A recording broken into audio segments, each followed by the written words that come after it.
chlorine pool, you still have free chlorine in the water at typical pool levels, about 1 to 4 parts per million. The difference is the source, salt generator versus liquid tablet chlorine, not the sanitizer itself. Most people find salt pools a bit gentler, the water feels softer, and continuous low-level generation can mean fewer chloramines, less smell and irritation if the system is sized and maintained correctly. Interesting. Okay, so it's still chlorine. So it still probably disturbs your microbiome, which sucks. This episode is brought to you by Intuit TurboTax. April 15th is coming fast. There's been so many tax law changes this year, which means you're going to need an expert who has your back. You're in luck.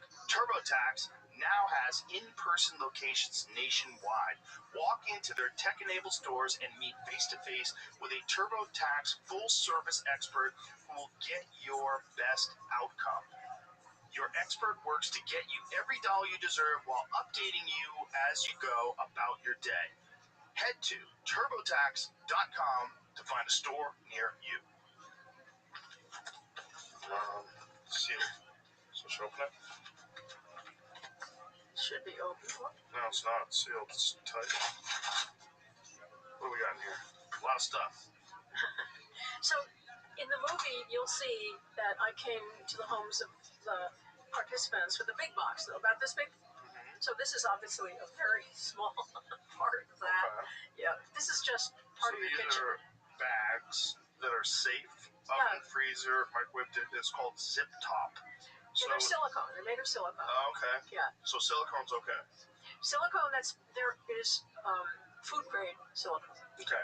And that is like spatulas. Yeah. And food grade silicone is free of phthalates and bisphenol, so you can use that. Oh, this is a lot thicker. This is like a lot thicker, yeah. Yeah. And so this is reusable? Yeah, absolutely. And you just put your food in the fridge instead of in a. So you can buy these things. This company, Zip Top, do they make them specifically for that reason? Yeah, I'm sure. Yeah, there's one of many companies that makes. So this is essentially like a Ziploc bag, exactly. But it's way thicker. Yeah. Kind of cool. And so they make these larger as well. So yeah. Okay. There are a lot of good alternatives for food storage. Glass, of course, is really good. Mm-hmm. And ceramic. Well, this seems so much better too because it's not creating as much plastic waste since it's reusable. Right. Now, do you just run this through a dishwasher? Yeah. Now, what about dishwashing solvents and detergents and stuff like that? Yeah. No problems. Yeah. What's the problem? The pods are probably not great. Oh, right. Of course, right? Damn pods. Pods, tea bags, coffee pods, yeah. Remember when kids were eating Tide Pods? It's like nature's trying to get rid of some of the dummies. Okay. So this company... I think there's two of those in there. Yeah. These are just little examples, Let's give this company a shout out. It's called Zip Top.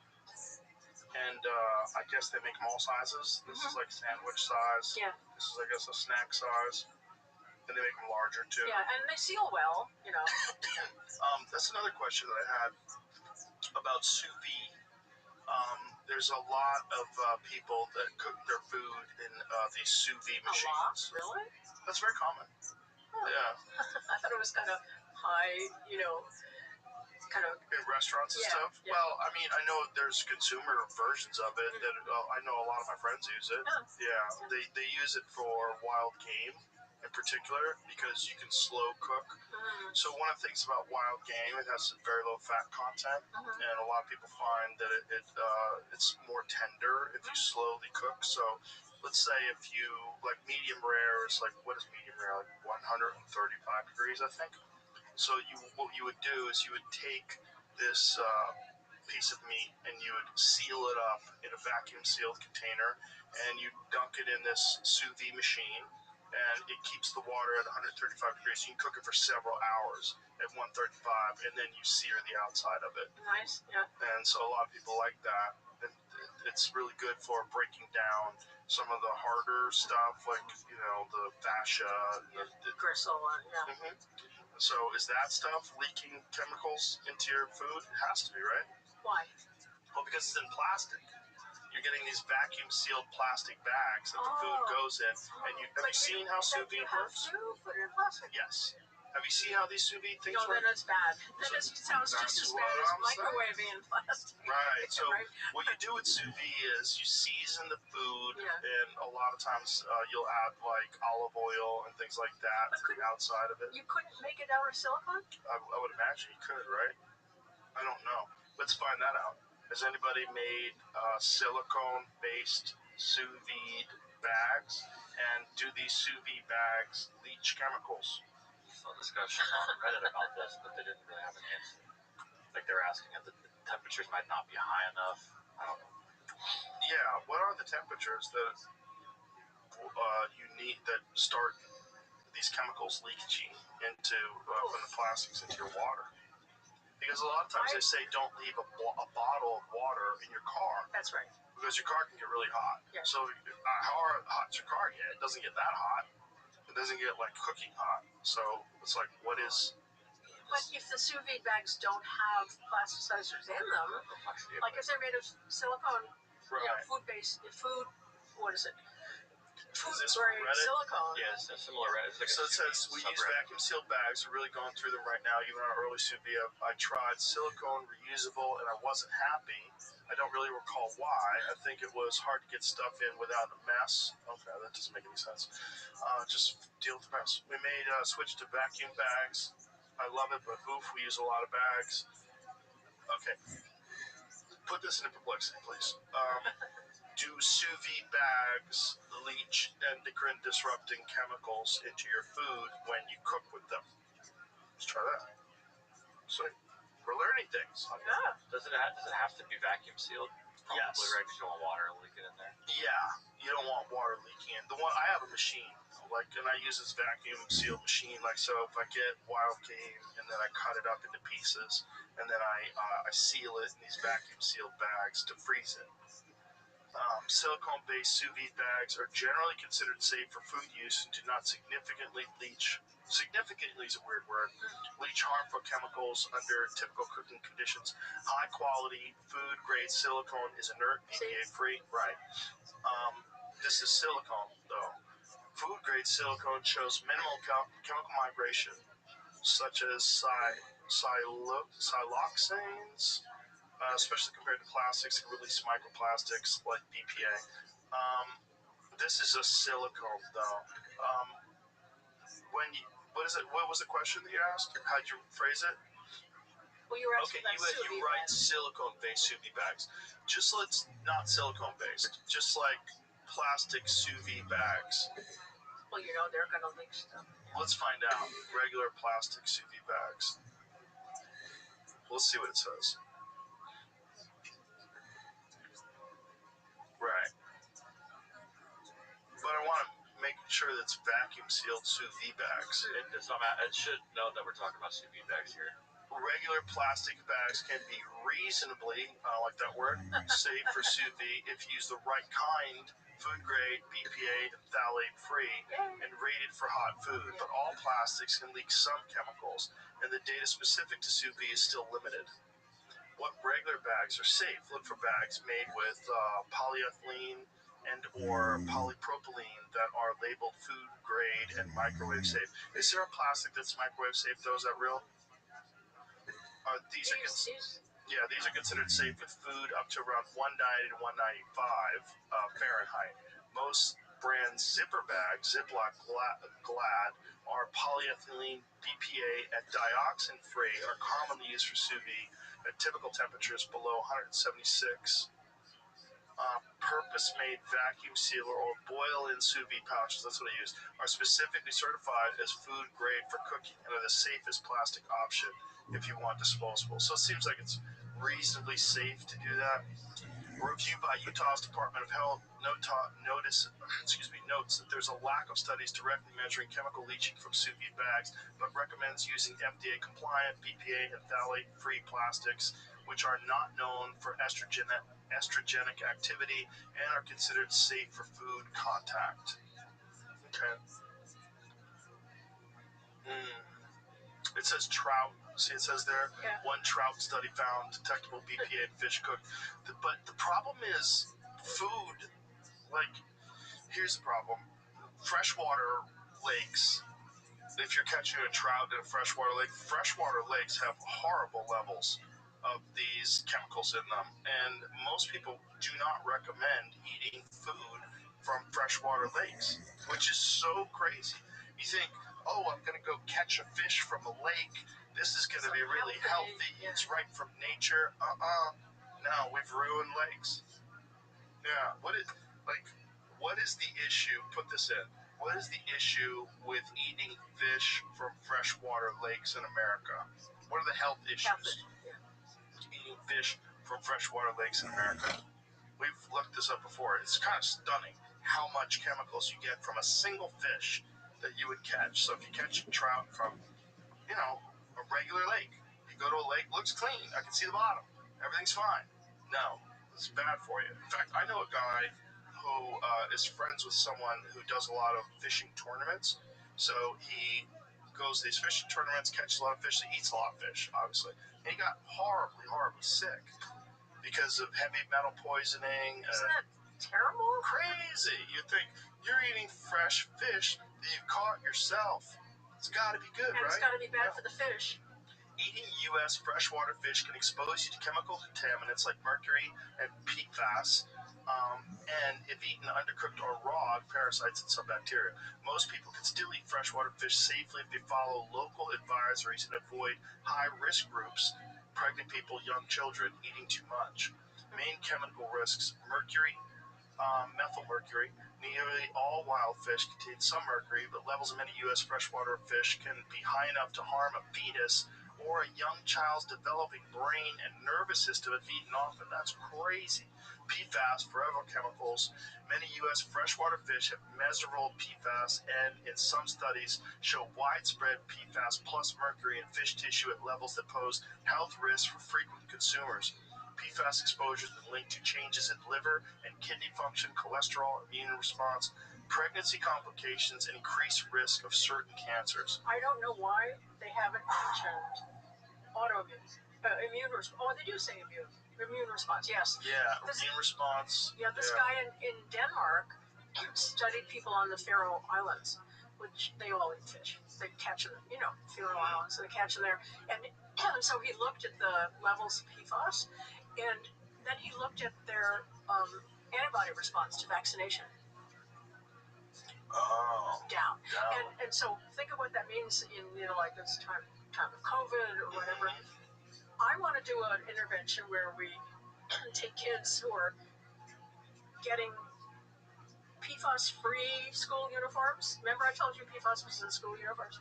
And then when they come in at age 6 for their first, grade, they will have just had their booster, so then we could get their blood and see if the booster, antibody levels were lower in the kids that had the PFAS uniforms versus the clean uniform. Booster for which vaccines? Mumps, pertussis, MMP, I think so. Okay. Yeah.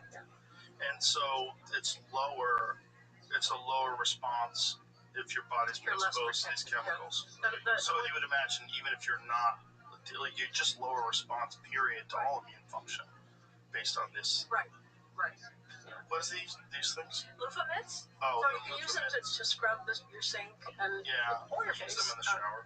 Or in the shower. You should use those for your food too. The sponges that most people use have a lot of chemicals in them. Of course, makes sense. So these are better. Yeah, they're plastic sponges, and you get them in hot water, and you're scrubbing things, and some of the stuff probably gets in your plates and your food and your cookware. So that's good.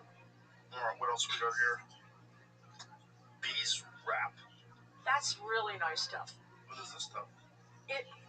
Actually, you can treat that. This is some kind of paper that's been treated with beeswax, so nothing dirty there. And take it out. You'll see how nice it is. Okay. I love this stuff. I have a lot of it because it seals on the wax. That's the wax. Wax paper. Oh, okay. So you use that to wrap your food with. Yeah, and it seals on itself. And you just rinse it out afterwards. So you don't have to use saran wrap and all these. It does seal on itself. Nice? It seems like it form bits around things. It's not, you can put it on an egg or a tomato or anything. Well, my friend Philip, I guarantee he eats a lot of sushi. He runs a sushi place, and if you ever go to a sushi place, all the fish is wrapped in plastic. Yeah. They're always wrapped in plastic, and then they cut it open, and so it's exposure to all this stuff. Right. You should use this stuff. Yeah. Probably has the same level of sealing as plastic. Might be more expensive. What's your health worth? Right. But it's also reusable, which absolutely. Just wash it. Yeah. That's the thing. It's like it's probably economical in the long run because plastic wrap you don't reuse unless you're a psycho. And it gets all over the world and everywhere.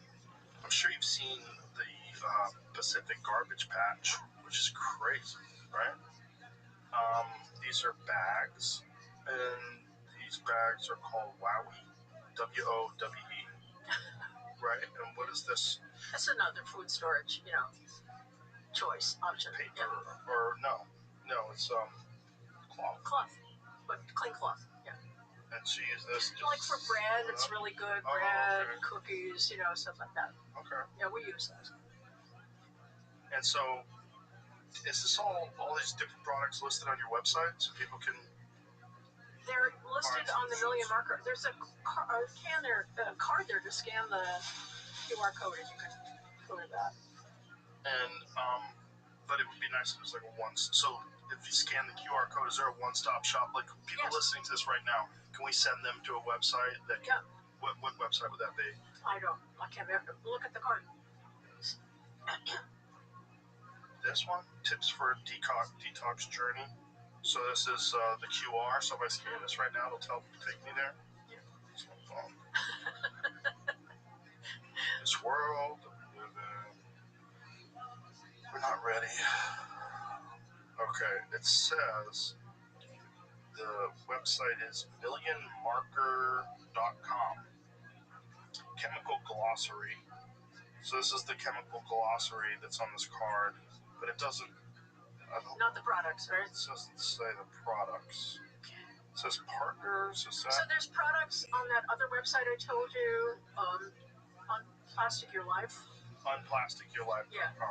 So that's a place where people can go and see these products. And then, so there's 3 steps. Unplasticyourlife.com, Action Hub, protect yourself. And then it can tell you how to protect yourself against various things in different rooms. I have it by rooms. What is this one, Jamie? This one says... This is the same website. I just already went to the action. Oh, so when you go to unplasticyourlife.com, it takes you to OSP Society, OPS Society. Yeah, it redirects to this website. Got it. And then go to the Action Hub, Protect Your Family, and then are the products listed down there? Okay, yeah, there it is. Okay, non-plastic bags, non-steel cookware. Got it. Replace the plastic cutting boards with wood. So I think some people use titanium, which is fine too, right? And then what about that? What's about that? Steel single-use drinking water containers. Never use plastics to store your food in. Never heat plastics. Holy. Save your skin by selecting personal care products with natural ingredients, such in glass or tin packaging. Oh boy. So disturbing. Washing your clothes. Yeah. By the way, we didn't talk about smell. Smell. But everything that's fragranced has phthalates. Of course. And, like you think you're doing good if you hang that little pine tree in your car. Not good? Not good. and you plug in things in the wall that are supposed to clean up your air and, refresh your air and so on. Not good. There's ones that are in cars now, like certain cars. I think Mercedes has one where you refill it and it actually will spray air freshener through the vents. Does Mercedes do that? I think it's Mercedes, which makes sense. Luxury. I want to smell like lavender as I'm driving. Look at me in my luxurious car, smelling lavender, dying of chemical exposure. We asked women on our study. We said, "What do you use?" And then we said, "Was it fragranced?" And anything where they said it was fragrance, their body burden of phthalates was higher. Of course. What about natural deodorants? I don't know. Yeah, because I use natural deodorant to try to avoid a lot of that stuff. On the product for it on the website, it says it's a miscellaneous dangerous good, I think. I don't know what that is. What? It says miscellaneous dangerous goods. Maybe it's when they ship it or something. Other dangerous substances. The interior of the vehicle will be fragrances. It says it right there. Oh. This is under Mercedes, under their smell. Aroma system, Pacific mood. Ooh, I want a Pacific mood. I'm living on the coast. I'm fabulous. It says miscellaneous dangerous goods, other dangerous substances. That's crazy that it's labeled that way. The interior of the vehicle can be fragranced to suit your own individual preference with the air balance package. Flacon Pacific Mood lemon and orange top notes accompanied by a blend of spices. But meanwhile, it's probably not good for you. So what is in there? They're engineered specifically, does it say what? They're also subject to rigorous testing, which means each part comes fully certified. In the end, you can be sure that your vehicle will perform up to its potential, mile after mile. This word meant now. I'm going to try it. Whoa. Can you say that word, doctor? Gefar good ten ken psychen. I guess that means miscellaneous dangerous goods, but why not? Other dangerous, if they're calling it dangerous, that sounds really crazy. Miscellaneous dangerous goods. Look at it, like hazard warning. This is crazy. Like, why? But why would they say Put it on their that? website, yeah. And then you're spraying it and you're breathing it in. it could be very well like one of those California rules where they say like if this building has got dangerous chemicals that could cause cancer in people, and it like has to be. Oh, this is right. Yeah. But it's just weird that that's in the actual stuff that you breathe in and smell. Yeah, I've heard another thing that's really bad for you is incense. Probably varies with the, what's in it. I wouldn't blanket all incense. I haven't studied that. Well, let's put that in complexity. Because I know candles are bad for you. Scented candles in particular. Scented, right? Yes, there's the aroma again. See, one of the things that phthalates do is they cause something to hold scent, retain scent. So they're put into perfume, and they're put into makeup, and they're put into, the things you put on your wall. And so, you want something to smell for a long time, you're going to use phthalates. It says burning incense products, smoke, and chemicals that can irritate your lungs, worsen asthma and allergies, and with heavy long-term use in poorly ventilated spaces may increase risks for heart disease and some cancers. You think incense, you go over to someone's house, they do yoga, they eat vegan, they burn incense, they must be healthy. Right. Long-term health risks. Repeated long-term exposure daily for years been associated in studies with increased risk of bronchitis, reduced lung function in children, and chronic respiratory symptoms in workers heavily exposed to temple incense. God. Epidemiological studies, mostly in Asian populations with heavy daily use, have linked long-term incense exposure to higher rates of cardiovascular problems, hypertension, coronary artery disease, stroke, chronic limb, what's that word? Ischemia. What's that mean? What does ischemia mean? That can't be good. Sounds terrible. What is ischemia? What is ischemia? Lack of blood flow to part of a body, usually because of an artery is narrowed or blocked. Severe or prolonged, the affected tissue can be damaged or die. Oh, great. Oh, wonderful. So you think about incense, you think like healthy, natural people. Oh, they burn incense. It sounds lovely. It sounds like they're spiritual. Incense. I used to love incense. I used to use it all the time. Thought it was cool. Made you be more peaceful. Incense.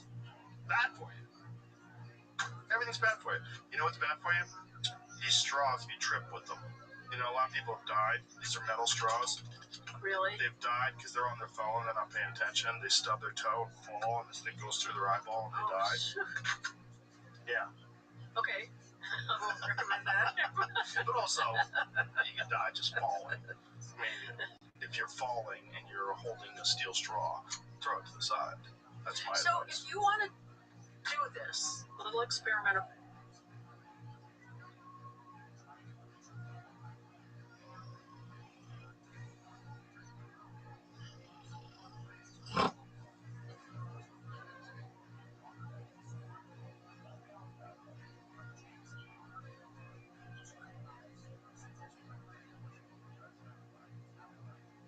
one that we're talking about. Okay.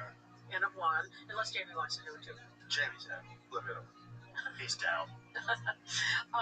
Then Jenna or somebody on her team, if you had an hour, half an hour, I don't know how long it takes, call you, say, ask you, what did you use? What did you use? What did you use for this, this, Right. right? And then they'll recommend what to change. Right. I recently underwent this plasmapheresis thing. Yeah. And that's supposed to remove a lot of that stuff from your blood, correct? So I'll tell you what, the next day, I was very tired that day, like exhausted that day. But the next day afterwards, I felt like lighter. I felt like, oh, this is crazy. Like, I felt like I had more energy. Like it was like kind of late at night. I was like, I'm not tired at all. It was weird. Like I felt different, you know. And, so that would be great. Are you going to do it again? No, I just did it. I mean, I would do it again, but I just did it a few days ago. I was just wondering, you know, if you measured chemicals in your urine before you did that. I should have done that. And then after that, I don't have any pee laying around from before. No. I don't like. But I could do it now, and maybe I have very low levels, and we could attribute that to because I haven't done the best job. Well, like I said, I did get rid of my plastic coffee machine at home. I did that about 3 or 4 weeks ago. One of the things it's done is it's made my morning coffee a lot harder to get. It's more of like a ritual now because I use a steel water boiler thing that heats it up to 200 degrees, and then I have a steel French press, and I grind the beans in a steel thing, right? And then I pour the beans in the French press, and it takes 15 minutes rather than 30 seconds. It tastes way better. Well, I'm a big coffee drinker. I love coffee, but I like it black. Like, I love the flavor of coffee. I really do. And so it just tastes better. It tastes French press, I think, is the best way to drink coffee anyway. And so I kind of decided, like, why am I'm avoiding all these microplastics. I don't drink out of plastic or paper cups. I do all these different things. Why am I still using a plastic coffee machine? I look at that thing every morning, and I was like, yeah, but it's going to give me coffee right now. So I press the button to get my coffee right now. Then I was like, that's stupid. So now I only use something like this. Yeah. So I'd be interested to see if maybe I have low levels because I certainly feel like my body, it felt refreshed, like I had less inflammation, you know, but that's like a 2-hour procedure. It's a pain in the butt. You know, you gotta sit there for 2 hours. You look like a psycho. You know, like, I should have taken a photo of what I looked like while I was doing it because I was laying there and I had like cords in this arm and cords in that arm. So I had blood coming out of that arm and going back out of that arm. It's really kind of nutty. How expensive? I don't know. Oh. Yeah, I don't know. But I'm sure it's not cheap. Yeah. But the benefits of it in terms of like the people that I know that have done it said it's a game changer in terms of your recovery, market recovery levels, much better sleep. Like if you're wearing an Oura ring or a Whoop strap or something along those lines, you get much better recovery. And I think that's probably the case with me. I feel pretty good. I do a lot of stuff, you know. I do a lot of things to maximize my health, so it's really kind of difficult to know like what's doing what. Yeah, I just know all in all. You know, well, we always say, you know, in my field, you know, do one thing at a time. Right, of course. If you're doing science, I'm not doing science. I'm doing chaos. Well, you're doing, you know, your experiment one, so yeah. But it works. All of it together is definitely working. My body's pretty good. So, you know, you were mentioning how it's going to be very hard to get these things regulated, and I just wanted to point out, we probably talked about this last time, but, you know, where do these chemicals come from, these plasticizers? And you probably know they're made from fossil fuel byproducts. Yes. Yeah. So the forces against eliminating them are not only the manufacturers of the plastic, but it's also the fossil fuel industry. Right. So that makes it extremely difficult. Right. Yeah. Yeah, and it's probably one of the primary factors why this isn't discussed, because it would reduce fossil fuel consumption, which would affect oil markets, which would affect the economy. It's big. It's big. Yeah. Yeah. But I mean, the rate at which plastic production is increasing is astounding. Yes. And no end in sight. Well, I don't think you're going to get the government to act about this stuff. I think this has to be done on an individual level where people are aware of it and take steps to protect themselves and their family from these issues. That's my cynical view of how this is going to be played out. And I'm really hoping, I know for a fact a lot of people listened to our last conversation and made some lifestyle changes. I'm really hoping that now, with this follow-up visit, more and more people will be aware of it. And watching the movie. Yes, and watching the movie. And the movie's called, what's it called again? The Plastic Detox. The Plastic Detox. Yeah. And where's this movie available? In your Everything. house. Right, but is it available on Amazon, Netflix? It's Netflix. Okay. Yeah. Watch on that. Netflix is great. Yeah. There's so many great documentaries on Netflix. The hidden dangers of plastics in our homes. 6 couples embark on a plastic detox within their homes. It changes their families forever. The Plastic Detox explains what microplastics and their chemicals are doing to our health and how we can take matters into our own hands, from hormone disruption that's fueling a worldwide fertility crisis to growing rates of cancer and early heart attack and stroke. This powerful documentary reveals the shocking science behind plastic's impact on human life. Do you want to see a little trailer? Sure. Let's watch a little trailer. Put your headphones on. Well, you already know what it says. Plastic leaches a crap ton of chemicals. Even the smallest levels of exposure can have profound effects. Fertility worldwide is going down. There you are. And it is tightly linked to chemicals that are commonly used in plastic. We have been trying to get pregnant for over 10 years now. 22 months. 2.5 years? Say what you always call yourself. I say, Julie, I'm not a human dildo. This is a 3-month intervention where we recruited 6 couples who have unexplained infertility. We look at measures of semen quality. The cutoff for fertile is about 40. You're technically subfertile, infertile, so that's kind of scary, right? Yes. The question is, if we lower people's exposure to chemicals that are in plastic, can we change their fertility? These chemicals not only affect your fertility, they also have other health consequences. These chemicals can contribute to early heart attacks and stroke, autism, as well as obesity. Learning more about plastics, it's opening my eyes to how much bigger it is. Many people think the government takes care of us, but very few chemicals are actually banned, from personal care products, and over 1,100 are banned in the EU. To have a child, I believe it is a fundamental human right. I think you'd be the best mom ever, and I really want to see that for you.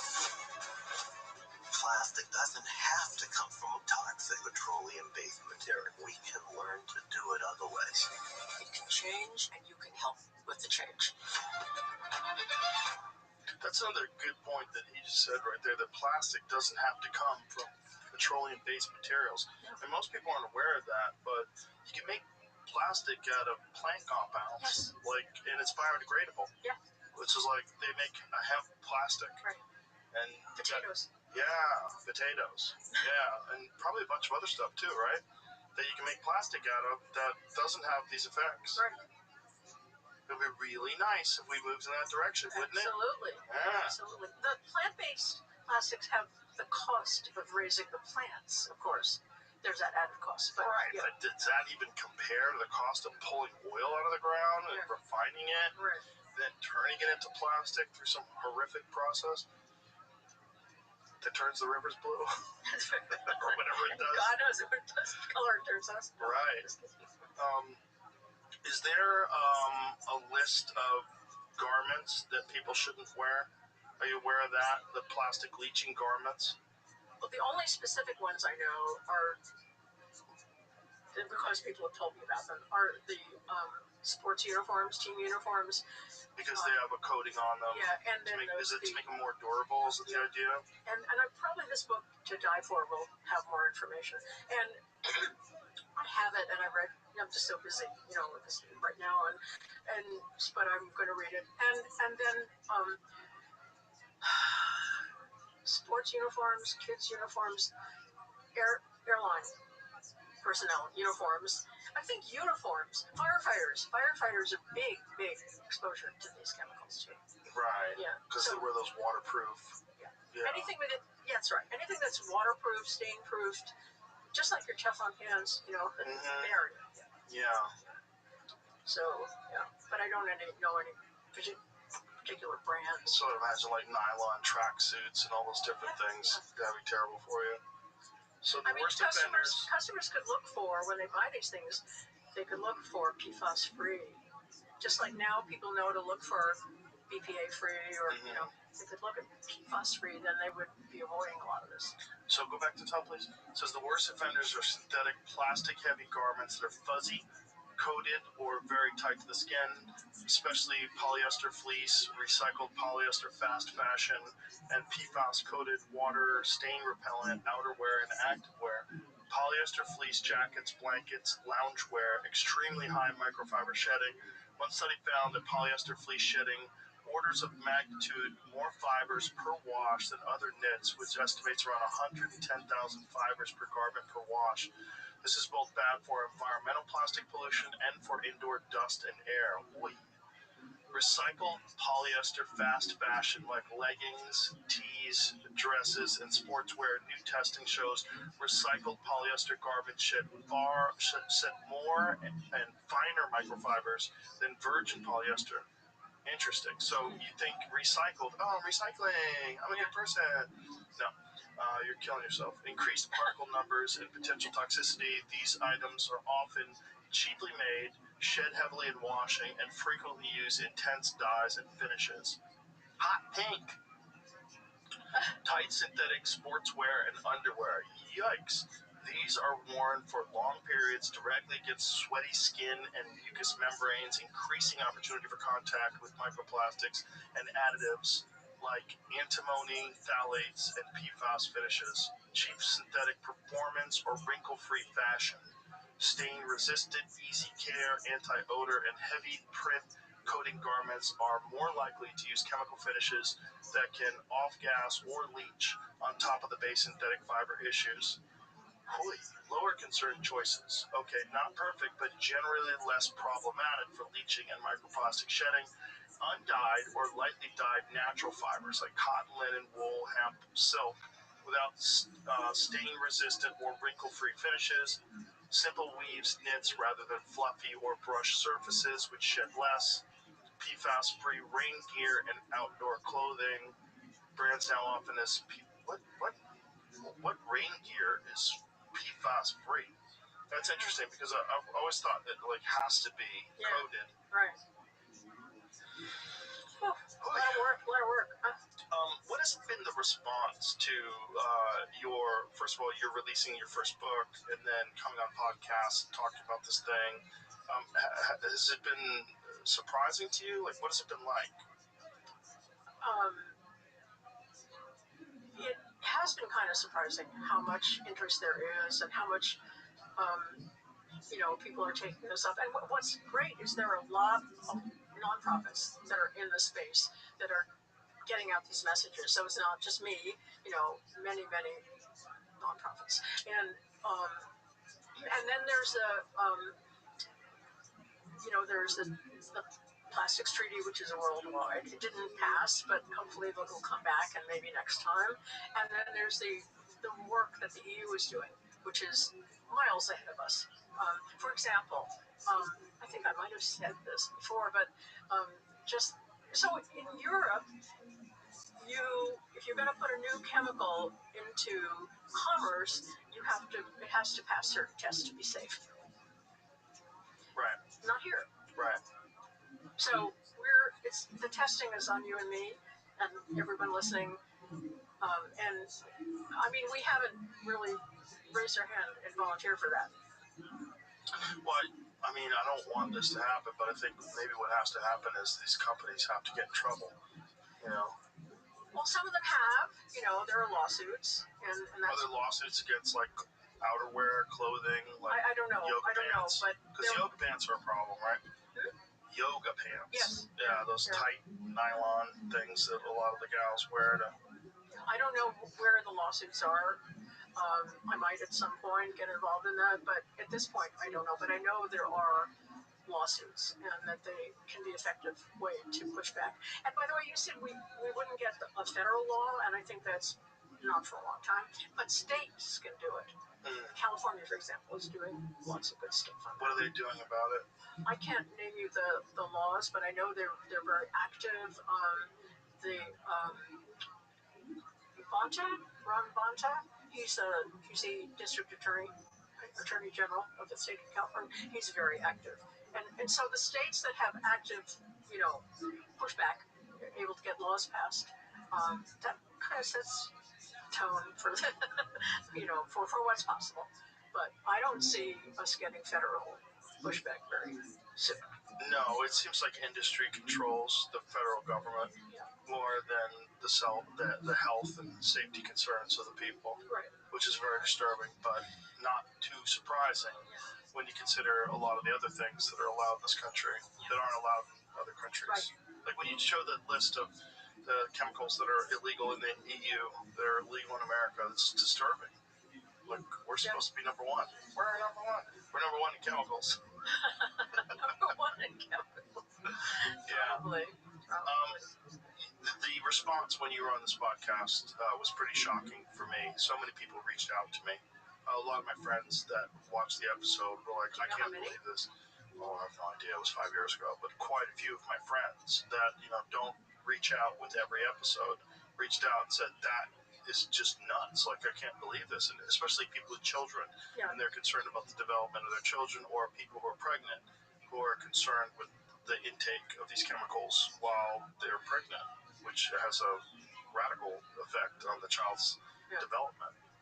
Well, and alligator. If your friends are listening now, I can tell them that it hasn't changed much. It hasn't improved much, and we have to do a lot more.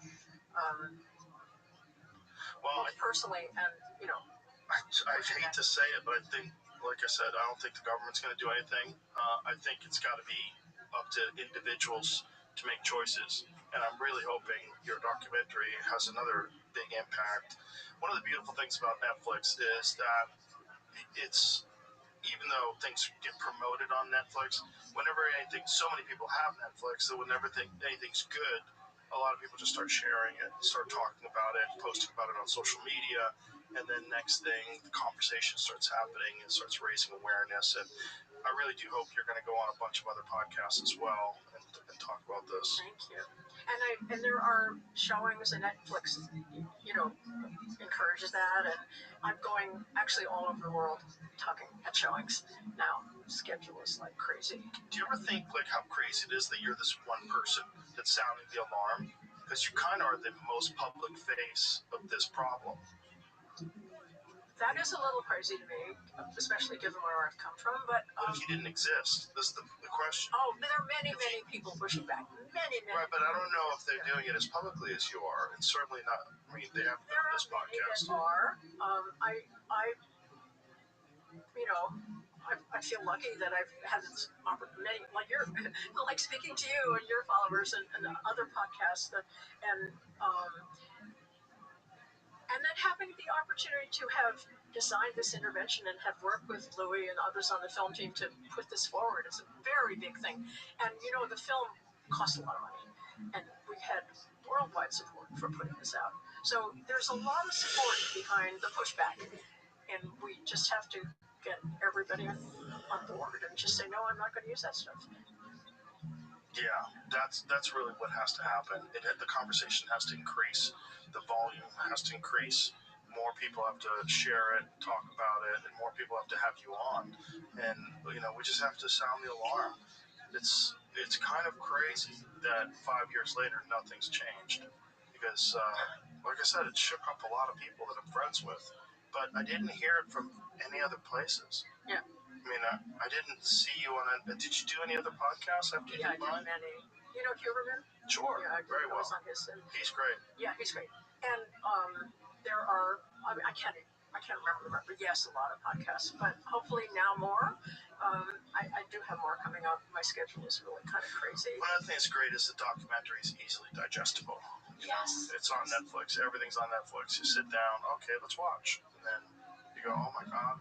And then there's all these, places to go at the end of it to learn more. Right. If you want to do that. I would love to see it viewed by influencers, not in the typical, social media sense, but people like religious leaders, leaders who could be won over. If you have any ideas, I've thought about having, the Pope. I mean, it sounds really wild, but, a lot of people get their information. Where do people get their information? From their religious leaders, from their peers, from their doctors. By the way, none of this is taught in medical school. That's crazy. That's crazy right there. Well, neither's nutrition. Right. Yeah. So, somebody's going to spend a lot of time getting that curriculum changed, right? Actually, you have to get the test changed because the teaching is to the test. So if we could get this stuff on the test, there would be more doctors learning this. But they don't get it. They don't get it. They learn about lead, that's about all. Well, there's not a lot of incentive to teach this stuff. That's part of the problem. Is that especially these petrochemical companies and the use of these things is going to affect so many different industries, because if you cut that out, then how much of an impact is that going to have on the economy?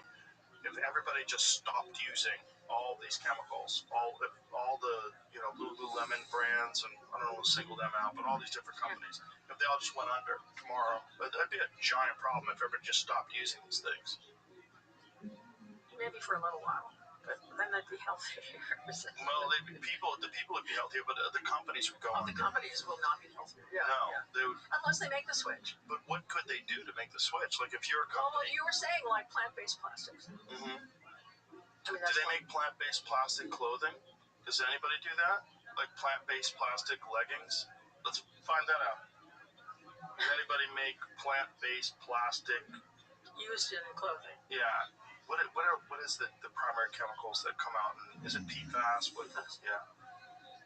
PFAS-free leggings. Because I would imagine, especially if you're not wearing underwear and you're wearing those kind of yoga tights, that would just get in there, right? Well, speaking of that, they want them to be squat-proof, in quotes, so they're not see-through. Squat-proof?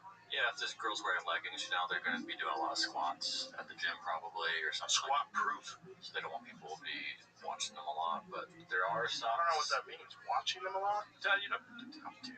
Oh, see-through. Yeah, they're see-through. But that's a weird way to say squat-proof sounds to me like you can't do squats. Also probably ripping, I would imagine, too. I think it's just a bad phrase. Like when you do a squat or downward-facing dog, the fabric stretches out. You can see some undies through the fabric. Tested 9 different kinds of them, so there's a few different brands. This isn't really. So the bioplastic. Go back. There. Yeah, bioplastic is 3 primary categories of non-toxic workout clothes. All natural or almost all natural. For example, 100% organic cotton or 90% cotton, 10% spandex. Most semi-synthetic fabric, for instance, Tencel fabric, plant-based plastic, which is plastic sourced from something like castor bean oil instead of fossil fuels. In general, I'm not a huge fan of plant-based bioplastics. They are advertised as plastic-free alternatives, but they're still plastic. And some research shows that they're not truly non-toxic. I know, it's disappointing, it says.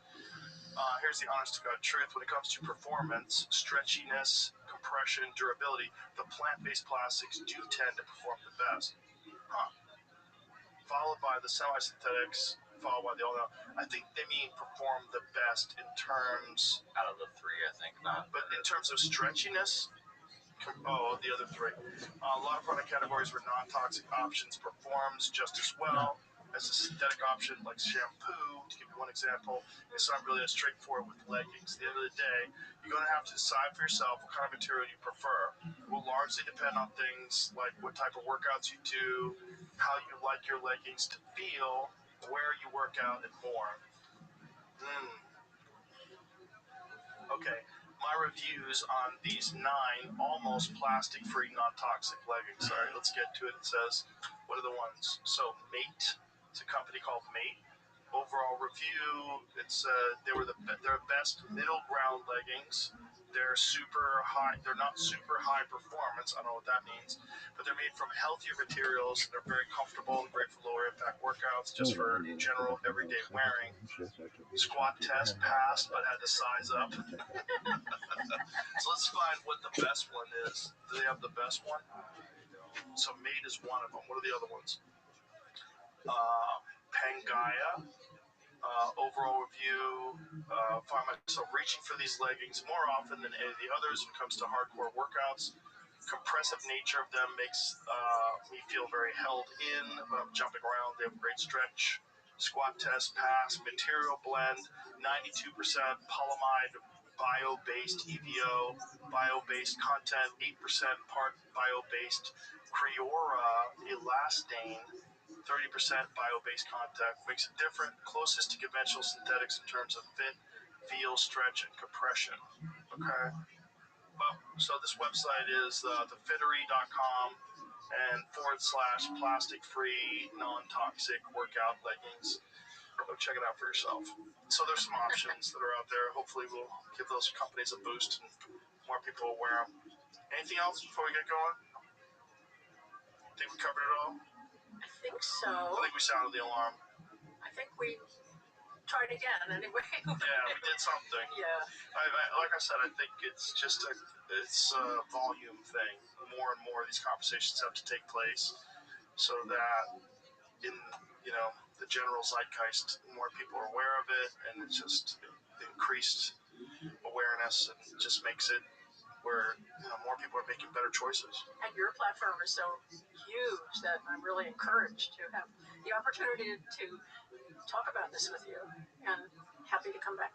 Well, I'd be happy to have you back. I loved you the first time. You're great the second time as well. And for everybody, one more time, The Plastic Detox. That's the name of the documentary. It's available right now on Netflix. Go check it out and fix your life, kids. All right. Thank you. I really appreciate it. It was really fun. Thank you. Yeah, that's great. And I'm really so happy that you're out there.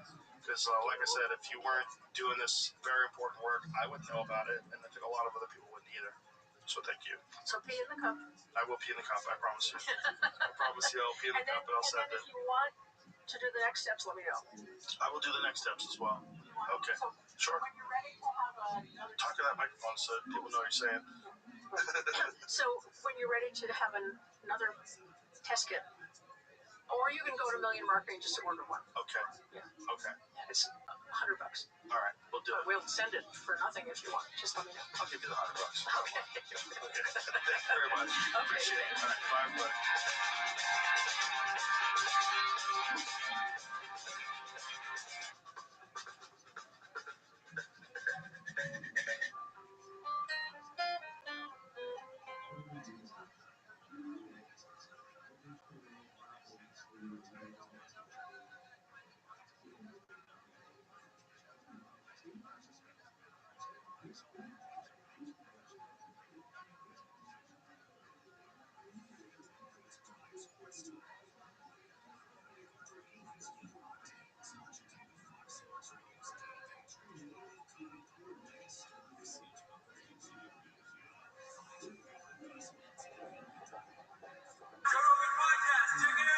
The Joe Rogan Experience. Train by day, Joe Rogan podcast by night, all day.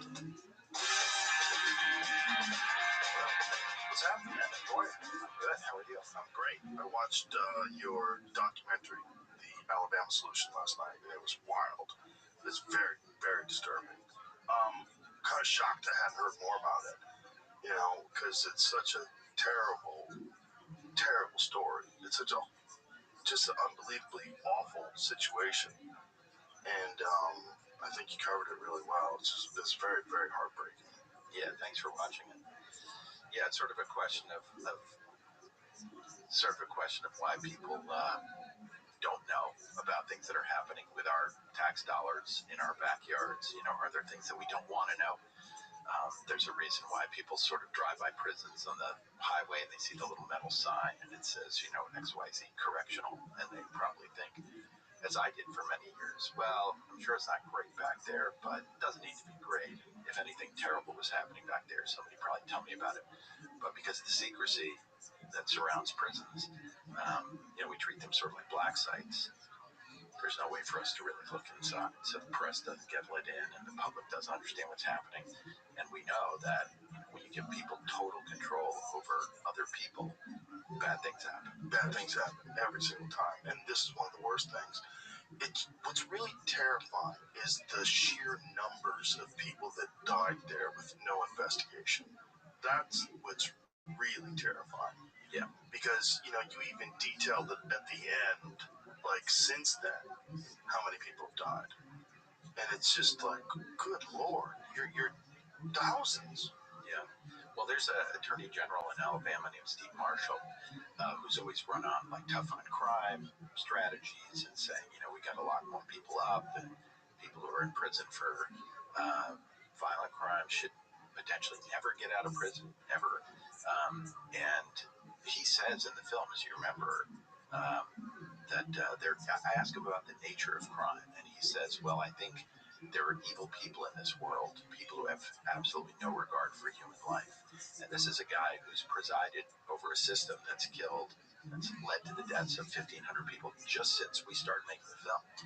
So this question of like, who are the good guys and who are the bad guys, and what's the nature of cruelty, what's the nature of punishment? Are we putting people there to try to make them better, rehabilitate them?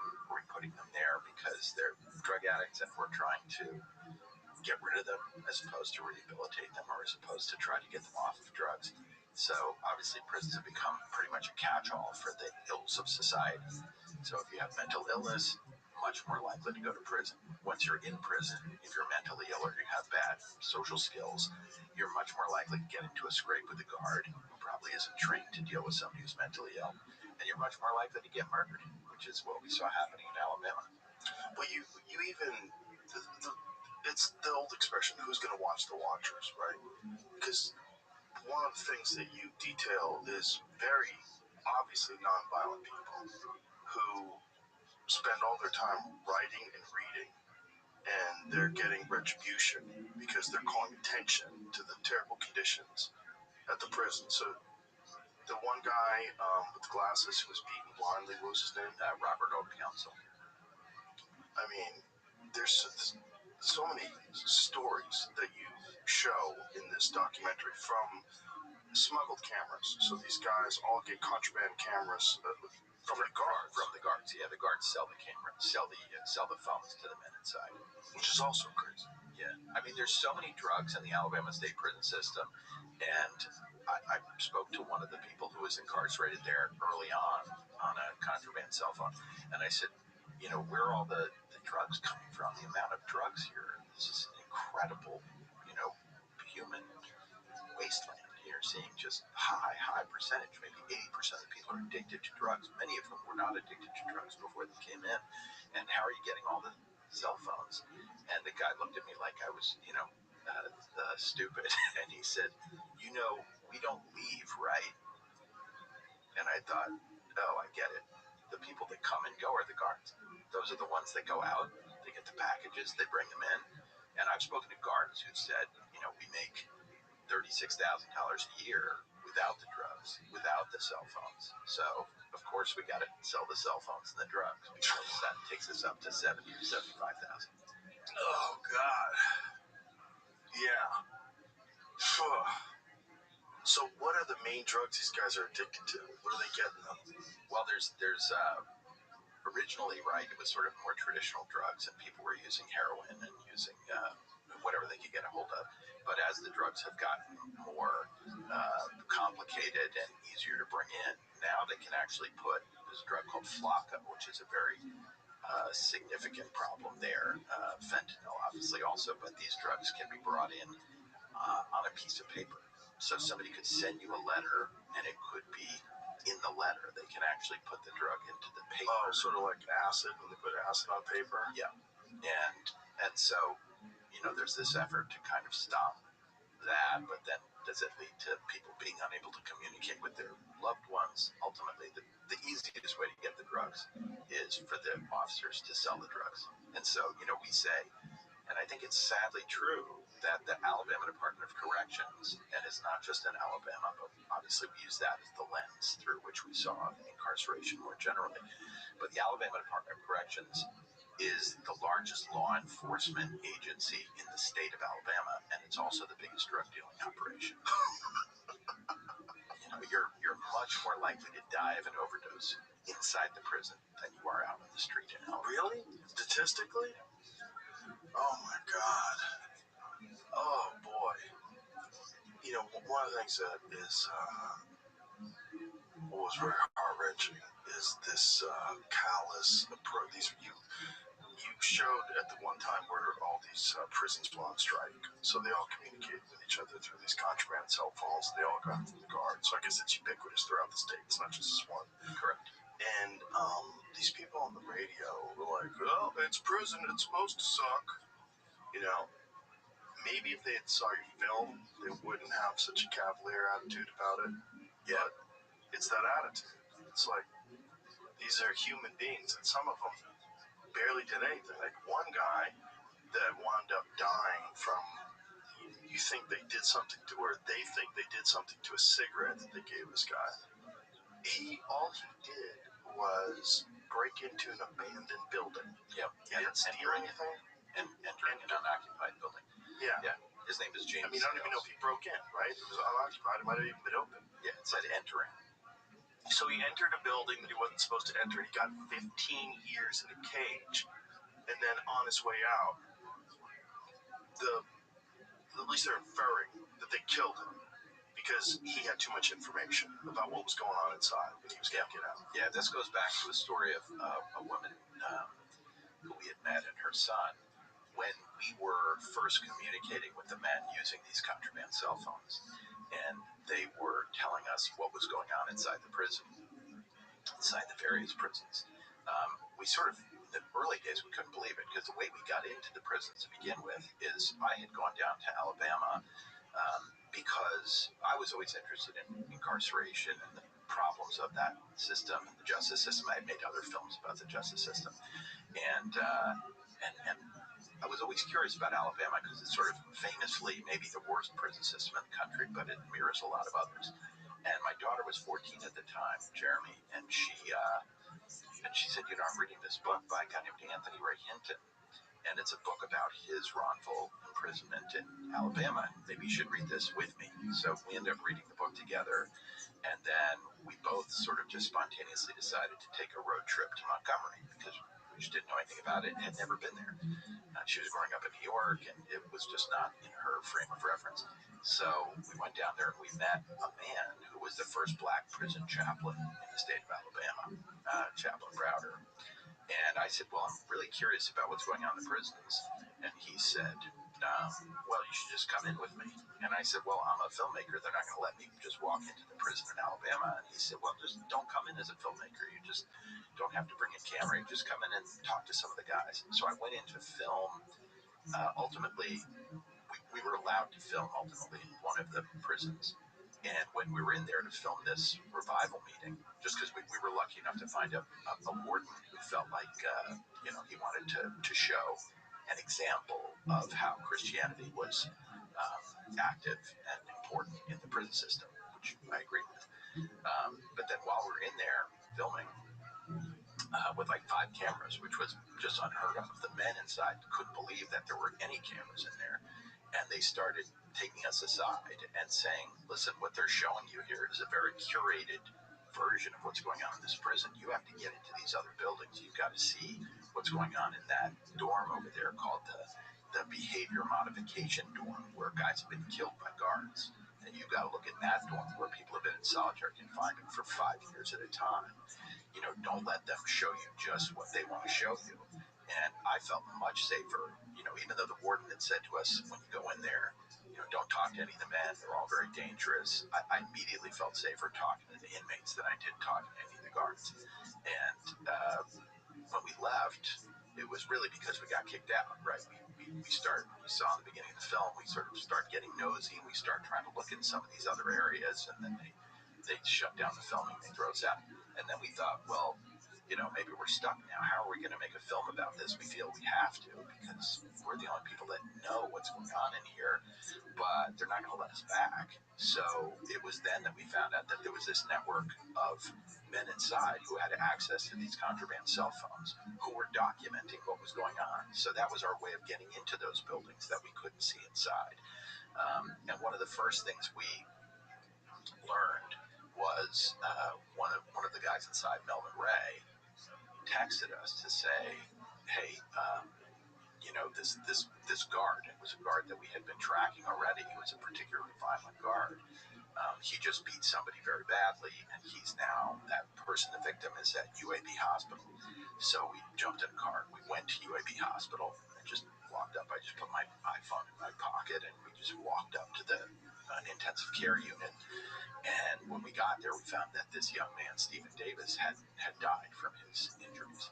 And as we started to get deeper into it, we went and visited his mother, because we didn't even know if she knew that she had lost her son. But in fact, she had been with him when he passed away. She had sort of turned off the life support. And we said, we want to make a film about this. We're trying to tell this story. And she immediately said, I'm in. I want to help you. I don't want this to happen to any other mothers. And this is a very nice white lady from Uniontown, Alabama, with an oxygen tank. I mean, she's not somebody you would see ordinarily as kind of a heroic person. But when she loses her son, she really becomes so activated, and she ends up telling us the story. And then she says, look, they're lying to me already. My son just died last night, and they're already calling me and telling me things about how he was the one that attacked guards, and none of this is true. This all seems like it's fake. So teach me how to record my phone calls. So this older woman suddenly became a really important partner in making the film. And this gets back to your question about Stephen Davis. So her son, who was a drug addict, right, didn't kill anybody, but was in a car when a drug deal went bad. He went to try to buy drugs, and his friend went in the house, and they had a fight. Somebody got shot, and then he got arrested and was charged with murder, because that's how the felony murder statute works. And so here you have a drug addict who goes to prison in Alabama, and is in the highest security prison there, and is targeted by a particular guard who is especially violent, and is just beaten to death in front of 70 witnesses. And then, of course, as we go through the film, we start tracking that in our investigation, and we start looking into the cover-up and why they lied about how he had died, and how they scrambled witnesses, and how the Department of Corrections is organized so that they prevent people from finding out what really happened to their kids or their loved ones, and they avoid liability and so on. And there was one person that we ended up hearing from, this guy James Sales, who originally tells just the police side of the story, just says, well, yeah, it's exactly the way that the guard said, but then he kind of hints on the phone, listen, when I get out of here, I'll tell the real story. Now, do they have access to these communications? Is there a way they could be hacking into it and know that Sales had said that to you? Well, the person that he said it to is the lawyer for Sandy Ray. So he was supposed to be on a private attorney call, but we do think that the Department of Corrections doesn't abide by that. I think they do listen to attorney calls. Sales didn't say exactly on the phone what he was going to say, but I think they knew that he was a problem, because he was a good person. I mean, Sales, the one who entered an unoccupied building and was locked up for 15 years for that, was obviously a decent person. That's why he says, when I get out, I'll speak to that. I'm not going to lie to that man's mother. But right now, this is their world, bro. I'm not gonna say more. I'm not gonna put myself. But just by saying that, it might have been his death sentence. He also, as he started to get closer to getting out, because he was killed a month before he was going to get out. And so as he started getting closer to release, he just started to get more frustrated and more angry and started to say things to guards about, like, what I've seen in here. And then lo and behold, he gets found in a cell, dead. And, he's bleeding from orifices in his body. It was pretty clear that he was given what they call a hot shot, which is they give you a cigarette that's got something bad on it, and it can kill you. Boy. So when you first started, when you first showed up with cameras, did you know basically what was going on? Do you have an understanding of what was going on? Like, what were you attempting to do when you got there? Were you just going to try to investigate and figure it out? Or did you already have reports? We knew a bunch of stuff. We knew because we had we had visited some prisons as volunteers.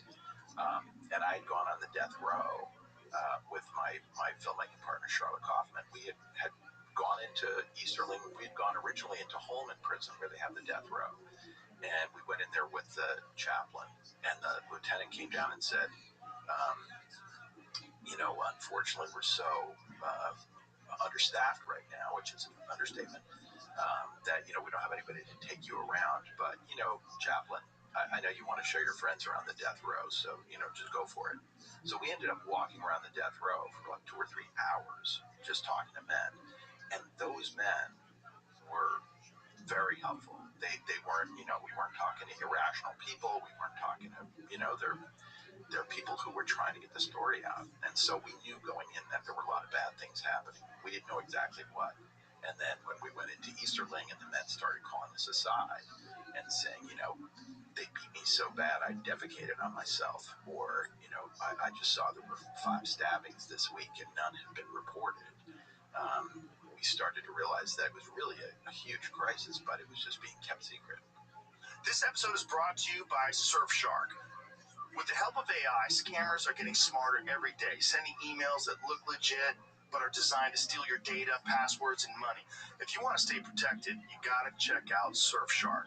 It's way more than your good old VPN. It's an all-in-one security tool. They have a ton of advanced features, and one in particular that's called Email Scam Checker. This thing notifies you if an email you received is a scam or a phishing attempt. So instead of just guessing whether the bank email is real, you can check it before you click. And of course, Surfshark still provides the standard VPN benefits of hiding your online activity or allowing you to virtually change your location and access geo-blocked content while traveling. The final kicker? One subscription covers unlimited devices, so you can protect your phone, laptop, even share it with your household.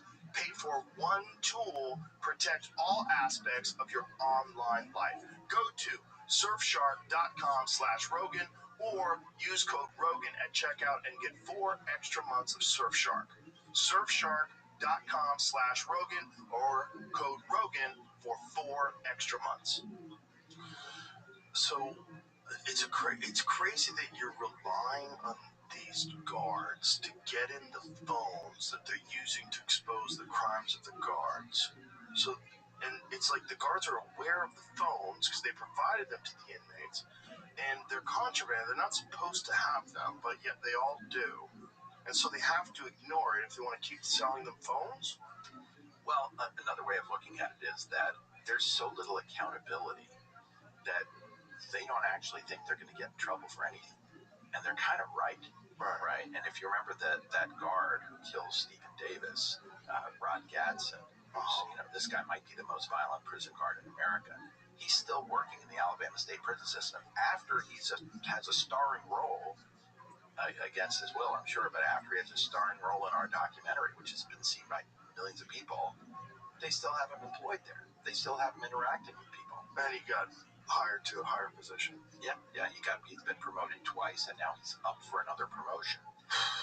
So I think to some extent the guards just say, well, I can do whatever I want. I can sell the cell phones. By the way, not all the guards are bad, right? There are guards that we met there who were pretty heartbroken because they went into the system hoping to make change or trying to, maybe they wanted to work in the police department and there weren't any jobs. But in their town, they had the ability to work in a prison, so they kind of went in there and described to us that they wanted to help people with addiction. They wanted to see if they could help rehabilitate people. But when they got in there, they realized very quickly that was not what was in the offing. That wasn't an opportunity for them. So the guy, this Roger guy that beat Stephen to death, the story was that Stephen had some sort of an implemented weapon, correct? Yeah, that he had a plastic knife. Right. Was there any evidence of that? He had some kind of like some kind of plastic thing that he had made. It did not appear to be anything very serious because the reason he had made it is because somebody had called him gay, and you have to fight your way out of that, right? He wasn't gay, as it turns out. But you have to fight your way out of that. So if somebody called you gay, you have to fight them? Yeah, in other words, you can't put up with that because otherwise they're going to turn you into what they call a sissy. They're going to turn you into somebody that gets raped. And there's so much rape in the prison that the DOJ report that came out said that there's rape occurring at all hours of the day and night in all areas of the prison. So rape is such a significant problem. And when Stephen Davis was in there and was accused of being gay, he had to make a show of fighting the person that was calling him gay. He never went out to the guards or anything like that. And everybody that the lawyer spoke to, a dozen witnesses who had seen what happened, all of them said as soon as the guards came in, he immediately lay down on the floor and put his weapon about 15 feet away from him, put this plastic knife 15 feet away, and then the guards came in and just started beating him, even though there was no threat. And the guards would say, Gadsden was saying to Stephen Davis, quit resisting, and he wasn't resisting at all. And that's what all the witnesses said. So they just have to say that, so they yell it out. Yeah, I think it was almost just a warning to everybody else. Like, look, I can do anything that I want. I can say that he's resisting. Right. Isn't it funny? And the way he kills him, he stomps on his head with his size 15 boot. This is a guy who's almost 300 pounds. I think he's about 6'5", and he's been implicated in 24 other excessive force cases. And the Attorney General in Alabama, every single time, is defending the guard. How many other people have died in those cases? There have been a lot of other injuries. I think that there have been 2 people who've died out of the 24 or 25 cases that we know about. But there are a lot of just maimings. There are a lot of situations where people are just damaged, often permanently. You saw what happened in Kinetic Justice when Robert Earl Counsel, when he leads a non-violent work strike, the guards come and attack him, and he loses sight in one of his eyes. Yeah. He's dragged out of the cell. There's a huge amount of blood. So especially these guys who are leading a non-violent effort to try to improve conditions, they're always met with violence. Right. He was the guy that was at the head of this strike. Yeah. And then the strike really highlights something that I think a lot of people are unaware of, is how many industries actually use the prison system essentially for slave labor. Sure. Yeah. I mean, that was a shock to me, I think, is that, I guess we all sort of assume, well, if you're in prison and they ask you to mop the floor or you need to help serve the meals or something, that's a reasonable thing to do. I think what we don't realize is that those people are leased out to the governor, to the mansion where the governor lives. Crazy. That was crazy. Yeah. People that were denied parole were allowed to be on the grounds of the governor's mansion doing like groundwork, landscaping and stuff. Yeah. And beyond that, they're used for labor in industry, right? So those guys are sent out in the mornings in vans. They go work at McDonald's. They work at Burger King. They work at Kentucky Fried Chicken. They work at the Hyundai plant. They work at the Budweiser distributorship. And it's all sort of under the heading of, well, this is good for the guys. They get to get out into the community. But it's a forced labor situation because if they don't accept those assignments, then they're going to be punished. And they're going to be punished with long stays in solitary confinement. They're going to be given disciplinaries so that their sentences can be extended. They are often just beaten for that. So it's really an extension. I've heard you on your show talk about the Jim Crow laws, which led to convict leasing. And what we're seeing in Alabama now, it's not like convict leasing. It is exactly convict leasing. They are just selling the labor of incarcerated people to industries for pennies on the dollar of what you would get if you had to pay people. Yeah, and they get paid well. They get paid well. Yeah, but not you're saying they, meaning the prisons, get paid well. Yes, but not the prisoners. Correct. The prisoners get any money?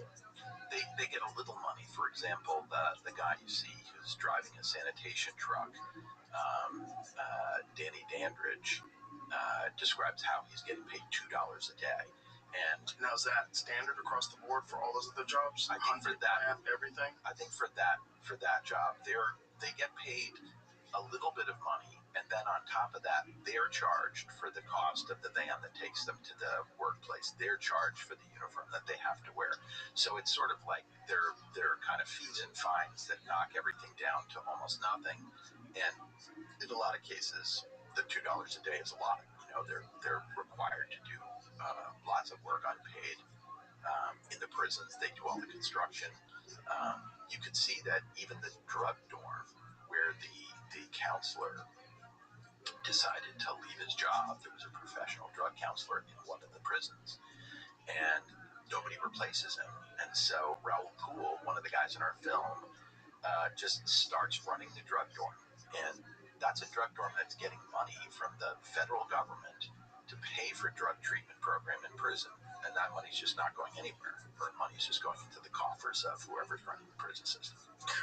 And is there any accountability for all the money? Do they do an audit of the money? Is it just...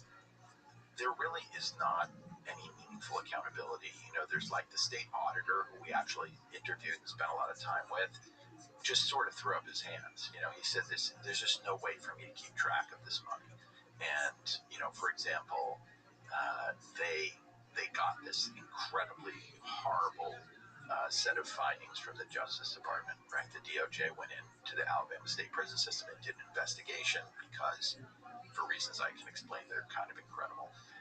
But anyway, they went in there and they investigated the whole prison system, which I think they'd never done before. Usually they investigate an individual prison or something like that. And they went in and issued a report that said, this is beyond the pale.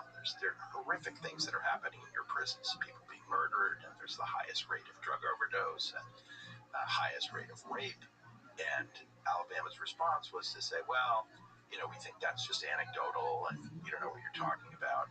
And then they decided that their solution, the Alabama solution that we sort of ironically talk about in the title of the film, the one the governor talks about, is just to build new prisons. And meantime, the DOJ did not say to build any new prisons. The DOJ said your problem is with corruption and brutality, and you're operating really a criminal enterprise, and therefore you need to address the underlying problems. And Alabama's response was, well, the DOJ says the prisons are no good, so we got to build new ones. Well, so they get a massive contract. Yeah, exactly. So we always call it the Alabama Department of Construction, because they don't really change anything unless they have the opportunity to build something. And that's really good for all the governor's supporters and all the other people who are, in the construction industry. And, they've now started construction on these massive new prisons. Alabama's a tiny state. It's like, smaller population, I think, than Norway. And they've got a tiny budget, and yet they figure out how to put together a multi-billion-dollar prison construction plan. They can't fund it at first. The governor announces she's going to build these new prisons, which the DOJ did not ask for, and are not going to solve the problem. And they admit, by the way, that they're not going to affect overcrowding, which is a huge problem. Prisons are operating like 200% capacity. And, when they're asked about it, the head of the Department of Corrections, they ask him, is this going to affect the overcrowding? Or is it just the same number of beds? And he goes, no, it's the same number of beds. Yeah, it's not going to affect overcrowding. So they're building these massive new facilities. The governor can't get them paid for. She can't raise the money in a bond offering. So they go after the COVID money that they got from the government, which is not designed to build prisons, right? It's very hard to argue that building prisons is something that's going to relieve some other kind of health problem or whatever. And then I think they get fined for that, or you have to pay a fine if you use government money for a thing that it's not supposed to be for. And then when they start construction, they still can't raise the money, but they start building the new prisons even before they're authorized by the legislature. That's how clearly it was communicated that these prisons were going to happen. You know, in other words, we had a crew in Alabama that was watching this site of this one massive prison that they were planning on building, and there were just bean fields, and it was quite beautiful actually. And one day I get a call from somebody and they say, we got to start filming because there are 25 earth movers here. And I said, well, that's impossible because the legislature hasn't even approved the new prison construction. And they said, well, the prison construction companies know it's happening and they're already spending hundreds of thousands of dollars just to clear the site. So the fix was in on this new prison construction. And the governor announced that it was going to cost $900 million to build 3 new prisons. So far, they've broken ground and are far along on the first prison, and it's up to $1.3 billion. So when you open that door, a whole lot of commerce comes in, a whole lot of companies come in, you know. And they asked them why was it so expensive? Well, how did it go from $300 million for one prison to $1.3 billion for one prison and counting? And they said, well, you know, it's inflation, and you know, meanwhile, I'm pretty sure that the government's not going to say that we got 400% inflation at the moment. So it's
What's up, sluts? This bitch is 21st and it's on 57 26 Wednesday, April 8th. We've been doing this bullshit for 103 days.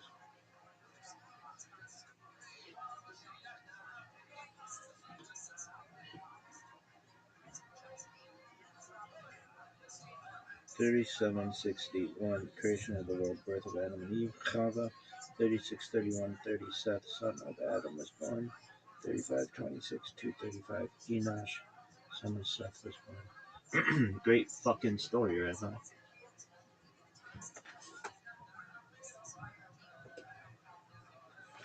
Now what? Now I have like 1,000 streams I have to start. Everything sucks. What the fuck is going on with this bullshit? Really? Yeah. Are you okay though? Stay the course, baby. 1,000 points away. 1,000 points away. Really? Who the fuck knows?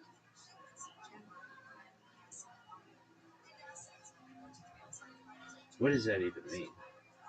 George Herbert Walker Bush. What does 1,000 points away even mean? Are you done?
Commission Supervision of America.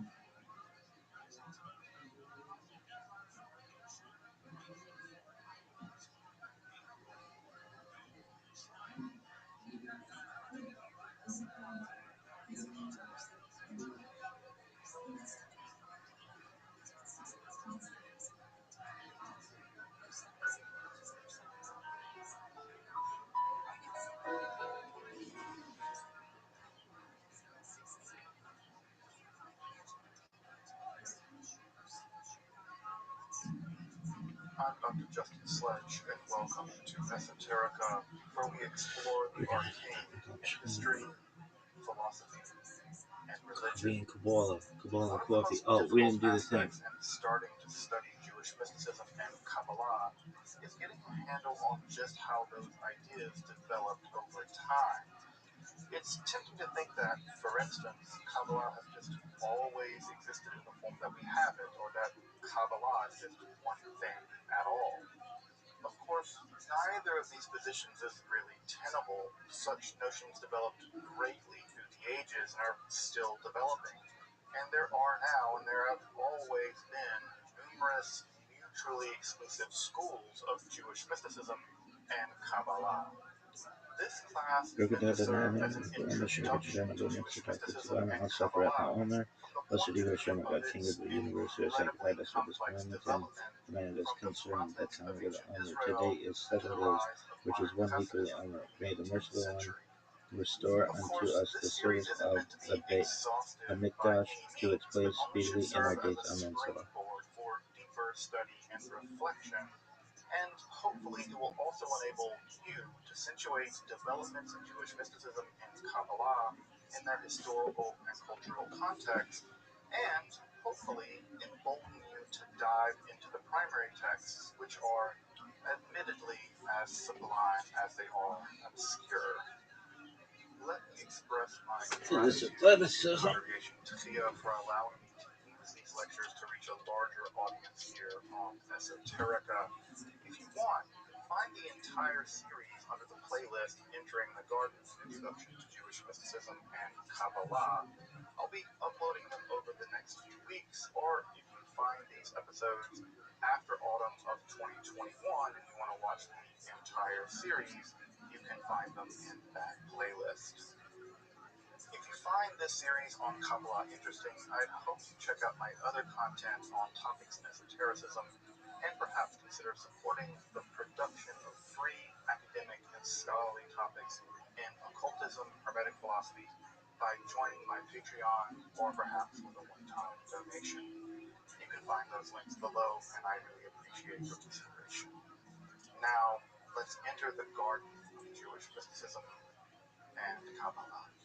So, as we talked about last time, the Sefer Zohar is a kind of mystical midrash composed of a bunch of uneven sections that has become the core of the Kabbalah. In fact, it is now the core of the Kabbalah. It's the most recently added scripture of Judaism after the Talmud. The Talmud and the midrash literature is a kind of scripture, and the Zohar has now become a kind of scripture as well, depending on the community, especially in the Orthodox world, less so in the liberal world. It's composed by Moshe de Leon, circle around him sometime in the late 13th century, although it's traditionally ascribed to Shimon Bar Yochai, who's a 2nd century sage. And some of the core concepts we talked about last time are Shekhinah. This is the idea that God has a feminine aspect. And that Shekhinah, that feminine aspect of God, dwells in our world. That is how we experience God, is through God's feminine aspect. And part of what's going on in the Kabbalistic drama and the Kabbalistic theory is that the goal in some level of Kabbalah is a kind of sacred marriage between Israel, the Shekhinah, and the Shekhinah in Israel and the upper Sephirot. We'll talk about how that's accomplished in just a second. And as you may remember last time too, when we talked about the concept of evil in the Zohar, unlike the previous, more philosophical theories of evil, in which evil was simply a privation, you can think of cold being the absence of hot, or darkness being the absence of light. The Zohar rejects that theory and says, no, evil is very real. It's actually part of the dross. It's an afterbirth in terms of how reality is created. And that afterbirth comes, or that dross is thrown off by Gevurah, God's judgment, or God's justice. It's Gevurah overcome, it's Gevurah is overcome in such a way that Chesed doesn't check it, and when Chesed, or mercy and love, doesn't check Gevurah, that overflow of judgment becomes evil. And that forms a different dimension of reality called Sitra Achra, the other side. And that other side is where the opposite of God lives. This is the realm of the demonic. And the Zohar is very, very, very concerned about the realm of the demonic. It has, in fact, very complex, a couple of different complex, very demonological systems. Unfortunately, we don't have time to get into all those demonological systems, but we could in another, maybe if we do a whole Zohar class, we can get into Zoharic demonology. As I mentioned also, right, the Zohar is hyper-literal. It likes to take things very, very seriously. Remember I said that one of the things that the Zohar likes to read into the Bible is anywhere the direct object marker, et, occurs in Hebrew. I think someone pointed out in the chat last time that the word et occurs everywhere in the Hebrew Bible. Of course it does. Everywhere there is a direct object in the sentence, the word et appears in Hebrew. And so people said, yeah, the Shekhinah must be everywhere. And that's what et means according to the Zohar. Anytime there's an et, that means the Shekhinah is there. And people say, well, that means the Shekhinah is everywhere. Of course Shekhinah is everywhere, because God is everywhere. And God only appears as Shekhinah in our realm according to the sacred Zohar. Now, how do we deal with this hyperliteralism? And well, we deal with it with a kind of conservatism when it comes to Jewish law. And that takes the form that the Zohar is very, very literal about the doing of Jewish law. It does not interpret the Jewish law metaphorically. It says that if the Torah tells you to put tefillin on every day, you do it. And not only do you do it, that is the key to seducing Shekhinah. And I didn't talk about this much last time, and I should have. It was a mistake of mine.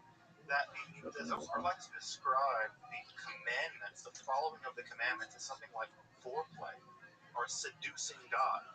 And as we seduce God by following the commandments, we become married to God through a scene. We become married to God through like kind of marriage. And that marriage to God is exactly what's supposed to happen to redeem the world. That is to say, now the masculine, the feminine, all these things are balanced, and that balance is the metaphysical ideal that the Zohar aims for. And so the following of the law is not just a optional thing in the Zohar. The following of the Jewish law, the scrupulously following of the Jewish law, Shabbat, laying tefillin, keeping Shabbat, separating meat and milk, all the things, all the 613 rules that you know and love, those are not just rules to follow, they are the roadmap by which one seduces, Israel seduces God into the sacred marriage. And in that sacred marriage, the cosmos is repaired. And that reparation of the cosmos is the goal of the Kabbalah as it's understood by the Zohar. And so there is no Kabbalah. There's no Kabbalah for the writer of the Zohar without scrupulous halakhic attention to the Jewish law. And that's one point I want to drive home. So I'm not trying to say that non-Jewish people can't appreciate Kabbalah, that non-Jewish people can't learn from Kabbalah. I'm saying that the writer of the Zohar does not imagine that there is a Kabbalah, not just outside of Judaism. That's not even imaginable. There's no Kabbalah outside of a strict Orthodox Judaism. And so the idea of tikkun olam is helping the world, repairing the world by giving charity and doing activism. The writer of the Zohar would say, sure, but you got to do the other stuff too. It's not enough to give charity and help make the world better materially. You have to very carefully keep the law. You have to make sure that you don't wear clothes that have linen and wool blended together, shackles, because that destroys the universe. That destroys the cosmos if you do that. You have to make sure they're separate. And by observing that, you help to balance the world. So it's a very legalistic mysticism. And I know that the phrase legalistic mysticism sounds bizarre to us because we think of mysticism as kind of pervasive. It's just feeling and emotion. It's just experience. But that's not true for Kabbalah. It's about obedience and transcendence. It's about immanence and transcendence. You have to balance both, of course. So now, again, I'm not trying to gatekeep here and say that non-Jewish people can't appreciate Kabbalah. I'm just saying this is what the Zohar says. Does that mean you have to accept what the Zohar says? No. Do what the hell you want. It's your business. I'm just telling you, don't let anyone tell you that it's kumbaya in the Zohar. Because that's just not true. Now, does that mean that you have to be bound to that? No. But I don't want to lie to you. I'm going to sell you some hippy-dippy kumbaya Zohar. I'm just going to be honest about what it says. Now, what it says and what to do with it are two different questions. What to do with it is what you have to do with it. That's your business. All I'm here to, what I have to do responsibly from my end is tell you what it says and how it works. And from there, you do you. So, let's jump in, folks. Let's jump in. So, the main thing I want to drive home tonight is that when we tell the story of the Zohar, sometimes we tell the story of philosophy, that there was a bunch of Greek people, then a bunch of medieval people, and then Descartes happened, and nothing happened in between. It's as if there were a bunch of Greek people, and there were a bunch of medieval people, and then Descartes happened. And it's as if nothing happened in the middle of all that. Sometimes we do the same mistake when it comes to the Zohar or the Kabbalah. We pretend that the Zohar got written, and then Isaac Luria came, and then everything was done. And the Kabbalah has not changed since then, and the Kabbalah was not there before that, right? And that story is just incorrect. What's really important to know is that the appearance of the Zohar beginning in the 1790s and then through the early 14th century, it didn't make huge waves. It wasn't a big deal. Many people did not buy into it. It wasn't widely disseminated, and many people didn't know about it. It slowly began to percolate through Europe, and then eventually to Italy, and eventually to the East, and the Morocco, of course, as well. What's important to know is that it just didn't make it wasn't a big splash at first. It was mostly the purview of a very tiny group of people who did not make it public. And can you blame them? We just talked about all kinds of weird stuff that Zohar teaches. Do you want to be the guy that gets the first couple pages of Zohar and goes to your local rabbi and tells him that you believe this? No. You're going to sound like a crazy person. The Zohar sounds crazy now. Do you really want to be the person to go and be like, yeah, preacher from the mountaintop, let's talk about Zohar in 1310 in a village in Germany? People are like, you mean that we have to get married to God? What are you talking about? They're going to think you're a crazy heretic.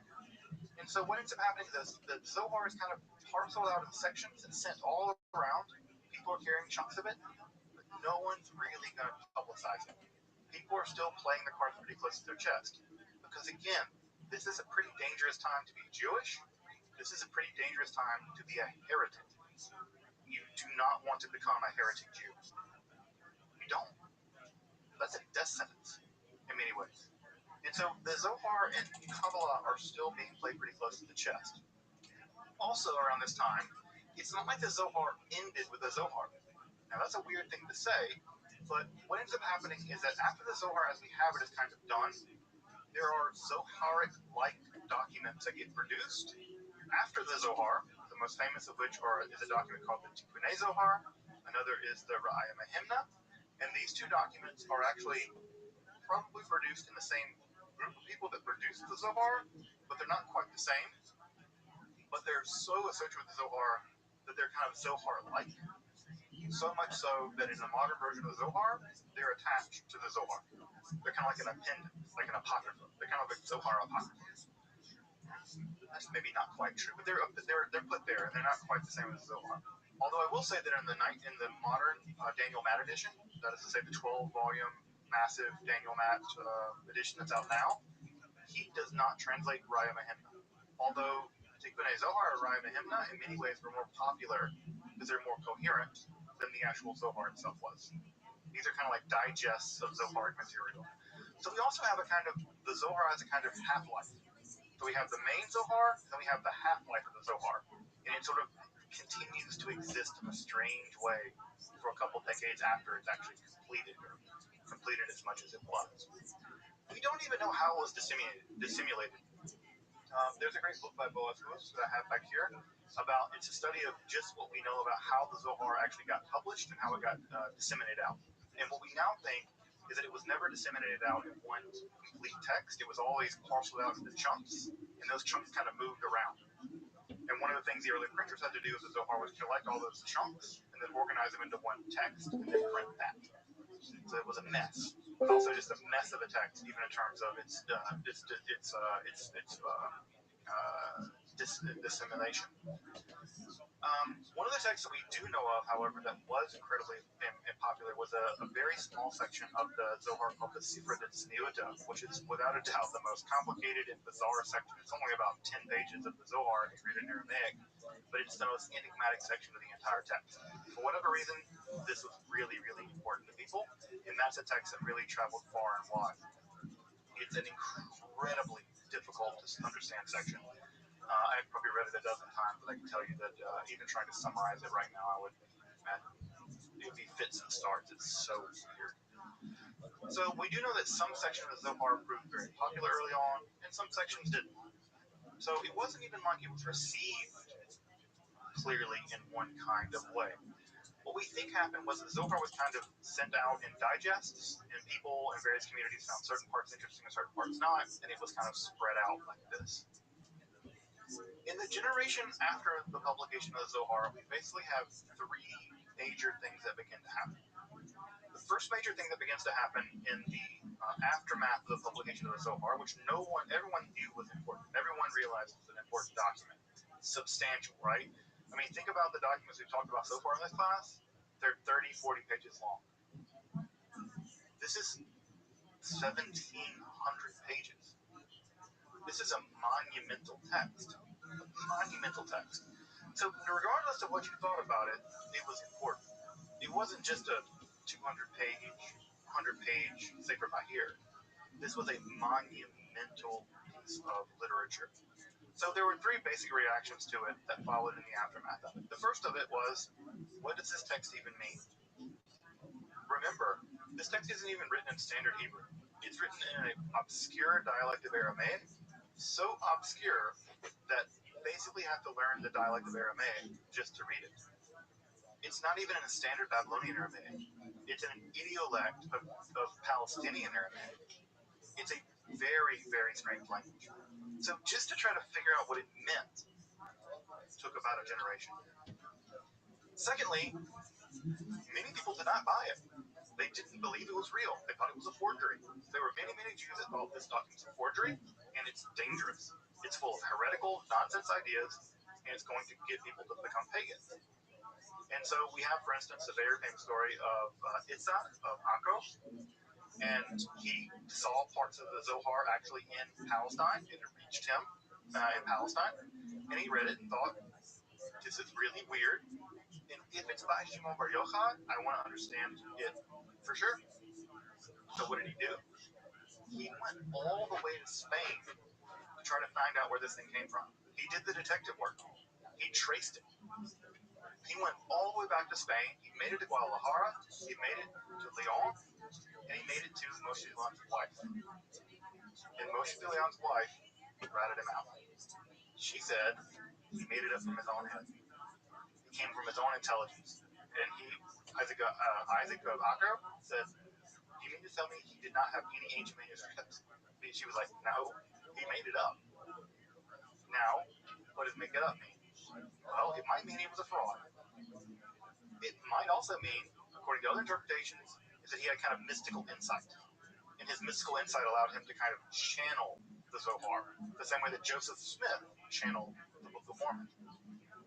That's a claim that people have made, right? The Book of Mormon, Joseph Smith never claimed he actually translated from gold plates. Joseph Smith claimed he used stones and looked into a hat and translated it spiritually. Well, maybe just something, Moses of Leon did something similar to Zohar. So there were people actively trying to do investigative work to figure out if this thing was real, right? Now, what's weird about Isaac of Akko is that eventually, toward the end of his life, he accepted the Zohar as legitimate, despite what Moses of Leon's wife told him. He accepted it as legitimate. Now, legitimate, what does that mean? It's a big question. But he did ultimately come to accept it, but many people did not. The third thing is, once you understood what it's saying, once you can read the damn thing, well, how do you systematize it? What do these Sephiroth mean? How do you understand all these different connections? How do you understand the 10 Sephiroth tract of various matriarchs and patriarchs, and are in these weird relationships, and they have all these complicated things that they're doing? How do you systematize this thing into a way of being Jewish? You can't just let it be a bunch of weird stuff. If it's the case that Zohar is telling you that the entire purpose of this is the reparation of the world, the redemption of the world, the bringing forth of the Messianic age, you got to figure out how to do it. And the only way to figure out how to do it is to systemize the text so that you can understand what's happening. If you need to balance out 10 things, you know what 10 things are, and how the 10 things relate, and how the mitzvot relate to those 10 things. So you can do the work of mystically aligning. So you're going to need people like encyclopedists. You're going to need people like systematizers. And that will be an entire generation, several generations of people that are going to be doing that work of systematizing things. And the first of those great systematizers, right, is people like Abraham Gigatia. So Abraham Gigatia is a person living in Spain, here in Spain, and he lived roughly right around the same time period toward the end of the composition of the Zohar. And his work, the Sha'ar Ora, and there are some folks earlier than him as well that are worth mentioning here. I'm mentioning those ones too. But Joseph Gigatia is probably either one of the earliest people to receive the Zohar as we have it now. He may have likely been in the circle of people composing it, but his work, Sha'ar Ora, the Gates of Light, is the earliest attempt to formally systematize the structure of the Surah. So he's early on, right? So again, if you think about this, the Sefer Zohar being written in the 1280s, 1290s, 1270s, you can see he's right in that time in Spain. So he receives the Zohar, and he's one of the earliest systematizers. And his book Sha'arei Ora is one of the earliest attempts to systematize it. And also, this is one of the earliest books ever translated out of Hebrew into Latin to give access of the Kabbalah to Christians. In fact, if you've ever seen this image, that is the frontispiece for the translation by Rikius of Josephus' Sha'arei Ora. You can see it translated here as the gates of light, Sha'arei Ora, right? So here we have it. And look, there we go. The earliest depiction of the sphere. You can see it, Keter, Pokemon, Vina, right? So this is a very early depiction of, right? This is supposed to be Shimon Bar Yochai, right?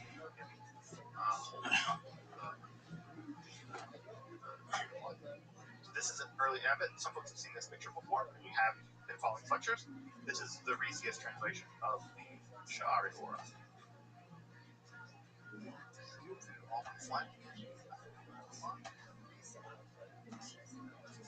Yeah, there we go. So Guinness is one of the earliest systematizers. And that's going to be really important because the Zohar is very hard to understand, and systematize is going to be very important in that process. Another really important early Kabbalistic document that's going to be important here is noting Menachem Rakanti's commentary on the Zohar.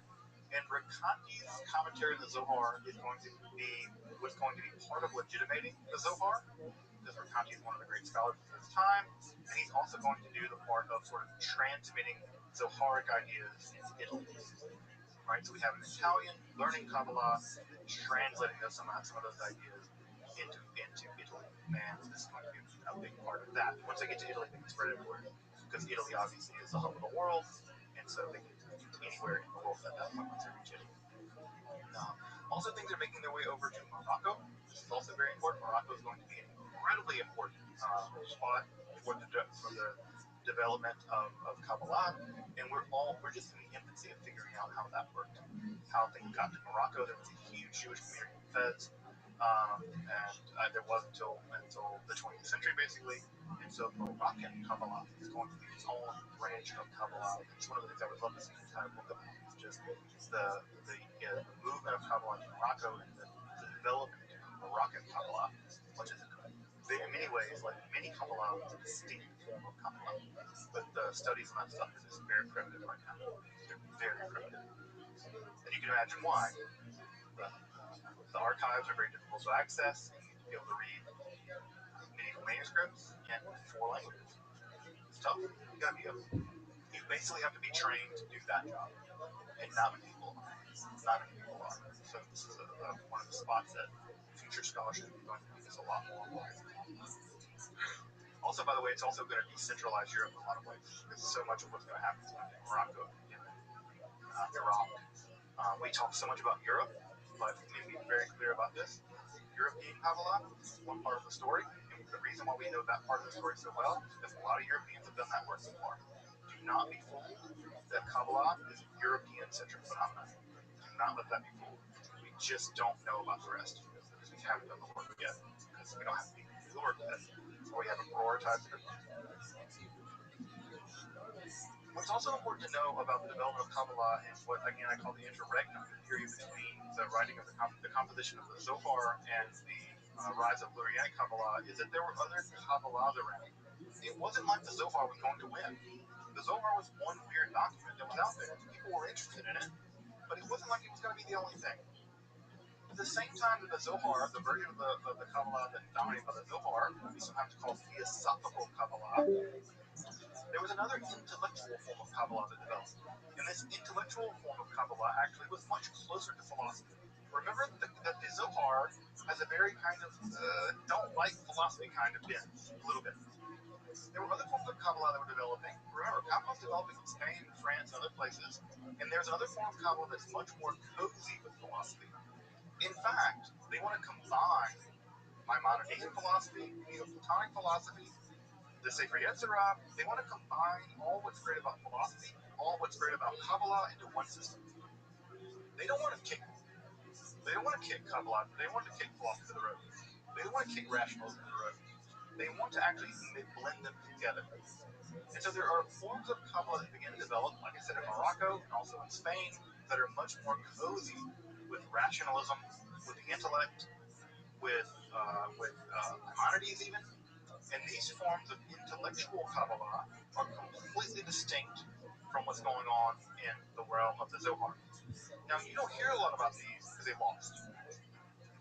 The Zohar is going to win, right? Luri is going to win. But these other forms of Kabbalah are just as legitimate, just as worth studying. Now, what ends up happening in these forms of Kabbalah is that the Sefirot are there, right? These forms of Kabbalah accept the Sefer Yetzirah. They accept the Iyun circle at some level. They accept the Sefirot are real.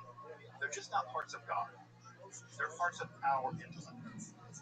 They're the parts of God that actually are part of our intellect, that are the image of God inside of us. And so they're not metaphysical objects that are worthy of speculation out there, right? The ladder is not from me to up there. The ladder is from in here to God. The ladder is in here. It's in the intellect. And you climb it in here, in your mind, in the intellect, not ontologically out there. It's all in here. You go in, not up. In this form of Kabbalah, intellect is central. And what you do is that you go inside of your mind, and through a process of meditation, through a process of breathing techniques, through a process of writing out words and meditating on language, you begin to clear the mind. And as you begin to clear the mind of the nonsense, you begin to uncover the reality of God. And then you begin to climb up the Sefirot in your mind by uncovering the structures of the mind, the pure mind. And that pure mind is an imprint on you from God. And by climbing up the ladder of the intellect, your intellect becomes united with God. Notice this is a very different way of doing Kabbalah. It has everything to do with meditation. It has everything to do with contemplation, as opposed to following Jewish law. Now you can't not follow Jewish law too. That's important, but this is a very different time. The apex of this form of Kabbalah we often call ecstatic Kabbalah. Ecstasis means to go out of yourself. We'll see what this means in just a second. Or we call it prophetic Kabbalah. And the most important example of this is, of course, Abraham Abulafia, right? Abraham Abulafia, another Spaniard, right? Born in Spain. Again, this is a thing where any Ashkenazi person should be very thankful for all the kind Spartan given us Kabbalah.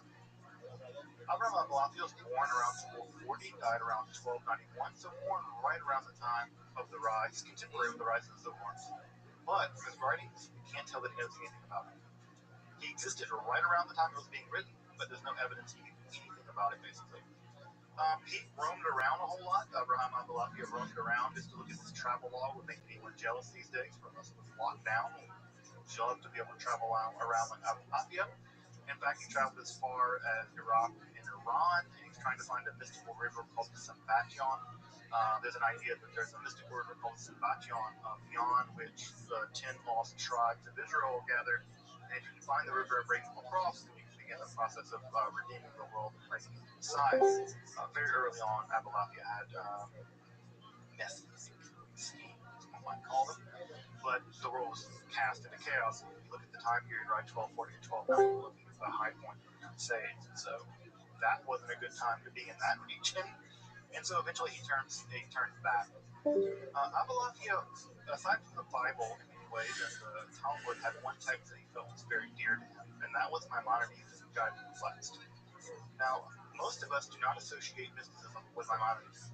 Most of us do not associate mysticism with the God of the Text. In fact, if you ask most people what is the most mystical text in the history of Judaism, they're going to tell you it's the God of the Text.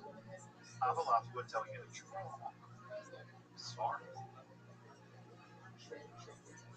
So around the age of 31, he returns to Spain after traveling around a long time, and he begins to have these what he would call prophetic or ecstatic experiences. And this was brought on by some degree of mixing magical techniques that he probably adopted from the world of the Ashkenazic pietists, Ashkenaz, and also some techniques that he's been developing from the Sefer Yetzirah.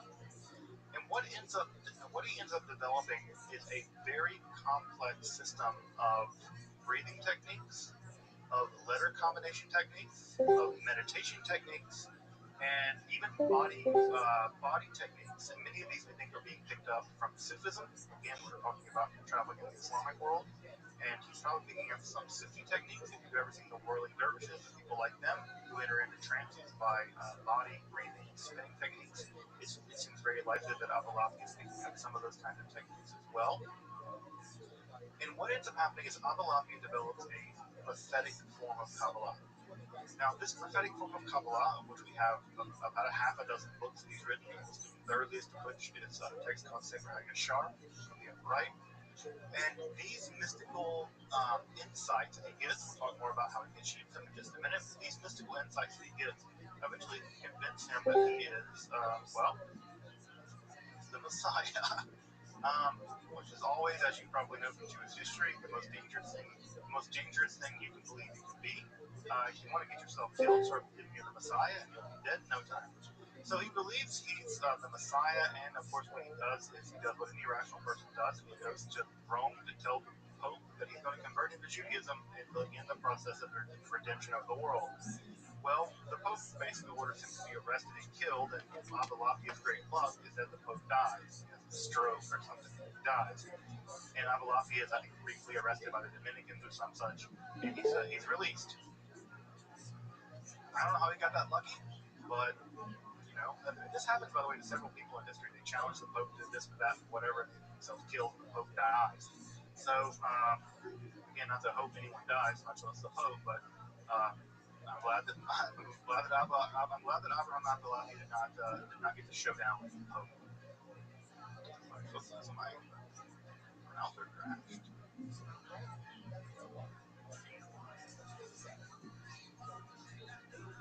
Too many tabs open here. The curse of the academic. Is there any more with Abulafi? Yeah. The Pope died. And Abulafi lived. Good job, Abulafi. He would spend the rest of his career basically traveling around writing books, lecturing on the God that reflects, and basically saying that he was the Messiah. And originally, toward the end of his life, some pretty important Jewish folk in the area of Sicily ultimately had him condemned by another Kabbalist, right?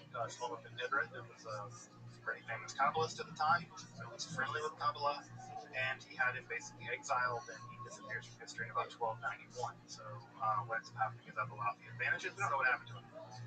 He died or disappeared or become occulted. He'll come back later and save us all. I don't know. Abulafi produced enormous amounts of works, prophetic works, commentaries on the Moses, Maimonides, God Reflects, and the Sefer Yetzirah. And his combined works now comprise about 13 modern volumes. I have the complete works of Abulafi downstairs in Hebrew. There's about 13 volumes, although they're not terribly reliable. A critical edition of Maimonides' works is still something we need. It's still not there yet. And so Maimonides is one of these incredibly important mystics that we just don't have a complete works for in Hebrew, even in English, really, which is a disaster, I think, in a lot of ways. But maybe one day in our lifetime we'll have it. What makes Abulafi's work so important is that not only does he do philosophical speculation, he tells you how to do these techniques. He tells you the breathing techniques. He tells you the letter techniques. He tells you how to do the combinations. He tells you they are guidebooks. And those parts of the books rarely ever got printed because people were terrified of trying this stuff. Because Abulafi did this stuff, they thought he was the Messiah. And people did not want that happening, and so these sections of the book are hardly ever even reproduced in Hebrew. I do have them in Hebrew, and they're super complicated. It's all about combining letter values and stuff like that. Although I will say that recently there was a scholar named Moshe Yedel, one of the most important scholars of Kabbalah these days. Moshe Yedel did work with a neuroscientist to reproduce some of Abraham Abulafi's breathing and meditation techniques, and it showed on the neurological level, it showed results. It was changing people's brains, right? So there is something to it. In the same way we studied Zen monks' brains with nuns who chant, so there is something to it. How did this work? What he thought, right, and this is to get a little bit into the weeds of medieval philosophy, which I'm not going to do because I don't want to be a crazy person, but there was an idea coming from Aristotle that your intellect, right? So think about a bunch of dominoes. Imagine the universe is a bunch of dominoes.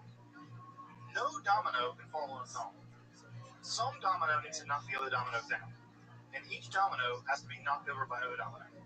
So every domino is passive until another domino acts on it and knocks it down. And then that domino knocks it, and it becomes the new active domino. And it knocks the other passive domino down. Active, passive, active, passive, active, passive, active.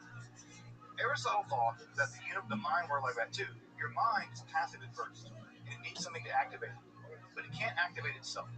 So what activates it? Another mind outside of it. It's like a domino clicking your mind on, or someone turning a light switch on. The light is passively on, or passively there, then we click the light, and we are the active lighter of it. And then the light shines. Well, Aristotle thought that there must be something outside the mind that lights the mind up. Your mind is passive, and something activates it. What's that active thing that lights the mind up? Another mind. What mind? God's mind. God's mind turns the light on in your mind, illuminates your mind. Well, often our minds are kind of full of gunk, right? I mean, think about your day. Do you really think about how your mind is a realm of God? No, you think about paying the bills and getting the kids and doing the thing and getting some food and doing whatever, teaching a class. Your mind's covered over with all kinds of layers of things that make you forget what you are. You're a mind activated by God's mind. Well, what is the technique that Avalokhi develops? A way of clearing off the gunk, so that your mind reaches all the way back up to the divine mind, and that your mind and God's mind become connected together. And when that happens, when your mind and God's mind become connected, you see like God does. You see time just as one thing, right? You're now no longer in third dimension, you're in four dimensions, and you see time. You can look that way into the past and look that way into the future. That's prophecy. You can see how things are going to go, you can see how things went. You can see where you are.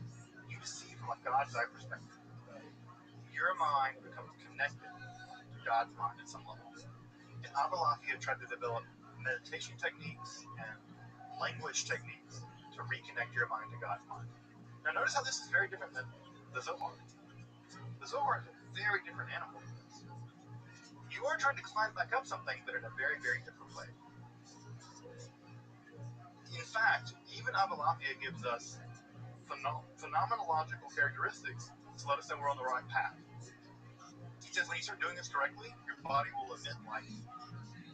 You'll see a double of yourself in front of you, like another you, your thelem, your astral body, communicating with you. And eventually you'll have a terrifying moment, and you'll break through to pure joy, right? And once you break through to pure joy, you're then jettisoned up to the divine mind. By the way, this sounds a lot like Zen Buddhism in a lot of ways, and many people have drawn a lot of comparisons between Zen Buddhism and Avalokhi's meditation technique. So this how-to aspect of Avalokhi's work was always viewed with a lot of suspicion by a lot of Jews because of how Avalokhi turned out, and also just because it's the idea of joining with God is a very controversial idea in Judaism, because the idea that God is transcendent, you're not, so that's a weird thing in Judaism. But Avalokhi's ideas were incredibly interesting, and eventually his ideas will get redeemed back into mainstream Kabbalah.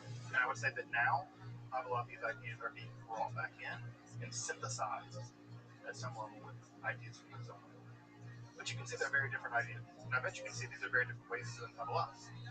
These are fundamentally different ways of doing Kabbalah. But what's important about this is to know that what the Kabbalah was in 1300, 1350 was not sorted out. There were Kabbalahs. And because there were Kabbalahs, it could have gone lots of ways, but eventually it's going to go on. We'll talk about that way. We'll talk about the way in just a second. Oh, so I'm talking about it now. The most important event in the history of the Kabbalah is the Alhambra Decree, which, as I'm sure all of you know, the Alhambra Decree was the decree by the Spanish monarchs, Isabel and Ferdinand. I have a coin over there in my collection, who banned all Jews from living in Iberia beginning in the summer of 1492. Of course, the enactment of the Alhambra Decree took effect on Tisha B'Av of that year. So, add injury to insult. And what ends up happening is that, like in many cases, as we talked about early on in this class, when something really bad happens to the Jews don't get running, the Jews get apocalyptic. So when bad stuff happens, apocalypticism kind of comes in and say, "Hi guys, I'm here for you." And so this apocalyptic fervor begins to emerge. Judaism again with the Alhambra Decree, and that apocalyptic fervor is combined with the Kabbalah. Now, if you can't imagine a more spicy thing than that, I don't know what you can think of. Kabbalah plus apocalypse is like, that's the bee's knees, y'all. That's the thing. And so they begin to combine these ideas. Not only that, there's an idea that God had sent the Kabbalah to prepare the Jews for 1492 with the Alhambra Decree, and that the Alhambra Decree was the beginning of the end of the world, the whole damn thing, or the beginning of at least the Messianic era, and the Kabbalah was how to bring it home. So what was previously, before 1492, a very carefully guarded, secretive world of Kabbalah, after 1492, the new idea was, we need to popularize this, because by popularizing it, we will herald the Messiah. Kabbalah is the road. Kabbalah is like the rug that we lay out for the Messiah. We got to roll the rug out. How we roll the rug out? By popularizing these ideas, by intensifying our devotion to this new idea. Right? Which again, to them wasn't new, right? They really believed it was ancient. And to wit, because they believed that it was ancient, because they believed that the Zohar really all came all the way from Shimon Bar Yochai, where did they go to settle when they were exiled? Many of them were collected by Bayezid II, who also knows one from. Bayezid II was the Ottoman Turk emperor, who was incredibly gracious. He sent his entire fleet to rescue Jews who were being exiled from Spain. Again, this is one of these things where we should tell the story very clearly that this is a case where Muslims saved Jews. Bayezid II recognized this as a very important thing for his empire, and he brought Jews all the way to the Ottoman Empire. By the way, in 1492, there was no printing presses in the Ottoman Empire. In 1493, there was one in Salonika, set up by Jews. So Bayezid II was very, very intelligent in this regard. He knew that rescuing the Jewish population would be good for his empire.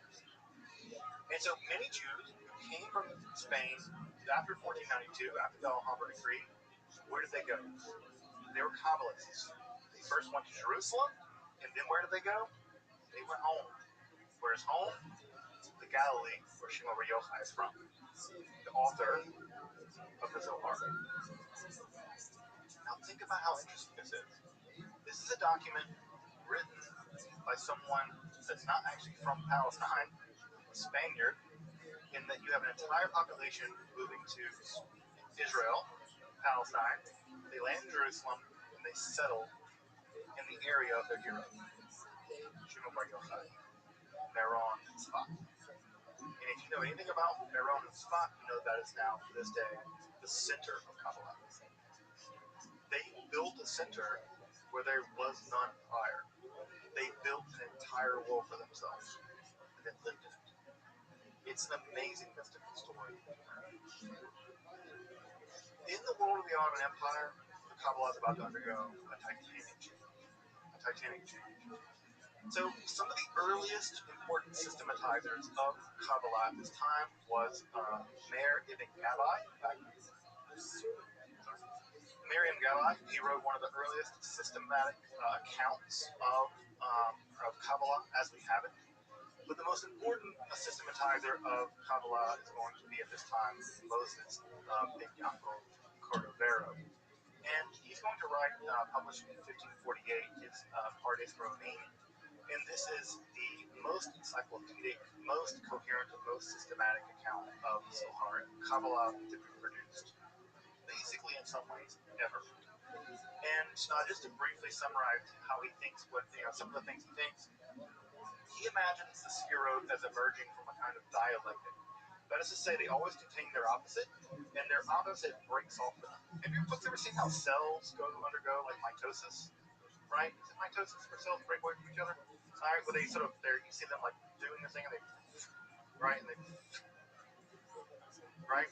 He imagines that all the spheroid, the Ein Sof contained a contradiction, and that from that contradiction emerged Sphira, and then that contained all the contradictions of Ein Sof, broke again, broke again, broke again, broke again.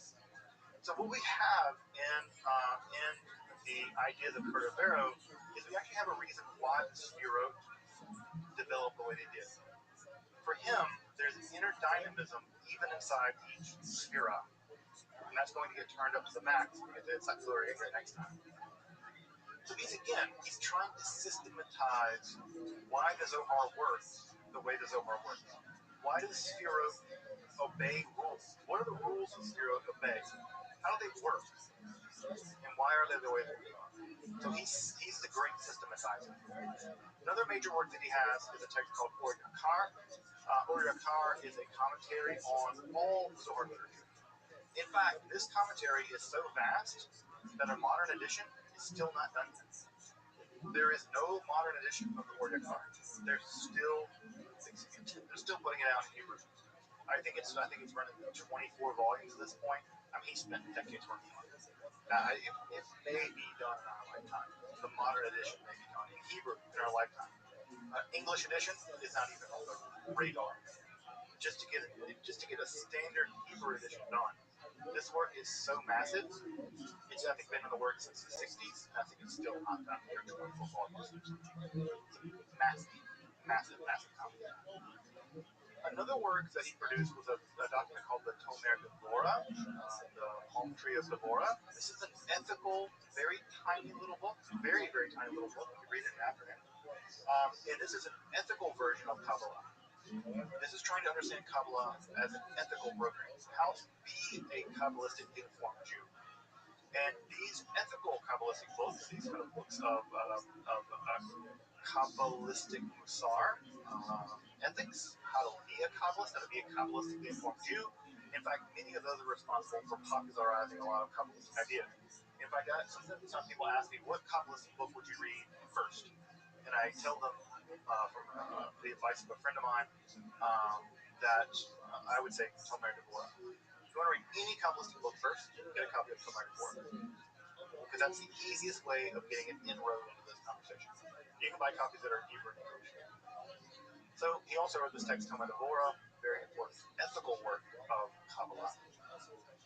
Cordovero was the great systematizer of the generation. And I would say that in many ways, I'll speak for myself personally here, which I rarely do, but I will say, I prefer Cordovero's system of Kabbalah in many ways, from a philosophic point of view, more than I appreciate its Aklurias. Now, I know you're not supposed to say that because it's Aklurias, the bee's knees of everything all time. I would say the Cordovero system I find is much more rigorous, much more systematic, much more philosophically thoughtful. So I appreciate Cordovero a great deal. Now, his elder brother-in-law, right, was Shlomo Alphabets. Now, you may have never heard of Shlomo Alphabet, but I bet you sung a song he wrote, a little ditty called Lechadodi. If you ever practiced Kabbalah Shabbat, the service on a Friday night to welcome in Shabbat, if you ever sung Lechadodi, you've engaged in Kabbalah. Congratulations. The entire service of Kabbalah Shabbat was invented by the circle of people like Joseph Alphabets, right, and people like Cordovero and people like Caro. They invented that entire service. That entire service was invented on a whole cloth by Kabbalists. And Lechadodi is the high point of that service, and it's a Kabbalistic hymn to the Shabbat as Shekhinah. So, also he developed some of the all-night study sessions that became important to the development of the holiday of Shavuot. He wrote down a tikkun on Shavuot, we stayed up all night. Those kinds of ideas are also to be found in and ideas of like Shlomo Alphabets and other folks. In fact, Alphabets and Joseph Caro, we'll talk about in a second, they moved to Palestine because a spirit, an entity, a magi, a preacher, the Shekinah, told them they have to relocate to Palestine and go to Tzfat.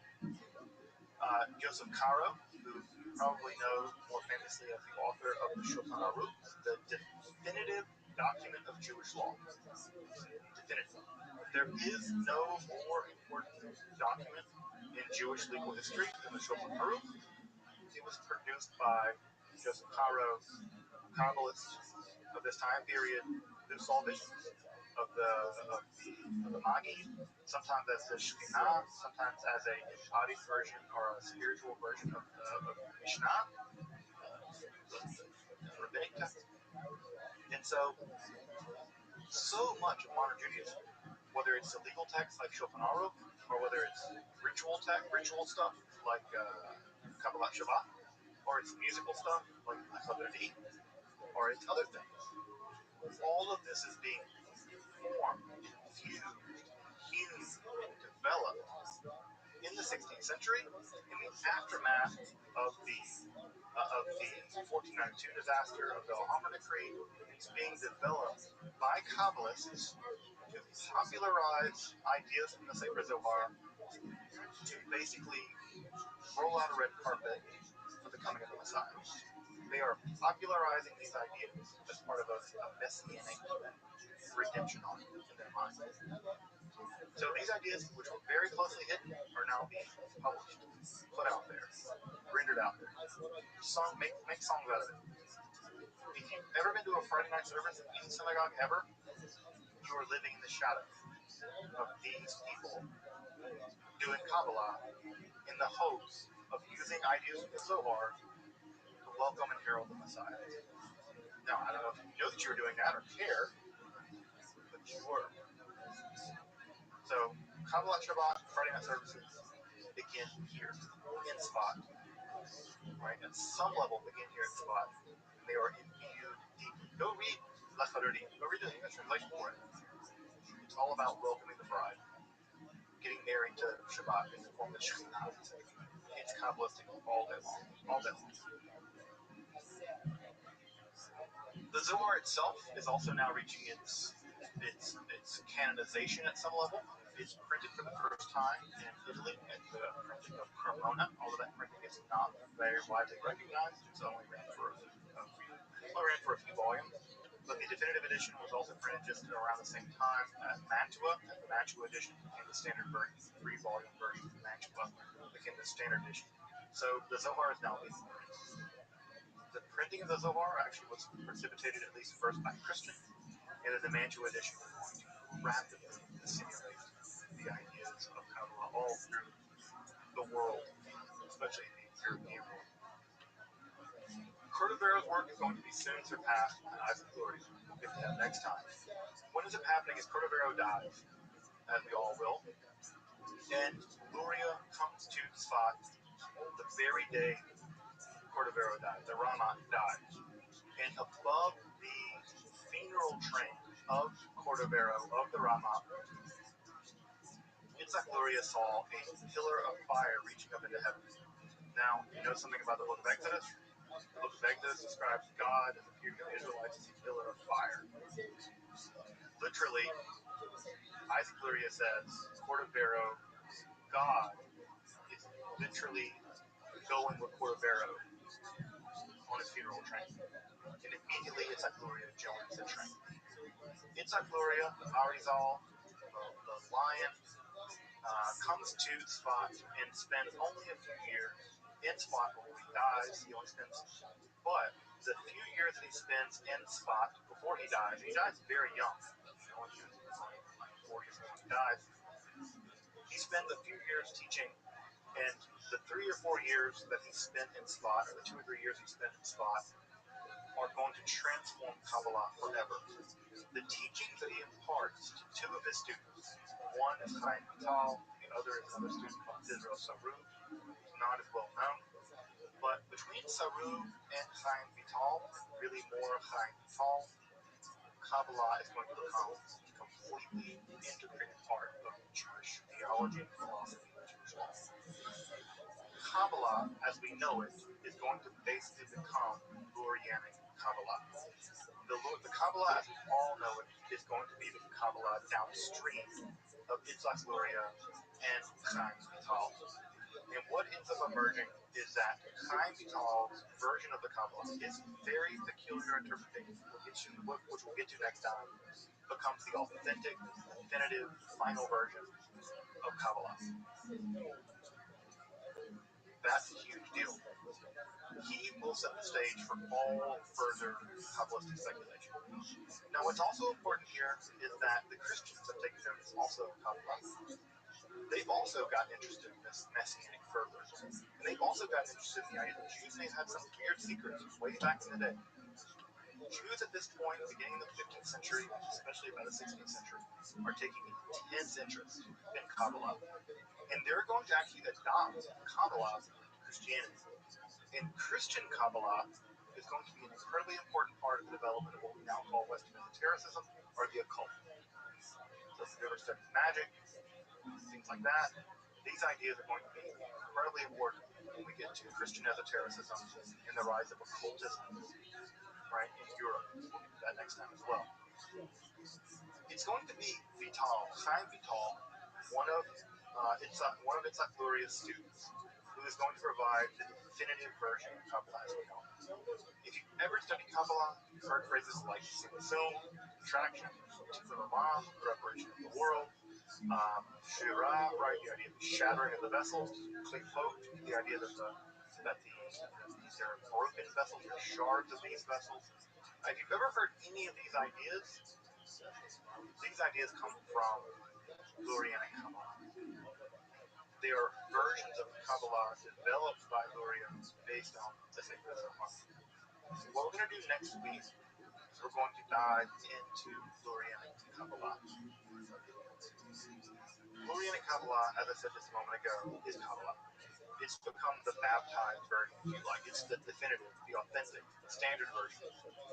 There were other versions of Kabbalah that existed prior, but Lurianic Kabbalah becomes the canonical version of Kabbalah. So notice what's already happened. By the late 16th century, the Zohar is already accepted as canon. There's no doubt anymore basically about it. The question is, how do we interpret it correctly? Luria is going to become the canonical version of Kabbalah. That's a big deal. Because something that is, at this point, from 1572, Kabbalah is only about 300 years old. 1270 is when it first began to emerge, really. And by 1572, with the death of Isaac Luria, it's going to become definitive. So by 300 years,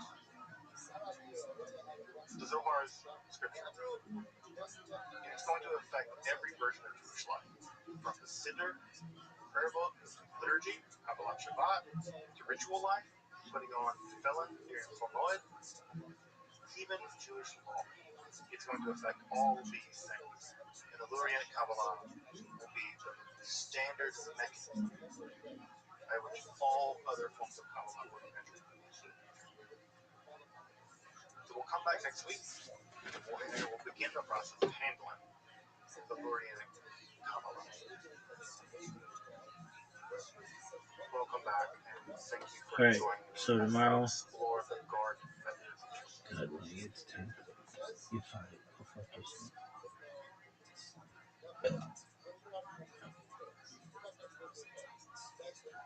What? That's that guy.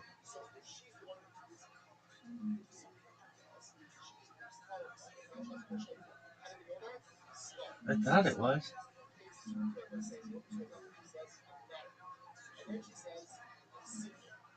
Daddy, chill.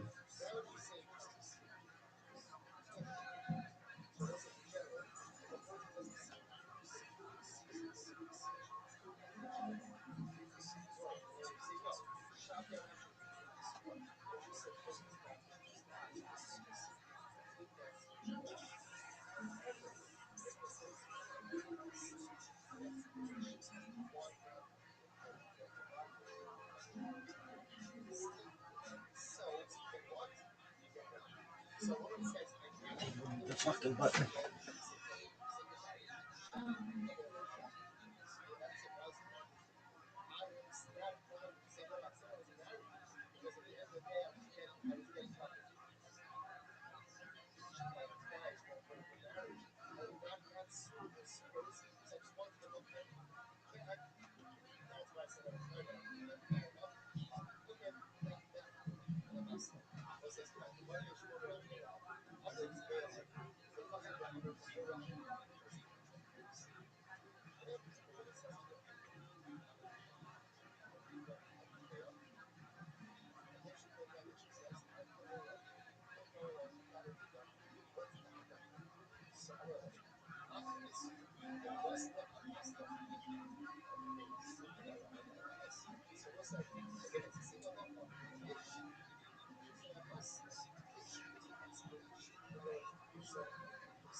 Got him. Got you, Daddy. Chill.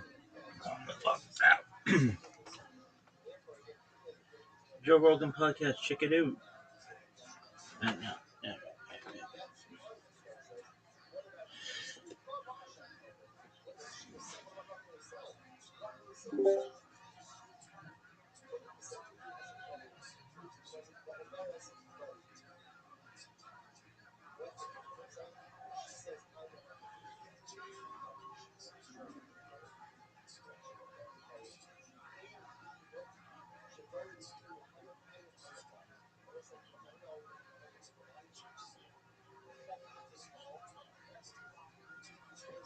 His athleticism. This scratch. Look at this move. Look at this. Getting crusty out of the eye, baby.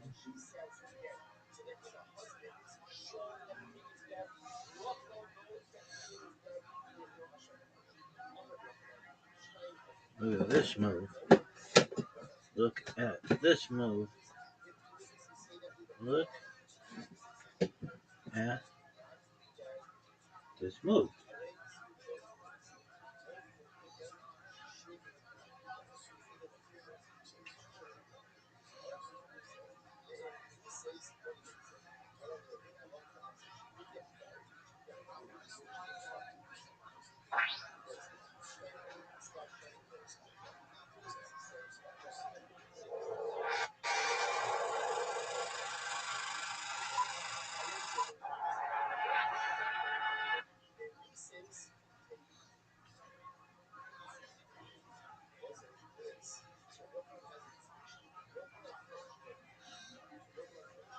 Look at the photos of them.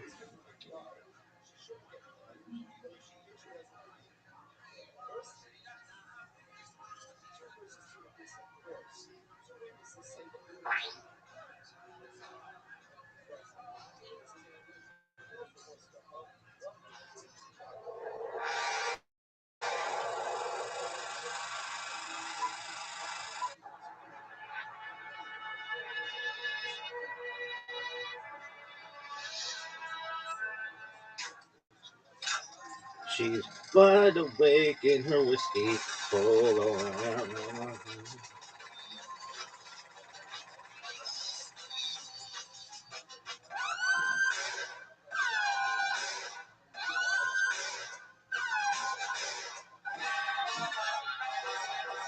Hey, this is Rabbi coming to you live from the world's famous comedy store main room for a brand new episode of Kill Tony. Give it up for Tony Angelo. Hey, I'm right here. I'm sitting next to you the whole gosh darn time. It's still a pandemic, so I sit next to you during the start of the show. Oh, It's good to be here. How are you, Brian? I'm good. We're here again, the world famous comedy store. Another episode of Kill Tony on the Sunset Strip. Hey, look, everybody, it's the great Ryan J. Ebo right there. Drawing tonight's episode. There's the classic, the turn, the wave, and the point from Ryan J. Ebo. He draws every single episode of the show. All those prints are available at RyanJEbo.com. Every poster, every episode. He's been doing auctions over there. Go check it out. A lot of fun stuff happening. A couple new, very limited edition Kill Tony shirts he just released, and other fun stuff as well. Yeah, very exciting. We're all stuffed up on Vito's Pizza, my favorite pizza place, and really one of my favorite Italian restaurants in all of the city that I love the most, Los Angeles, California. It's kind of ruined the pizza that I usually get now because it all delivers like now compared to It's incredible, and I think I mentioned it last week, but I did it again since then. Every little gathering I go to now, where I know there's going to be 4 or more people, I pre-order an entire party tray of ziti, and it comes with an entire tray of breadsticks, an entire tray of salad, hot salad, and I show up there. Actually, it's cold salad, Brian. It's been a while since you had a salad. I may have forgotten. Oh, yeah, that's right. It is cold. Yeah, salad is not served hot, red meat. But I'll just bring these entire trays of food to places, and people are like, "What the fuck?" And it makes people so happy. People just eat breadsticks. I mean, the breadsticks alone would stop a party in its tracks, or start one, if you will. But shout out to Charlie. Of course, last week we were graced with the presence of the great Grace from Vito's Pizza. I'm all jacked up on delicious caveman coffee. Use the promo code KillTony, save 15%. We have amazing sponsors here. I actually eat Vito's. I actually drink caveman coffee. I actually love the Comedy Store. And here's a little bit more from the amazing sponsors that brought you tonight's episode. Hey y'all, now more than ever, you really shouldn't put off seeing a doctor when you're not feeling well. And I know that with everything going on, it can be difficult to put your health first. Seeing a doctor can be a real hassle, plus it's scary nowadays to go in there. There might be people in the waiting room coughing. It's frightening.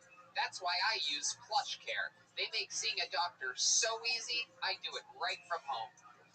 PlushCare provides virtual doctor appointments through your smartphone or computer. I just pick a time that works for me and book an appointment right online. I don't have to sit on hold forever to make an appointment or leave the house and sit in a crowded waiting room like Tony just said, and to be exposed to who knows what. With PlushCare, I can be diagnosed, treated, and even have a prescription sent to the pharmacy of my choice if needed within minutes. PlushCare accepts most major insurance carriers and is available in all 50 states. The doctors care. They're here to help by discussing treatment options, providing prescriptions as needed. And they're available anytime I have questions. And if you need a regular checkup or have questions about mental health, PlushCare doctors are available to help. Schedule an appointment today to discuss your treatment options. I did this, Brian, and it was super easy. Turns out I had a little case of food poisoning after eating some diabolical sushi, but I was worried, and I took care of all of it over PlushCare. With PlushCare, I don't put off seeing a doctor, and neither should you. No more excuses. Make your appointment today. Go to plushcare.com/Tony. That's plushcare.com/Tony. Plushcare.com/Tony. When you use the bathroom, you always close the door behind you, right? You don't want random passersby looking in on you. So why would you let people look in on you when you go online? Using the internet without ExpressVPN is like going to the bathroom and not closing the door. Did you know that your internet service provider, say Comcast or Verizon, knows every single website you visit? And what's worse is they can sell this information to ad companies and tech giants who will use your data to target you. Yeah, it's completely legal that they do that. Also, it's scary. ExpressVPN puts a stop to this. It creates a secure, encrypted tunnel between the device and the internet so that your online activity can't be seen by anyone. I use ExpressVPN on all my devices. It works on everything, phones, laptops, even routers. So everyone who shares your Wi-Fi can still be protected even if they don't have ExpressVPN. The best part, if you're using ExpressVPN, it's as easy as closing the bathroom door. Just fire up the app, click one button, and you are protected. ExpressVPN is the world's #1 rated VPN by CNET, Wired, The Verge, and countless others. So if you're like me and believe your online activity is your business, secure yourself by visiting expressvpn.com/KillTony today. Use our exclusive link, expressvpn.com/KillTony, and you can get an extra 3 months free.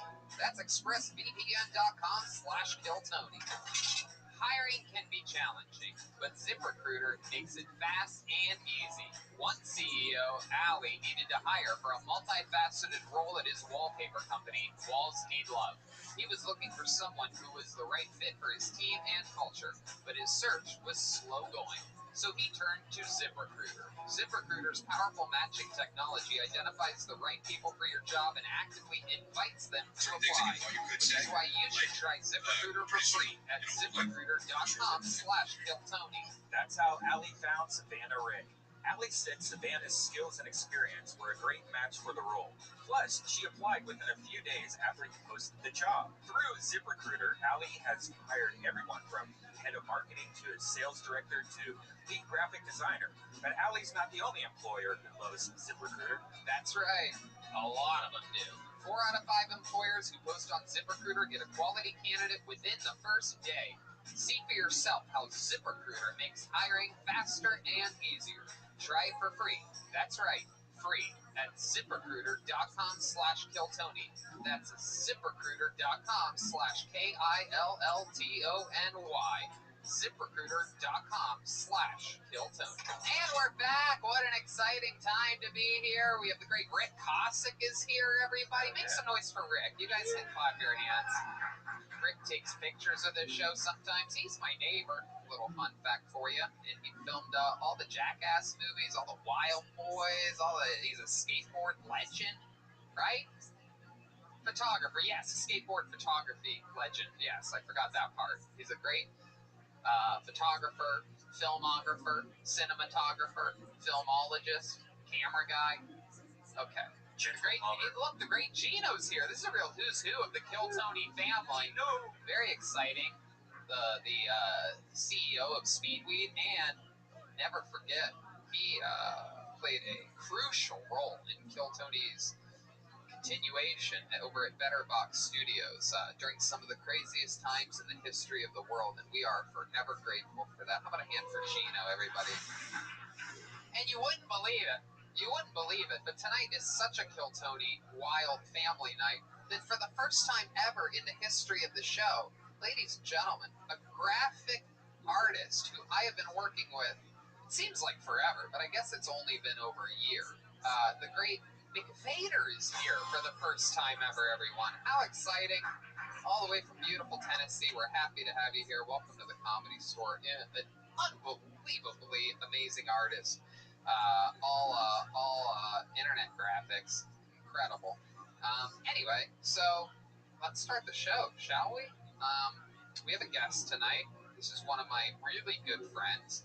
This is a guy who I've even gotten closer Yeah, you've been playing a little golf, you do? Yeah, he's been teaching me some stuff, getting my swing right. This guy is an unbelievable golfer, an unbelievable comedian, a guy who I've always looked up to here at the Comedy Store. When I started here, he was already right there in the middle of lineups, killing it. The Comedy Store paid regular, famous for movies, TV shows, absolutely everything, but a true Comedy Store guy. One of my good friends. Everybody make some noise for the great Court McCown, everybody. Yeah!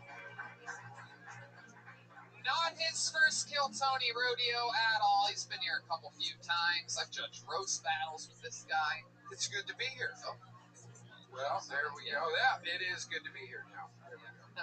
Ben, how are you, buddy? Good to see you. It's good to be here.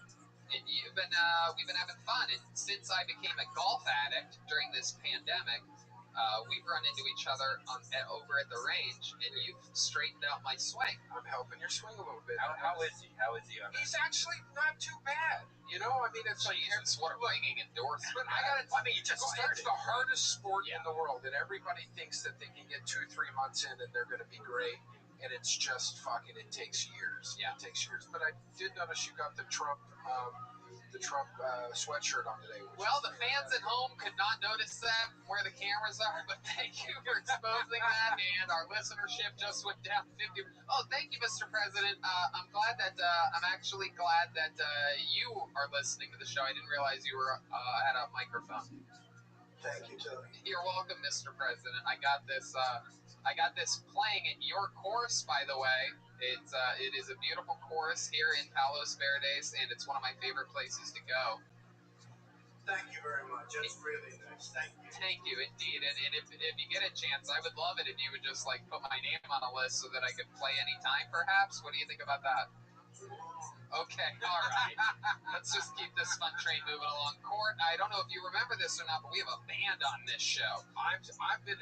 When I first started doing this, it was still upstairs, and there was no band. So now I feel like I'm really part of Kill Tony. I love it. Well, the band, every single episode commits to being different characters. We never know what they're going to be. They've been in the back getting ready. Took a long time tonight. Let's see what they are. I hope it's worth it. They're the best damn band in the land. They are the Kill Tony Band. Jeremiah Watkins, Joelberg, Joel Jimenez, Jetski, Jesse Johnson, and Chroma Chris. Oh. Oh my God. What in the world is happening? Wow. Oh my God. Wow. Oh my God. Look at this. Wow. My goodness gracious. They made Jetski a frickin' Christmas tree over here. Poor Jesse Johnson. What an interesting position you're in tonight. Ladies and gentlemen, the great Santa Claus is here, everybody. Clearly pregnant with septuplets. A very strange type of fat. Hello, how are you, Santa? Have you been a good boy this year, Tony? You know me. I do, you haven't. Why? What have I done? Have you been watching me? Lots of coal, Tony. Lots of coal coming your way. All right. Well, luckily luckily I'm a big fan of the coal industry, so I'll be able to resell that. Okay, not Mr. President, Mr. Santa Claus. Well, Mr. President is here. You're a big fan of the coal industry as well, right, Mr. President? Right? Officially running for President of the United States. That's not what I asked you at all. We love coal, don't we?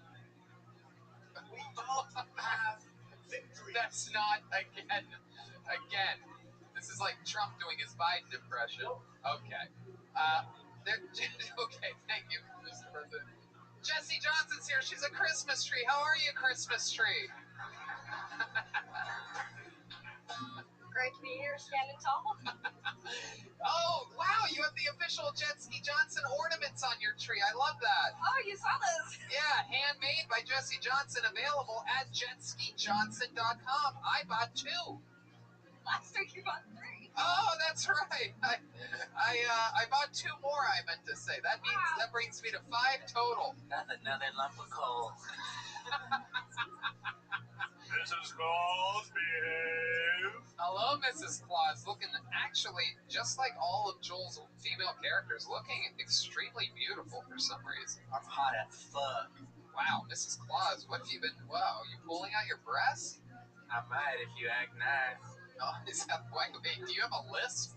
She sucked on too many candy canes. That's right. Sometimes your tongue just gets stuck like this. How do you think we made this marriage work for so long? And it appears as though we. Appears as though we have one of the most frightening elves of all time here, everybody. Chroma Chris. Hey, everybody, nice to be here. Hi, what's your name, Elf? Name's Alfonso. Ha! It's just Santa turned the North Pole into a meth lab. Look at this. This is wild, man. This is a fucking party. Jet skis, a Christmas tree. We got the real Santa Claus. This is your first time on the show, am I right, Santa Claus? It's true. It's so wild. Nothing better than a late September, early October appearance by Santa Claus. Well, it's about to be my busy season, so I made some room in my schedule. Okay, that makes sense. You look great. You ready? So we have a special Christmas episode. Christmas with Court McCowan. Everything's here. Everybody's here. So let's start the show, shall we? This is another episode of Kiltany. We're still inside with a very, very extremely, basically no audience, just the close-up production team here at Kiltany. But with a few predetermined sign-ups, trying to squeeze some new people in here that have been waiting couple weeks or so to get in, and they're finally in the bucket, so let's start the show. You guys ready for this? Oh, yeah. Oh, boy, that reminds me of back when we used to have 500 people in the room. You know what? Let's not start the show with the bucket. Let's start the show with something special. This is one of our regulars, ladies and gentlemen. To get things started here tonight, this guy, one of the longest tenured regulars in the history of the show, famously was sent over 20-some pairs of shorts last week. Absolutely insane. And did a little runway strut for us, testing out some of the pairs of shorts. And he's back again. One of my favorite comedians, ladies and gentlemen, it's the Big Red Machine, William Montgomery, with 60 seconds uninterrupted. Here he is, William Montgomery. I wish they'd attach an iPad to a shake weight so we could form a tight-knit community. I'm kind of jealous of Peloton, of people riding their bikes in their living room, cheering each other on. Meanwhile, I'm in the basement with a shake weight looking like I'm training for the dice rolling Olympics. The best part about a shake weight is that you lose 12 pounds in 1 square inch of your body, and you have the fucking most ripped muscle inside of your right elbow. Meanwhile, the left elbow looks like Danny DeVito at a nudist resort. Whenever I pull down my underwear, my dick looks like Danny DeVito auditioning for Taxi. But seriously, I don't know if y'all heard, but Casper the Friendly Ghost died a couple days ago.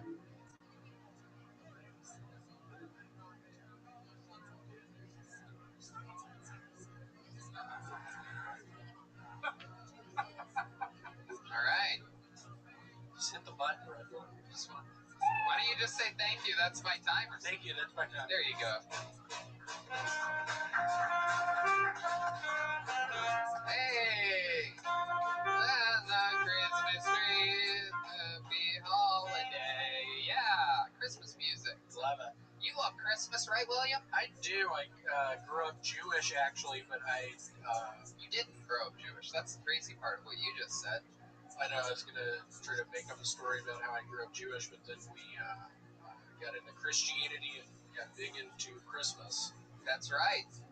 Speaking of Christmas, you were given tens and tens of gifts last week as the shorts really started pouring in here at the Comedy Store. I have some new ones on tonight. That is a beautiful new pair of shorts, buttons zipped up, everything is working, it's operational. Do you have a belt on those? No? Oh, you do? Wow, look at you, you class act.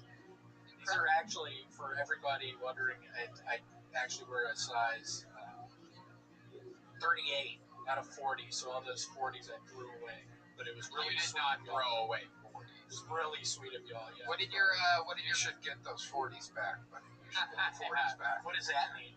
Well, the belt's a little tight. They're hanging a little bit. Let's just say when you lifted your shirt, I thought game recognized game.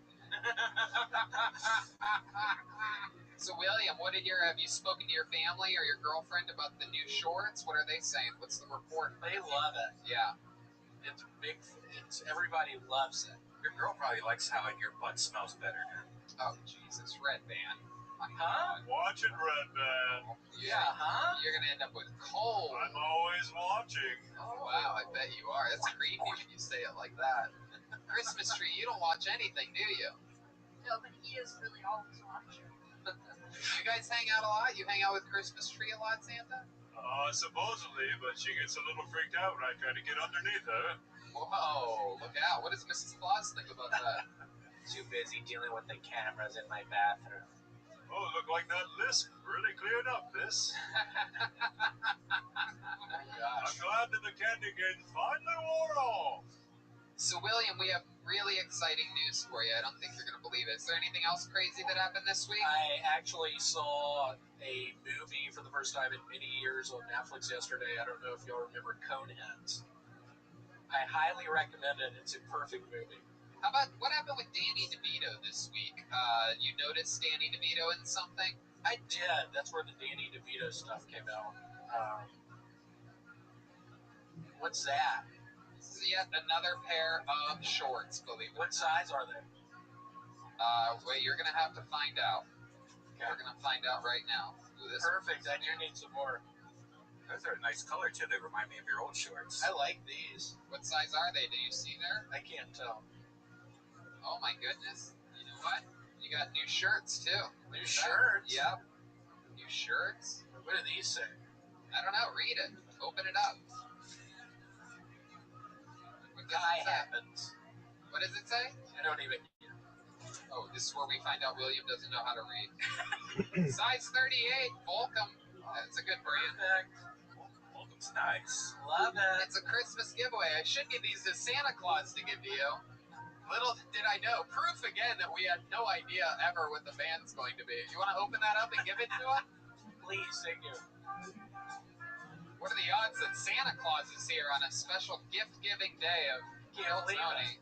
How many boxes do you? How many more shorts do I have? Well, this one's exciting. It's postmarked to Billy Montgomery. Billy Montgomery. Wow. Hold on, we got two pairs in that one. Kill Tony is now an unboxing show.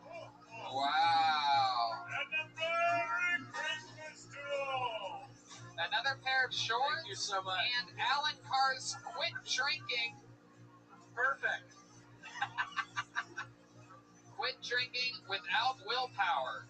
Two things. Without willpower, how does that work? Santa, check this How out. does that work? And a giant bag of candy. Oh, God. Oh, Wow. Look at So that. instead of drinking, you can eat a bunch of candy. Oh, and you also got a letter here. Could be money. Oh, let's see. Could be money. Could be anthrax. Nobody really knows. Yeah. You read it real hard when you open that. Yeah. Santa is opening a letter. I want to see if there's cash in there. That's all I really care about. Perhaps a check, a cashier's check. A love letter. What is Is that? there a check? A gift certificate? A bumper sticker? Find out how not to receive the mark of the beast. Wow. Oh, religion Mark shit. of the beast. It is a letter from a crazy person. There may or may not be enough room for this on Red Band's podcast studio table. Oh, there you go. It's for Red Band. Postmark to William Montgomery. thank you. Took a shortcut there. So, William, you got a few new pairs of shorts, some new clothes. What do you think? Could we squeeze in another runway session today? Yeah, you want to? Yeah, let's do it. Go backstage. Let's do it. We'll call you out in a bit. There goes William Montgomery. Here we go. We're going to do it again. Happy holidays. Yeah. Rocking around the Christmas tree. It's another episode of Kill Tony. Okay, this should be fun. This guy made his debut on the show just a couple months ago, was back a month ago, and now he's back again. He started on this show. I believe he's only done this show. He lives up near Modesto, so he's real white trash. Always has a real interesting story for us. Last time he told us that he was strapped, and he pulled a strap out of his pants. Let's see what happens this week. Ladies and gentlemen, it is Trey Peacock. Here he is.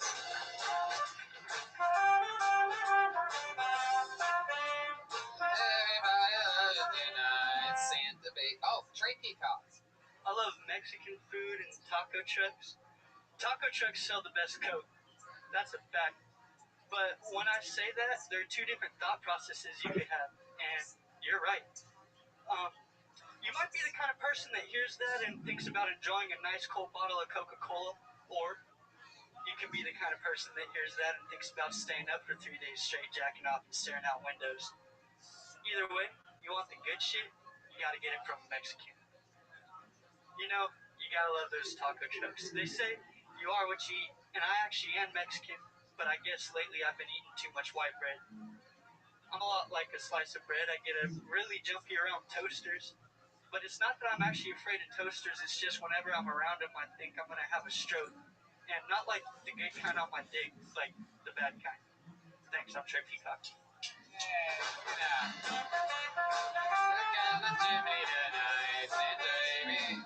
Santa baby, it is Santa baby. Hurry down the chimney tonight. There you go. Hi Trey, how are you? Good, how are you?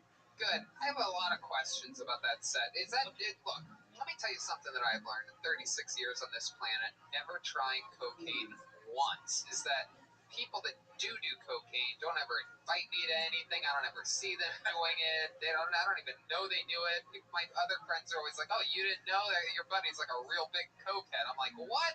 I just thought he had a great sense of humor like me until 5 or 6 a.m. I thought people were just wired that way. But, so I don't know anything about cocaine is my point. My question is this. Is that true that taco trucks sell the best Coke? Well, the joke was Coca-Cola, but yeah, that's the premise. Oh. Well, being someone that's done a lot of cocaine, yeah. I will say that Mexicans sell the worst cocaine on the planet. That's true. Take that, Mexicans! What race has the best cocaine? The Asians? I'm going to guess white people. White people.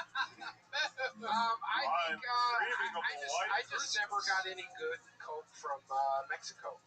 That's just all I got real cane sugar sugar in it. gasoline smell. You know what I'm talking about, Trey. Oh, yeah. The fertilizer smell. Now, Trey, you do a lot of cocaine, correct? Yes, sir. Hell yeah, you do. When's the last time you did some cocaine?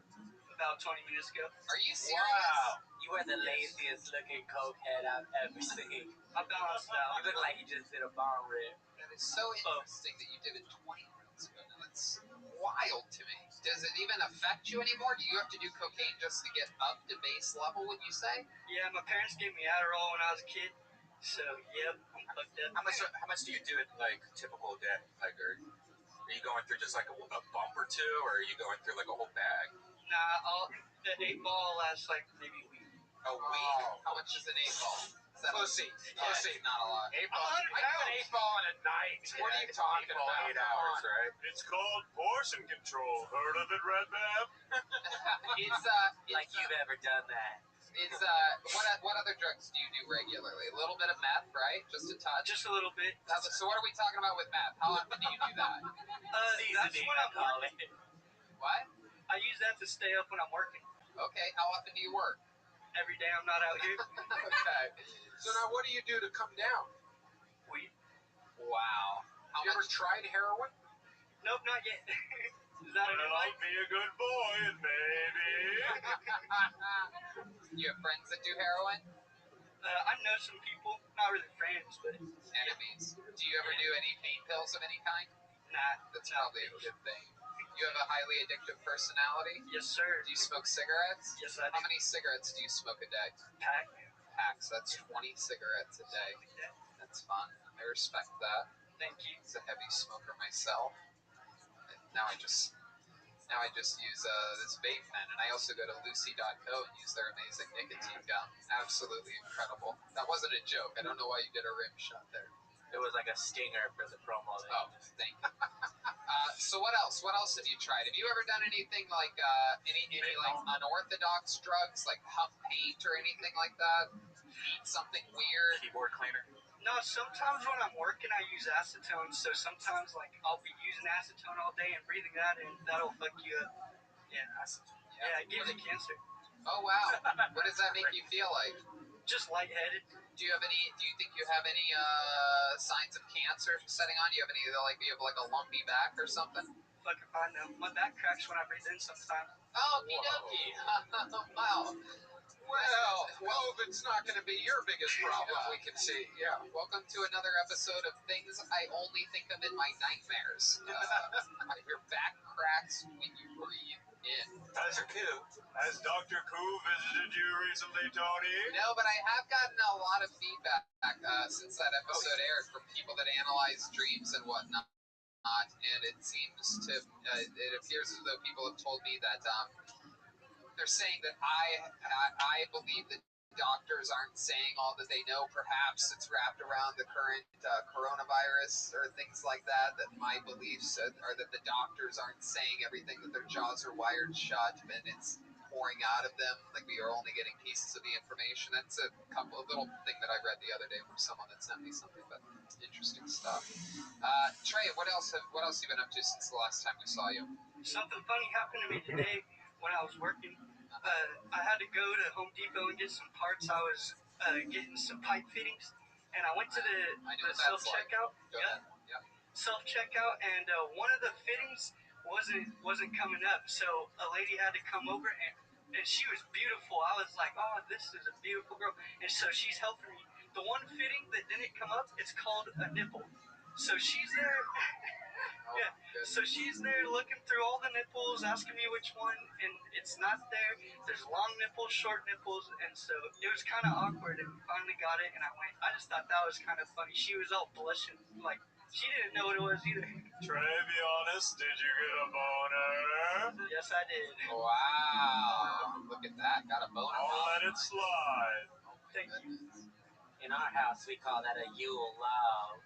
Oh, wow. You have a little country accent now, Mrs. Claus. That's right. I'm all over the place. I got a lisp, an accent. Sometimes I talk like this. Oh, my goodness. Let's just say she's traveled with me all over the world and can't pick a voice or region. Wow. North Pole, South Pole, you're bipolar. As long as it's a pole, I'm all right with it. Mrs. Claus? Slutty Mrs. Claus. This is a great character. My goodness. Oh, shit, we've seen that. What did I say about the gag reflex, Mrs. Claus? I'm sorry, I'm only human. Oh, wow. Trey, is it true that what happened after the episode last time you were on, when you had the strap on you? Yeah, I was driving home and got another speeding ticket. My goodness. Yep. And the wild part of that you told me is what? That you had... Well, I didn't have the strap, or I did still have the strap on, but I didn't get caught. I had tree, they took my tree, and... Wait, what, you had a tree? Christmas tree? Yep. Tree in your car? Yep. What do you think about that Christmas tree? This guy drives with trees in his car. Like, you guys just go places together? Yep. That sounds really nice. So you had marijuana in your car? Yes, I did. And the cop never found out, right? No, he did. He was like, you got weed in here. Like, after he was already writing me up for speeding, he came back and he's like, all right, you got tree. And I was like, yeah. So he's like, all right, well, give it to me. So I got it, gave it to him. I was like, it's under an ounce, though, so I'm good. I know that. So he goes back and weighs it and comes back and he gave it back to me. So I was like, sweet. Did you have any cocaine in your car at the time as well? No, I didn't. No, where was that? In your asshole? Something like that. You have a big hat. Thank you. Your ears are underneath your hat. I have a small head. Is really. You look like a Hey Arnold character. Thank you. How small is your head? Really small. Let's see it. Can we see how small your head is? Whoa! Look at that tiny head. Look at that. That is a really. Does everyone in your family have tiny heads? No, it's just me. I was a preemie, that's why. Oh, it was. Your mom probably has some wild habits, right? You're a premature ejaculator? That doesn't tell us what to want. All right. Yeah, so tell us about the things that your mom's into. Well, my mom's actually pretty straight edge. She's a Christian, but she was an alcoholic for a long time. But she was pregnant with you? Probably, I don't know. Oh, okay. Now that small head thing makes sense. Yep. Exactly. All right, Trey. Well, it's always fun. Well, you're from Modesto? Yes, sir. You ever been up to Modesto Court? I have been to Modesto. Scary place. Very, very scary place. He looks like he's from Molesto. Whoa, Santa just Take dropped a that. bomb on you, dude. You look like you've been molested, bro. That's not the one with the casino that has a mic up there that Sam Tripoli used to run. I don't know if The that's DoubleTree? That's Temecula, baby. Two trains. Modesto's where the whole thing came down in 2000, where the whole crash started. The land, all the fucking real estate crash started. Modesto and Fresno. It's Real high end property up there, right, sir? Oh, yeah. If you could be if you were the head of tourism for Modesto, look directly. General Bogus, can you get behind that camera for a second? And I want you to zoom in on his tiny head a little bit, and I want you to give a pitch straight to camera on why these people should visit beautiful Modesto, California. Straight to that camera. You're the new head of tourism. Introduce yourself. Say, I'm Trey Peacock, head of tourism, and here's why you should visit Modesto, and then ramble about it. Go now. Go. I'm head tourist Trey Peacock, and we're here to talk about Modesto. Y'all should go see 9th Street. That's where all the crack hookers are. But stay off 8th because that's where the cops run down. And stay off of 12th because that's where all the gangs run. No, you told them where to avoid. Look at camera and tell them all the great things about Modesto. Go ahead. There's a movie theater. There's taco trucks. There's a lot of coke. You could get weed from any of the clubs out there. You can get it on the street. That's 9th Street, too. Come visit Modesto anytime you want. You're welcome here. What was that final line? Come visit Modesto and we tell you how you welcome here. What was that? I don't know what I said. I was rambling. Beautiful. That was beautiful, and that is perfect. That is everything great about Modesto. So, if you're into any of those things, stay off of 9th Street, avoid 8th Street. The cops are running on 12th Street. We got great coke, great taco trucks. You come here, we know you welcome. Yeah. All right, Trey. Well, fun times. Thank you. Congratulations. This is your 3rd time ever doing stand-up? Yes, it is. There you go. Trey Peacock, everybody. Appreciate it. There he goes. Trey Peacock, chasing his dreams. Taking a break from the cocaine and the meth to grace us with his presence here on Kill Tony. A young... Trey, how old are you? 21 years old, already addicted to meth and cocaine. How about another hand for Trey, everybody? These are just some of the wild characters here. Have you ever been offered coke? Like, have you been around it before? I mean, yeah, people. I've been sort of around it. I've definitely been offered it, and people are always like really surprised that I don't do it. It seems like you I'm would. skinny and I'm always up late night. And you're a writer. A lot of writers take it. Yeah. You'd probably like it too much. Yeah, probably.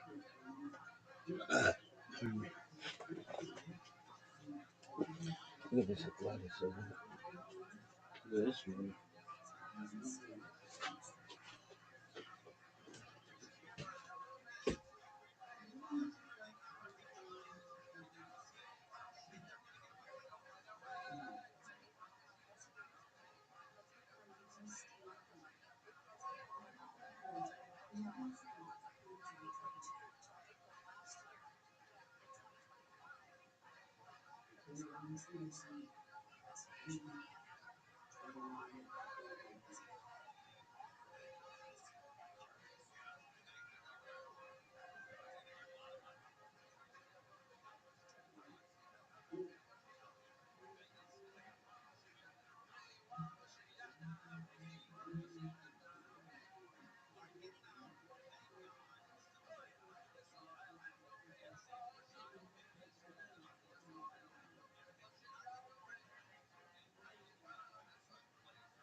Hello, Miss Aquarius. How are you? I'm good. How are you? I'm well, thank you. Are you ready for me? Yeah, yes, please. All right, just one moment. Hey.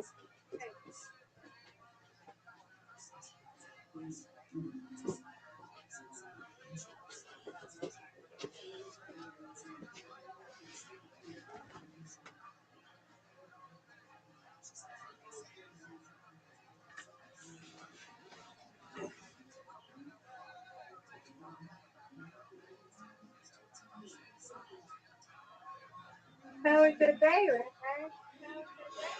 Rabbi? I was up very late. I watched another documentary with Riser and his mom last night, and she left today, so I will perhaps get my hours back to normal. I don't know. He's supposed to come back. We watched a documentary on an airport in Canada that was once the crossroads of, or crossroads, if you want to call it that, of the world in terms of transatlantic flights. And on 9/11, it became very important because a lot of people landed there without notice. And so it was that story. And it was interesting. It is known as Gander, Newfoundland, Canada. Miss Aquarius, you had an amazing spare. I didn't include that, but that was great. Thank you. You too. Thank you, madam. There, you go.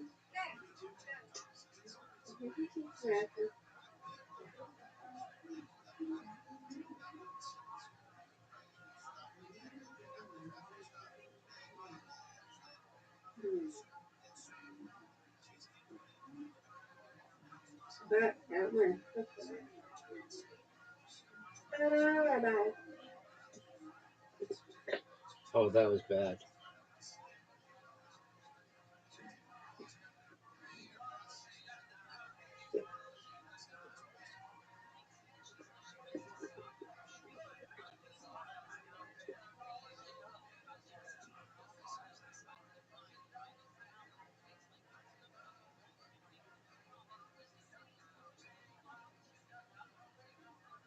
Not typical difficult sleep.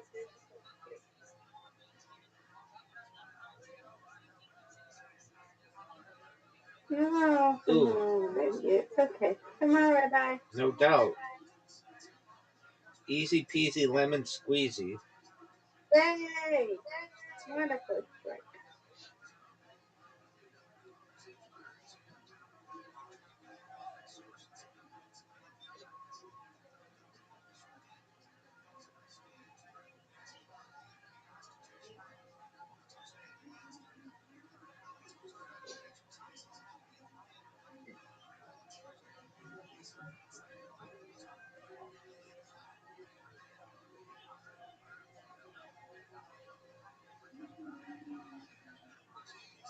Give me this. What a spare.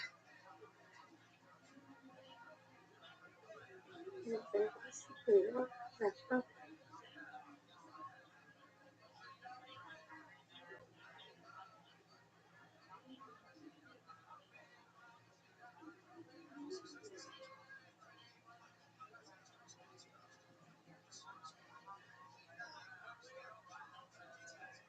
right, Rabbi, finish it.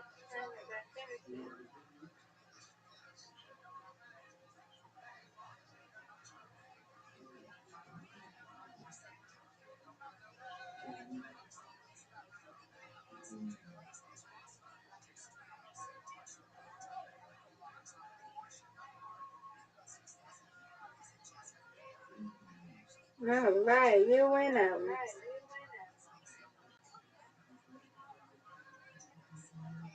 Reload. Reload is right, Miss Aquarius. You win, I win. I win, you win.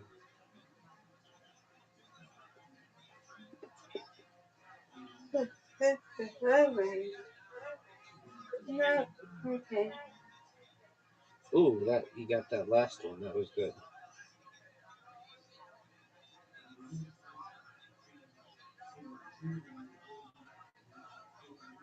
All right, bye. Got it.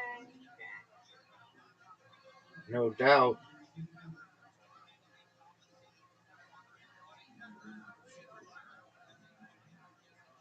Give me this.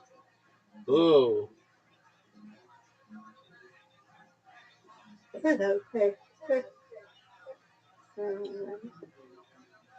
Now.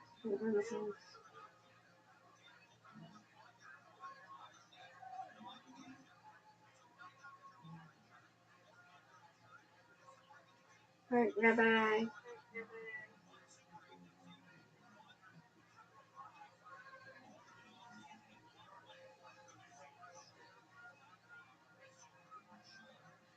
No doubt here. Bingo. All right. Phenomenal stick. Thank you, madam. You're welcome. So,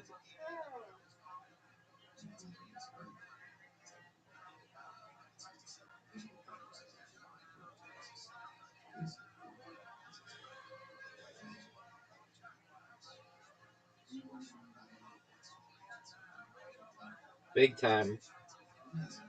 all right, phenomenal strike. Thank you.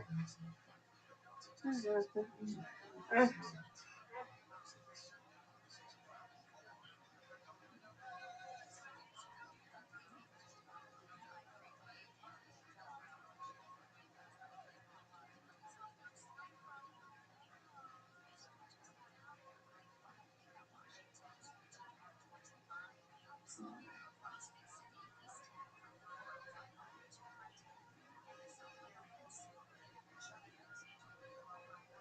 Give me this.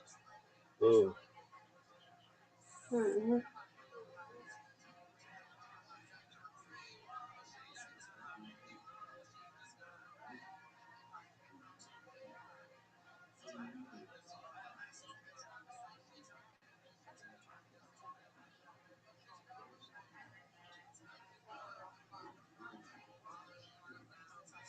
All right, Rabbi, you got it. Finish it.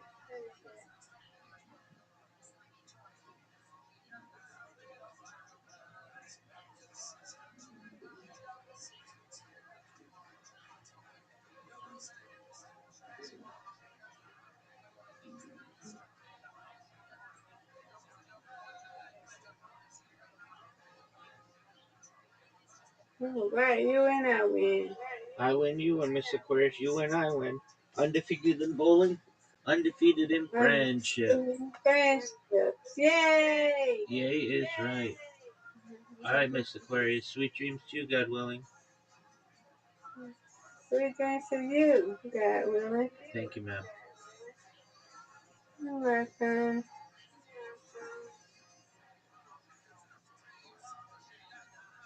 I'll see you. God willing tomorrow, okay? God willing. That's it.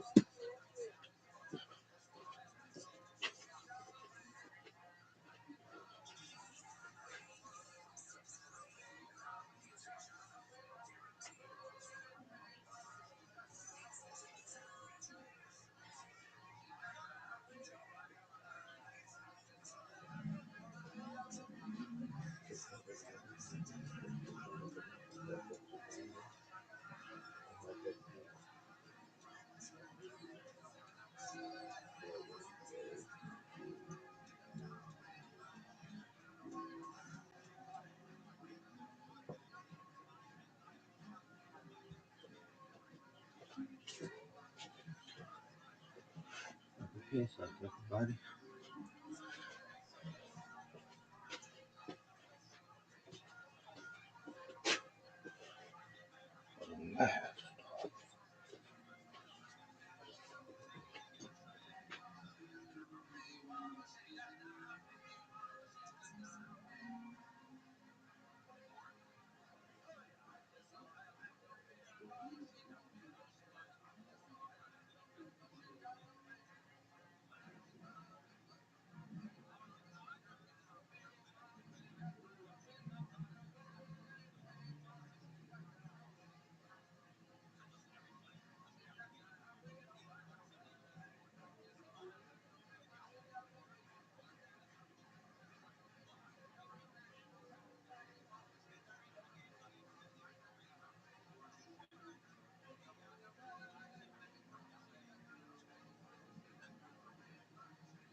Mr. Rothschild must be busy tonight. Well, speaking of the devil, what's up, Big Pimpin'? How you doing, Jake? And drinking beer, smoking cigars, eating steak. There you go. Doesn't get much better than that, does it? Man, maybe some lobster one of these days, some crawfish or something. All right, calm It's down. that season. How is the job hunt going? Wonderful. Doing wonderful. I'm about to get a job working at a cannabis dispensary as a bartender. Well, that's great. Whether it's going to be so official, thank you so official, Mr. Rothschild. Become a badge.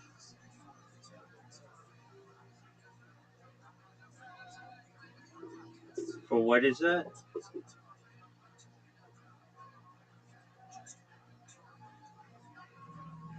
What is that? I'm going to be a cannabis distributor. Okay, you get a badge to do that? Yes, sir. I got to go through the whole another process I have to go through. They go from patient to agent. And you need a badge. And you need a badge to do that? But it's a certain permit. And they give you a badge? Yes, sir. No way. Laminated, all that good shit. That's pretty baller. Yeah.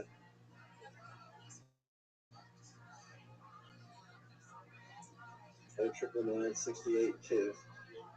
That's my badge number. Tight.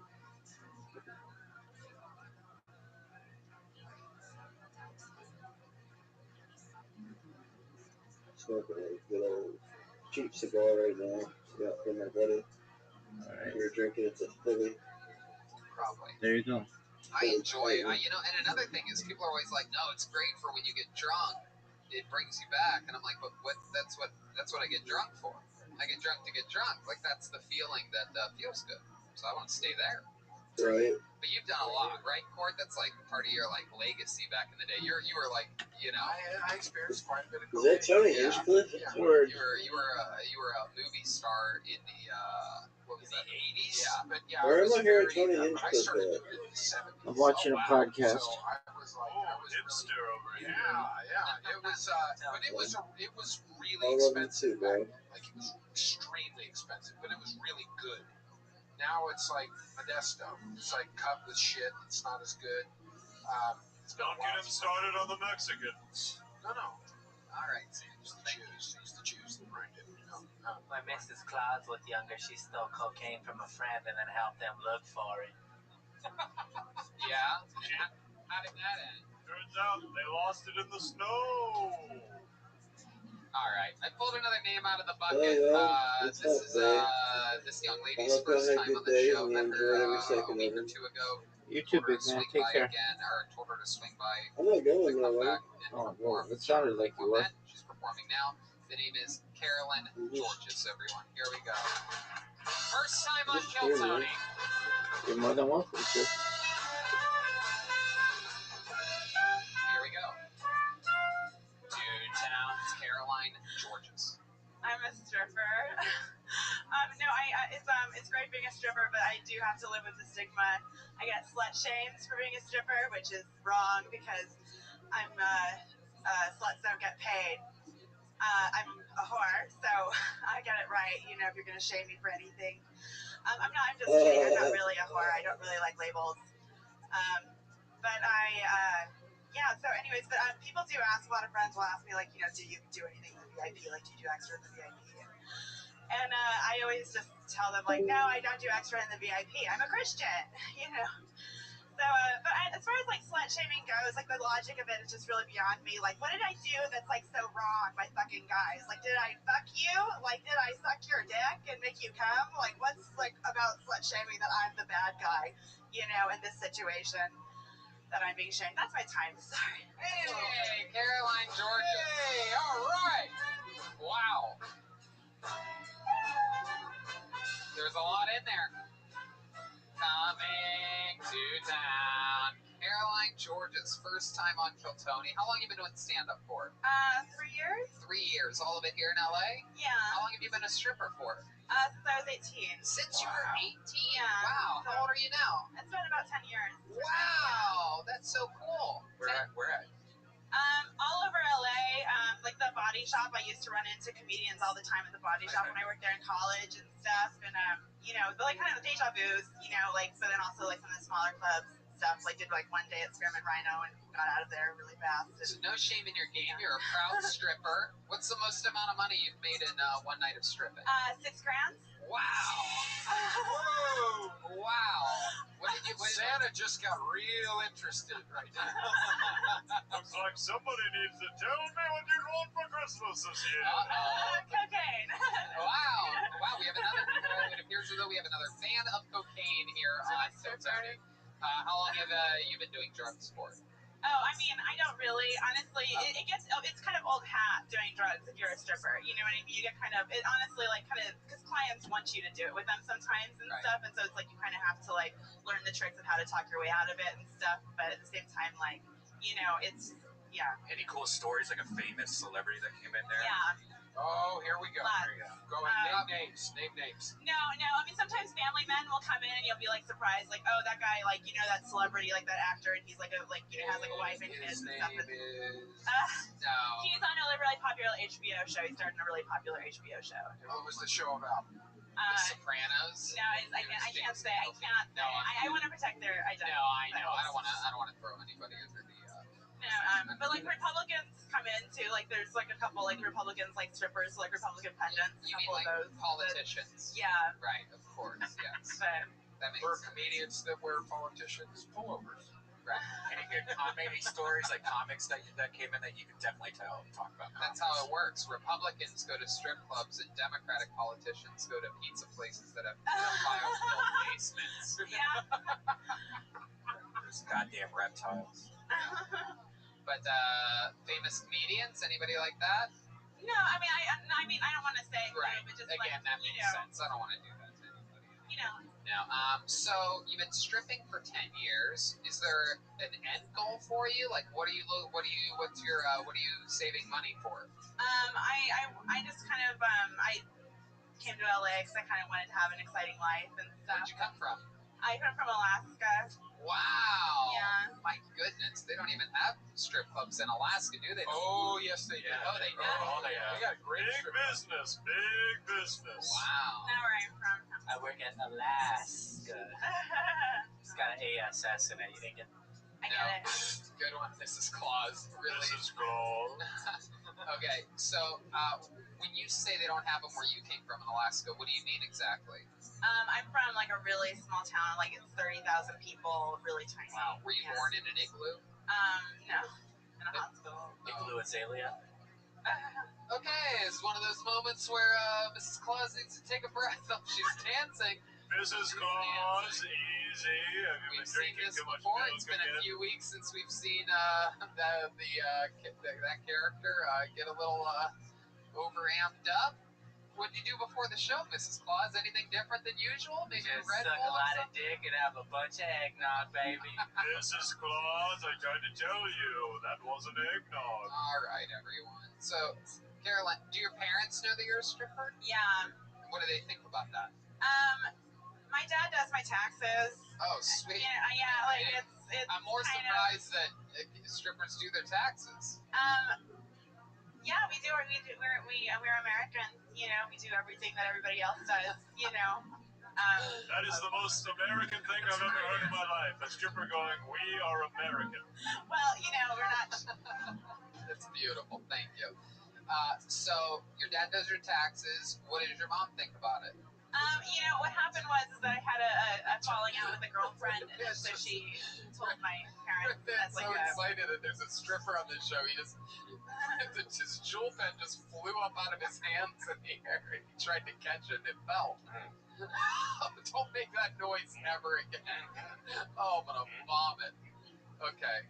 So, what did your mom say about it? A friend of mine actually like lashed out at me and told my mom kind of, you know, when she didn't know and stuff. Shit. Yeah, and so, but my mom just sort of like told me, like, she was like, you know what, it makes sense. And she sort of said, like, it's kind of a compliment, like I have the personality for it. So it's like she's very passive aggressive about it. Like she's never gonna. What does she do for work? She's a housewife. Oh, so nothing at all. She couldn't even muster up being a stripper. You hear that, Mrs. Claus? Yeah, Mrs. Claus, how do you earn your keep? Well, first of all, I got a serious question, if I may ask. Go ahead. When a stripper dies, do you dance half-mast? Okay, there you go. Great question. What else do you have to say, Mrs. Claus? Okay, what is the elf? I'm seeing the elf using the microphone. I want to see what elf has to say. I think we could definitely use someone like her on our North Pole. Okay, there you go. Oh my God. Oh, that's the shit you like. Yeah. Alfonso. That's the shit that gets laughs. Yeah, jokes and references, Mrs. I Claus. said I had a serious question. Yeah. The word Alaska having the sound ass in it doesn't really. I'll ask her for another joke. So, Wow. Mrs. Claus, the language is getting a bit much. So COVID has to be really hard on you because there's no strip clubs. What have you been doing to make cash? That's a great I had gone on unemployment, and and then I'm working part time at a dispensary stuff. So I have to ask you, do you have a boyfriend? no, Have you had boyfriends while you were stripping? yeah, lots. What's that like? Are they get jealous easily? Are they? My guess is this. My guess is the first date in the first couple weeks, they're like, "No, it's fucking cool. You do you, I do me. I'm real independent." And then 2-3 weeks into it, they start hitting you up like, "Hey, you said you were gonna be done." Or start coming to the club and just sitting at the bar, staring at you. I know that. Dropping their jewel pen and making noises like. Okay. Right? Are we right Welcome about back this? to the live reading of the autobiography of Brian Redman. So it's all good. They're carefree in the beginning, and then they start to get jealous real quick. I used to lie and say I was a nanny, or say like, I did other things. So I actually had I used to lie about it. I used to be really ashamed of it, and so I used to lie about it.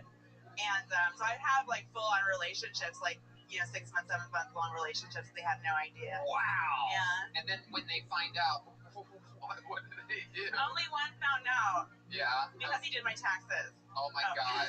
That's why you gotta let Daddy do the taxes. So what happened when he found out? Can you give us a real breakdown of what that was like? What are all these receipts for $1? There you go. Thank you. All right. After a question, can you tell us what that was like when he found out?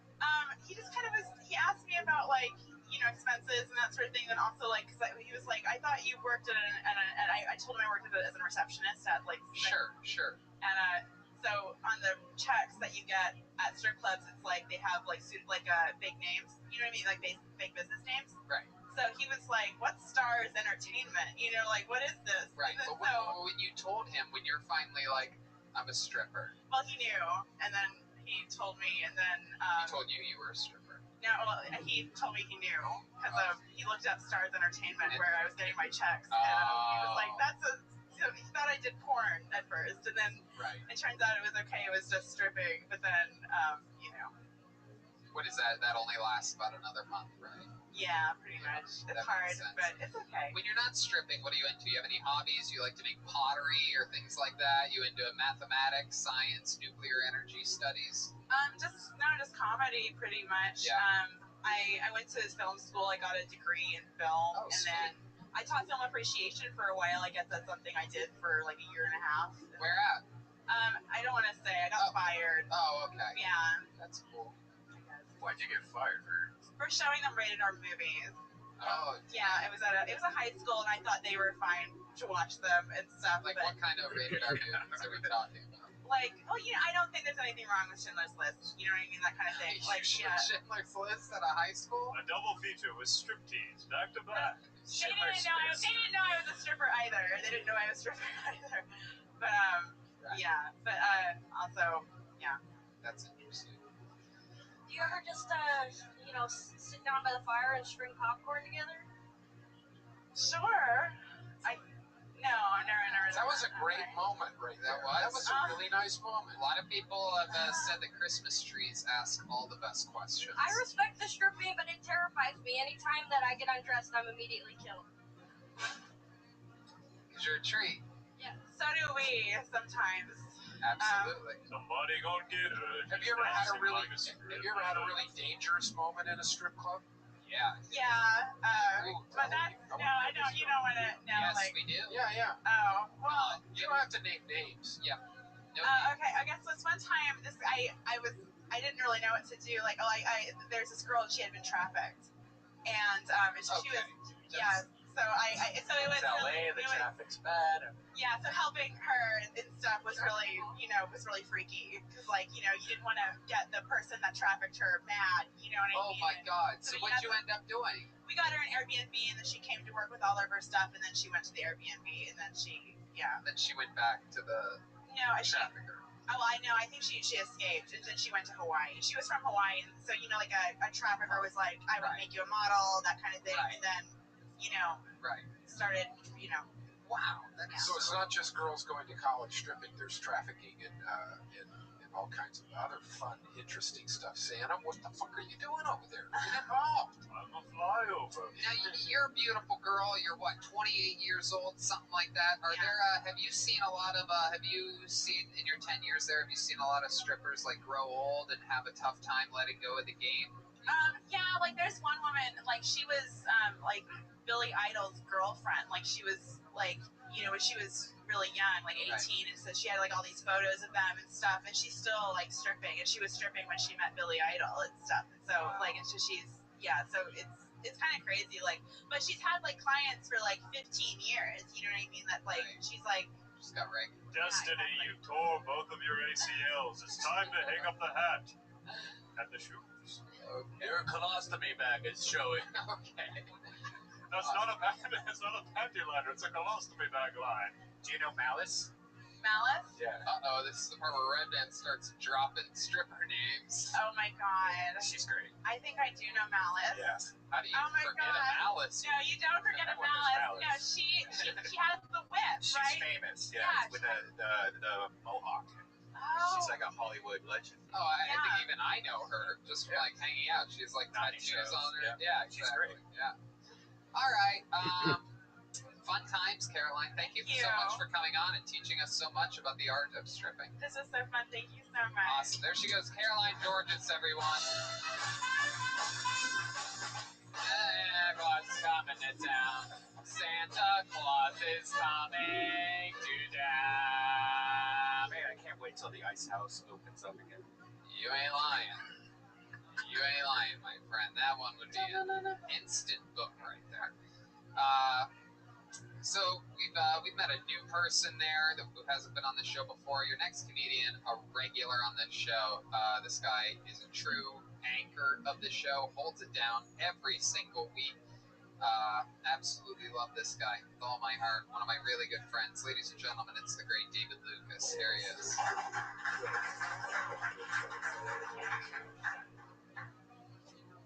Yeah. White people can't cook worth the goddamn.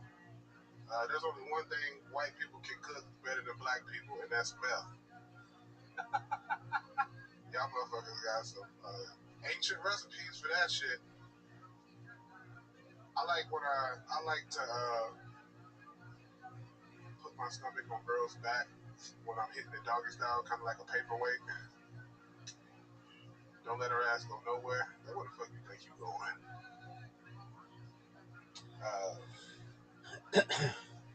Men don't mind if women are fat. Like, I do a lot of online dating, so of course I meet a lot of fat bitches.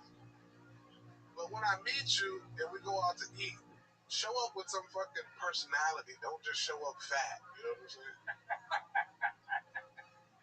Like, I hate going out to eat with fat girls. They act like they don't eat shit. Like, this bitch is sitting there picking that french fries. Like, but you know damn well I know that you eat more than that. I eat more than that. So what was that? Was that it? Different cat for some reason. Really off the normal format of the show. That's a different cat. Are we being invaded by different cats? Wait, did you just say no? You keep saying no. Yeah, huh? Wait, what? What is happening? Okay, alright. This is absolutely the dumbest shit that's ever happened in the history of the show. I was San Diego. Okay. I was San Diego. straight into San Diego, which nobody listening knows about. But go ahead. Well, You just headlined in San Diego this weekend. How was it? Killed that shit. Oh, okay, good. Well, there you go. And the owner, he messaged me because he thought I was talking shit about the club, but I wasn't talking shit. He actually paid me extra. Who? The owner of the club? Yeah. Okay. He messaged me because he heard that I wasn't happy. But you know, like, he put 9 people up before me. So, you know, when something like that happens, you have to address it as the headline. No doubt. And I'm like, it's not that I was talking shit, but if you have 9 people before you as the headline, obnoxious. You have to make it known to the rest. You have to acknowledge that. Beyond obnoxious. Right. You had no idea that there was going to be 9 No. Like, how long was your set? I did 30. He told me to bring, so I brought a feature, and I was like, okay, there'd be probably a local opener and a fucking host, and not fucking 9. What was the reason for the 9 people? I'll tell you off air. I love the club. Yeah. It's all good. So let's talk about stuff, David. You were talking about something that stood out to me is if having sex with a woman doggy style, you like to put your belly on their lower back. Like a paperweight. Now, I don't understand that, obviously, because I'm built like a rail, and normally if I'm having sex in the doggy style position, I'm the one that is in the doggy position. I'm on bottom. I'm on bottom. No, you like spread your leg. You know that. That's right. Dildos come out, and then whatever anybody wants to put in there, they can put in there. Right now, I have $4.50 in quarters in my butthole. Damn, nigga, you got enough money to help the chain shorts we got in America. Okay, all right. So here's my question: if your belly is on their lower back, is there ever a time where you go perhaps too far out and then back in, and you're like, ow! Your like belly gets stuck between their butt.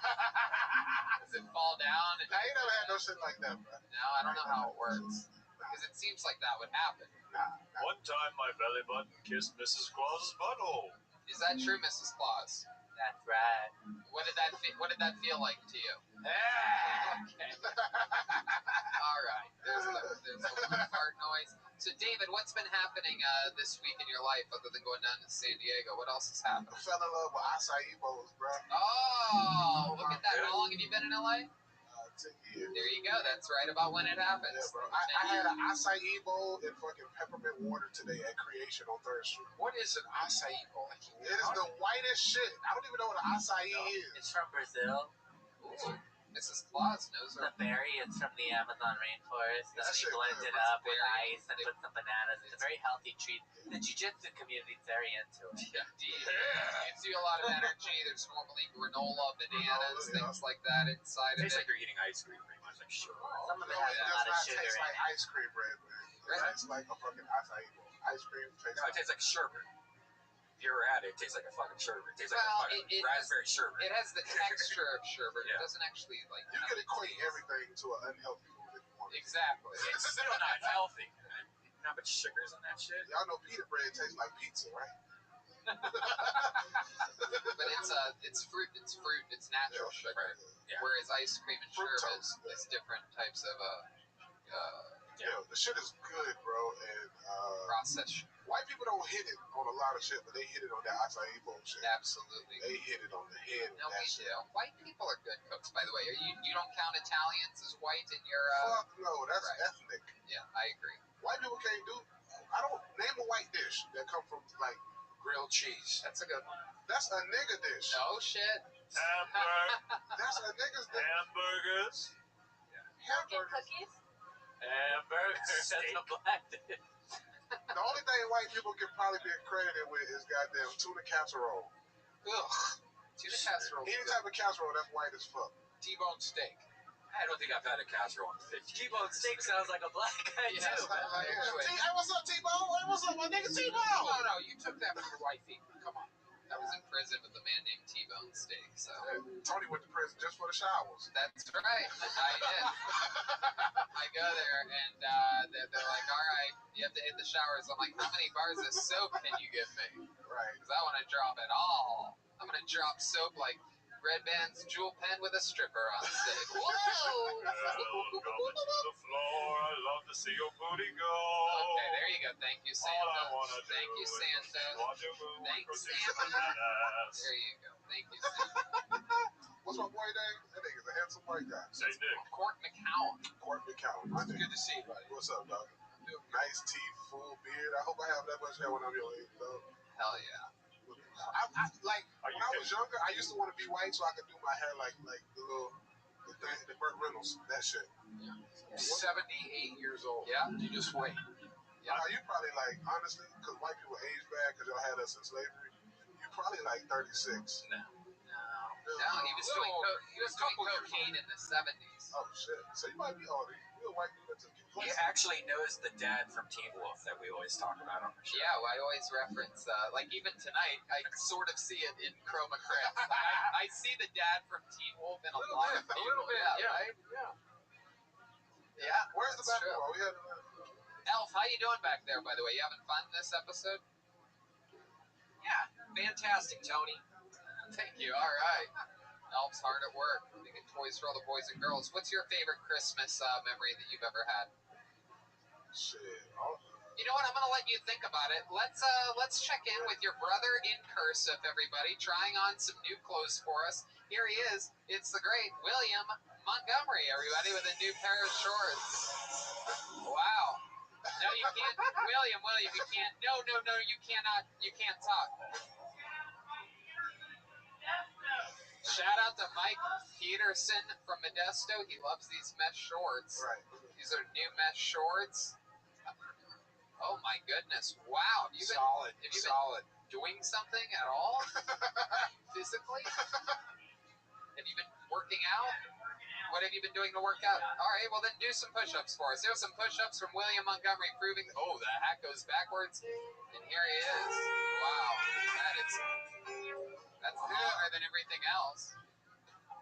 There we go. Hey. Oh my goodness. Absolutely incredible. How about some sit-ups? Can you do sit-ups, William? Enough push-ups. How about some sit-ups? I think that's what would be really interesting to see.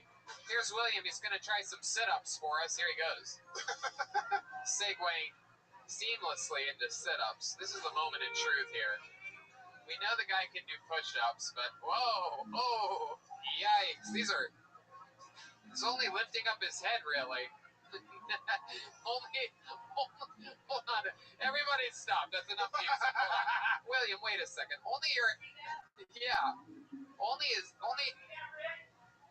wait a second. What's that lump on the top of your head? God, he does. He has a. Have you always had that? No, forget about the ball. No. There's an incredible lump. Where his bald spot is, there's actually like a bubble. Yeah, like William, has that always been there? That's not That's a snow globe. How long has that been there, William? Really? Well, he never takes his hat off, so he might be right. All right, there he goes, William Montgomery, everybody, with a little showing of the shorts. Go throw on another pair of shorts. We'll bring you back in a second. I thought about it, bro. Yeah. So it was like 2002. I was favorite Christmas memory. It was like 2002. I was like in the 6th grade and shit. And my mom had bought me a computer, and this is when I found out Santa Claus wasn't real. Because take that back. It was my favorite Christmas because I got a lot of shit, but it was also like heartbreaking because she couldn't figure out how to hook my computer up, so she had to call my uncle. So Christmas for me didn't start till like 1 p.m. And I was sad as shit. And then later on that day, she told me Santa Claus wasn't real, that she'd buy all the shit. How old were you? I was in 6th grade, so like, what, 11? I have a story just like that. I asked for a computer. I think I've told this on here before, but I asked for a computer. All my friends had more money than me. They all had computers at their house. And like, you go and you visit, and you barely do anything on computers at the time, but everybody else had one. I was the last kid to get one, and I asked for a real computer.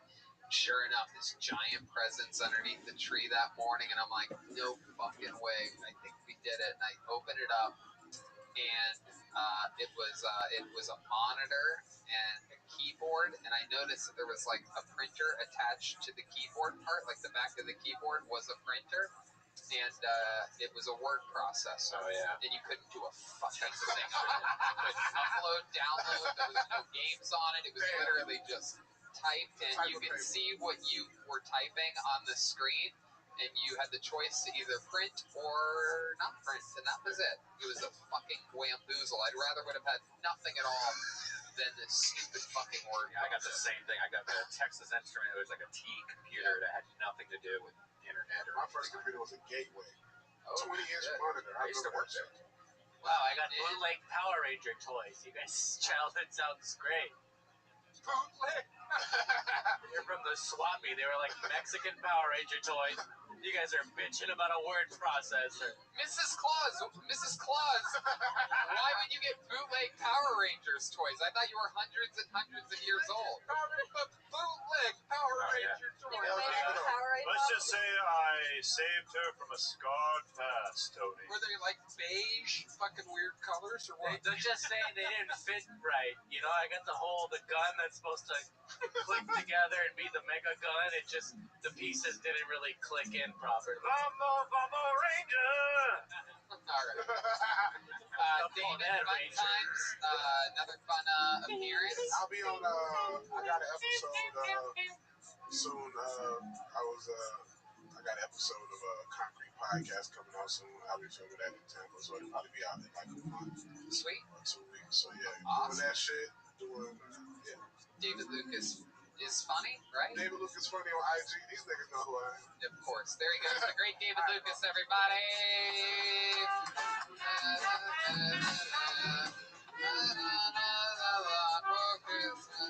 You guys got word processors, and I got an 8-track player when I was in the 6th grade. 8-track. You know, honest to God, I rather would have had the 8-track player even in fucking 1990 or whenever it was that I got that thing, because it was just, all it forced me to do was my homework, which I hated more than anything. It doesn't sound like that really did anything. It didn't do a fucking thing. And you know what? In retrospect, and almost immediately, actually, I felt bad for my mom. You know, it was one of those things where it's like, fuck, where you really realize, like, oh, you're poor, and, you know, your mom, like, might not be that smart. Could she see the disappointment in your face? Dude, I mean, I like one of those things where you open it up and you're like, I would complain about it relentlessly. I mean, I was such an asshole. I got a used typewriter one year, so word processor, not so bad. I mean, I'm also fucking a legal resident of the United States. You're right, the North Pole just got incorporated into America. So I think it's different, right? Americans are supposed to get better Christmas presents than illegal immigrants with their rip-off Power Ranger toys. Easy, Tony. Homework is an unfair practice like that. on students. Right. We had some green to Santa Claus. He's Mexican all of a sudden. Green and an eagle. Okay, I'm Homework excited is an about this unfair one. practice I got a in message schools, from this guy, and it was period. very, very After compelling and interesting. school I do activities believe like that this sports is his or first clubs time on the can show take up ever. Ladies and gentlemen, make some noise unknown for amounts of Jeff time, Ryan's, family Here's issues Jeff. can cause difficulties. Not everybody has a two-parent family or a family at all. Some kids are homeless, and to expect that child to get their work done in the exact same amount of time as somebody with a stable family is unfair. And then to punish those children who don't have their schoolwork done is even more unfair. Homework is an archaic practice. All the schoolwork can be done over the course of 8 hours in a day, and the assigning of homework is just an outdated practice, especially in the modern age. Just recently got diagnosed with I have 7-year-old twin boys, and one of them just recently got diagnosed with autism. And I feel like he got it from me for obvious reasons. I feel like sometimes, I don't know, like sometimes I live in the wilderness, like in a wilderness kind of area. I'll just I'll see a rabbit and I'll chase it, like simulate like a coyote chase, you know? Even make the sounds. Just chase it, and I almost like in my head, I'm thinking, like, I'm probably saving this fucking thing's life, but also, I don't know. Wow, Jeff, Reyes. I love it. Honest to God, one of my favorite performances of the night so far. This is your first time doing stand-up? Yeah, first time. Wow, first time ever performing anywhere ever. And there's something about you that really sort of, I think, naturally commands people's attention. You don't really project, but it's not that you're underperforming. It is just the right amount to sort of get people to lean forward and really listen to what you're saying. And very, very, very interesting life you're living right now. That's all true, right? Recently divorced this month? No, not divorced. Sorry. And I think just right now, like how my voice almost cracked. That's why I don't project sometimes, because at a certain like level, Rename the no, it's great. Like I said, article something snappier, like we're still together. I mean, like we've been married for like together for since like 13 years, 12 years. do we have any homework? We just kind of separated like a month ago. No, kind of still period. living together. It's still like very kind of mutual, like respectful, like it's still like. Trust me, I get it. So it's been a month. What caused the separation, if any one thing particular? It just sort of grew apart over time. I mean, yeah, I think that's it. I think we're both. I mean, we got like married pretty young. Yeah. She give you a word processor for Christmas. No, this she did on Valentine's Day. She did tell me I looked like Captain America, like kind of like soldier, I guess. Like, what the fuck? I think she meant to kind of like joke, but it kind of stung a little bit. So how many kids do you have total? Just twins. Yeah. Just the twins. Were you surprised when you found out that you were having twins? Yeah, we just we just expected to have one, and just they're identical, so it's just kind of like spontaneous. Well, that's probably pretty stressful on your relationship, having twins, and now you said one's autistic, so that's... Yeah. And only one's autistic? Are we sure about this? I think we don't know, but one of them like kind of has like a lot of signs of it, and they're identical. They say like 80% of identical twins, like one has the diagnosis, and the other does. Wow. So the other one's just not showing symptoms yet? I mean, like some, but it's like I feel like not enough to maybe like impact them. Like, right. What's the one that is autistic? What's he doing that is autistic? He's gotten like a lot better, but he just kind of takes things like very literal. Like for sure, like whenever you like laugh, like he doesn't understand like the context. Like maybe if like he does something cute, like or he says something kind of funny, right? And you laugh, it will kind of like swing or even hit you. He's gotten a little better, like hitting. Oh, okie dokie. So yeah, that's that. But he's also like he can like play with Legos and just like hum to himself for like 3 hours, just like. Just kind of like, wow, easily entertained, the kind of kid that you could give a bunk ass Power Ranger to, and he'd be able to have fun with it for a while. That's fun. And yeah, anything like that. Ooh, Christmas tree has a question. Yeah, right side of the separation, 2 Christmases. So yay! That's great. Double the tree. We're gonna have twin trees. So you guys sleeping in 2 separate bedrooms or something like that? Yeah, kind of like where we live. There's like our house. I think it's kind of a separate kind of loft. So it kind of works because as long as we're not like killing each other, we can like. I think that maybe like why it hasn't worked or didn't work is because I think we're so kid centered too. Right. We kind of have to be. I think we're both like special ed teachers. Oh, wow! What are the odds of that? 2 special ed teachers. That's good. And you have autistic twins. Look at that. That's like hitting the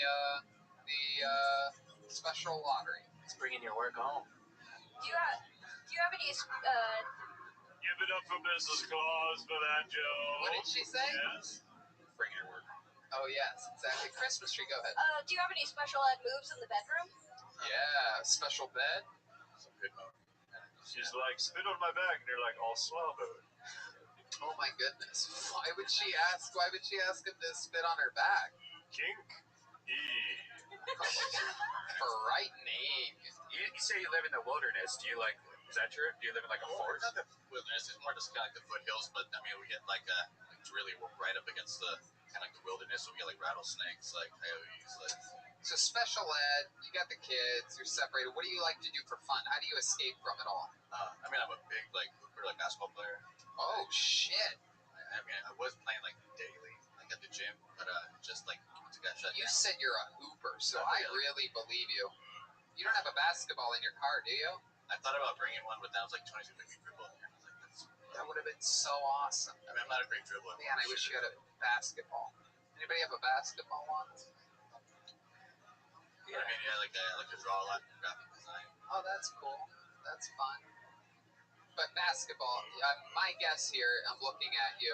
I know a little bit about sports. My guess is that you're a real hustler out there on the court. Am I correct? Yeah, you're a point guard. You have to depend on the hustle of the athletics. Of course, but I mean, my guess is that you're extremely good and you surprise people on the court. Yeah, I think like when I play against like people, they're like, oh, that white boy's really showing us. Right, last pick.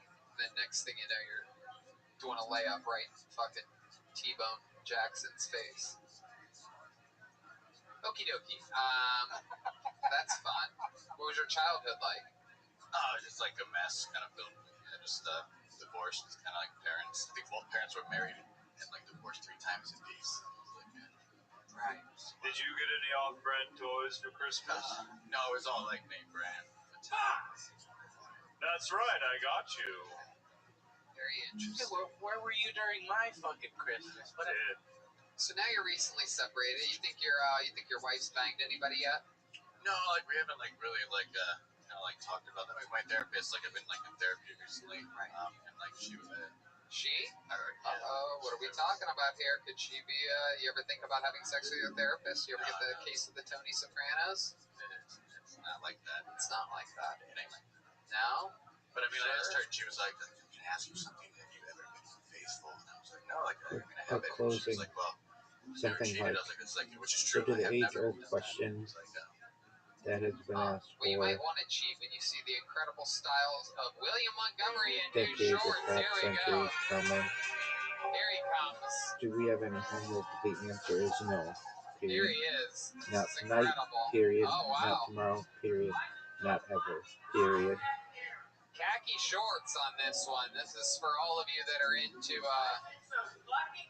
Enjoy your what would you do if you walked day. in to your place and your wife was having sex with this? Oh my God. I would submit. Be nice. Submit. There you go. What would you do to him if he walked in on you having sex with wow, you would his butt? Oh my goodness. If you were William, I have a question for you. Let's say you had sex. Let's say you were having sex with his butt, and you felt the urge to have an orgasm. Where would you finish? Where would you finish? Where would you shoot your shot, William? There you go. Very honest answer there by William Montgomery. He would pull out and shoot on your back. Right on your back. Oh my goodness. Thanks for the shorts. William's got a lot of energy right now. Those are very aggressive shorts he has on right now. It's a very good.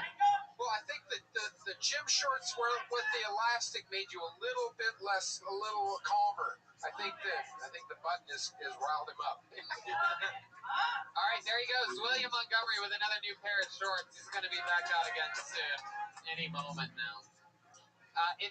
If they wrote a book about you, Jeff, what would be one of the most interesting fun facts about you? Like something that you've done or something that you've accomplished or perhaps a special skill other than basketball or something like that? Like something, a real fun fact. Perhaps you saved somebody's life before or something like that? I did. There was a kid's birthday party a few years ago and there was like a goat. It was choking. It was like a petting zoo. Yeah. Somehow he had like the goat was choking. Yeah, the goat was choking. He had like a collar on. Oh shit. Yeah. PTSD right there. So it was like, so he was like choking, and then this girl, like they put like some like 15-year-old girl in charge, and she came inside the house like in tears. The goat. And went out there. The thing was like foaming out of the mouth. It's like eyeballs were kind of like bulged out of its head. Oh my God. I had like a knife, but it was just so tight, and I was like, holy shit. And then I realized there was just a little clip there. The goat was fine. He was kind of like, was just like laying with his tongue out for like 10 minutes. Wait, what was the clip? It was like the little push clips. I don't know, like a collar. Oh, so the collar was too tight? Yeah, he just twisted it around like. Oh my God. It was pretty scary, but I was pretty proud of myself. I celebrated with like a double-double. Hey, there you go. Look at that. Save the goat's life. Get yourself a hamburger. No, he got rebounds and points. Oh, there you go. All right. Well, Jeff, thank you so much. Very compelling story and an excellent set for your first time ever. I'm a huge fan of you guys. I appreciate you guys kind of putting on the show during this pandemic because it's like a lot of people like me look forward to it. So I love it. Well, congratulations for a fan of the show. Oftentimes they come in here and they struggle with the set, they struggle with the interview, but this was awesome. Very compelling stuff. I hope you'll come back and do it again sometime. For sure. There he goes, the great Jeff Reyes, everybody. On to the next one we go. Hey, oh, what fun it is to ride in a one-horse open sleigh. Hey, all right, we're in for a special treat right now. The name that I just pulled out of the bucket is the stuff that legends are made out of. This is this guy's first appearance on the show since or during the pandemic. Ladies and gentlemen, you've been wanting it, and now you have it. This is the return of Kill Tony icon, Mikey McKernan, everybody. Here he is.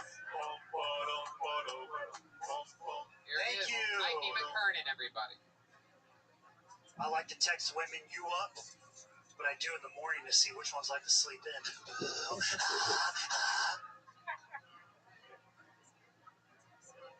I don't like to travel because you always have to meet a rival. There every time.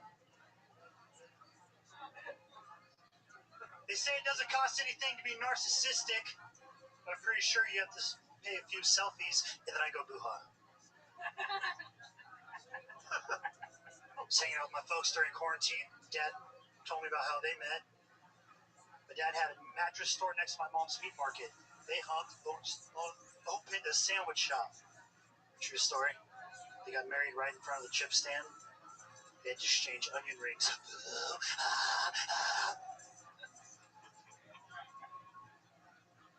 Had to read a lot of conspiracy theories to get out of the house today. Great to be here. I like to find people who are more freaked out than I am. You know what conspiracy theorists clean their ears out with? Q-tips.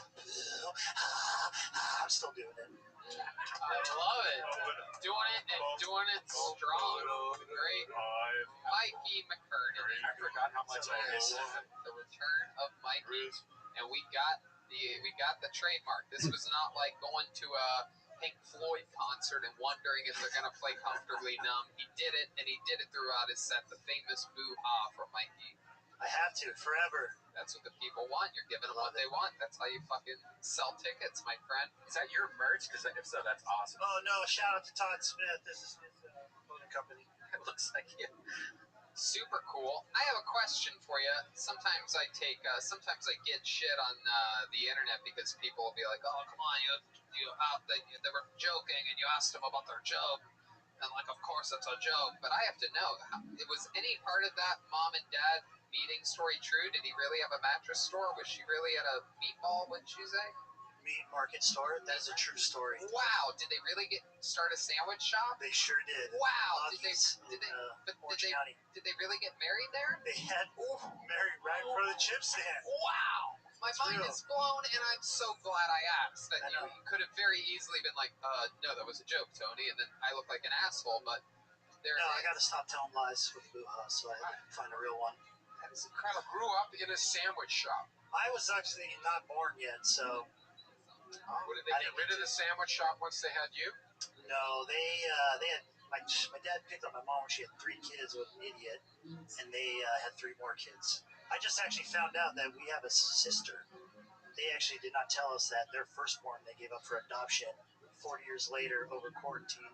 23andMe. Well, I'm sure there's some young lady out there just taking orders at a restaurant and going, boo, ha, ha, boo. They are, they tell me. Where was your sister born? New Delhi? Oh, ha. There you go. So the sister just did 24andMe and found? Yeah. Wow. So have you met her yet? Or? Yeah, she looks like me. It's weird as fuck. Wow.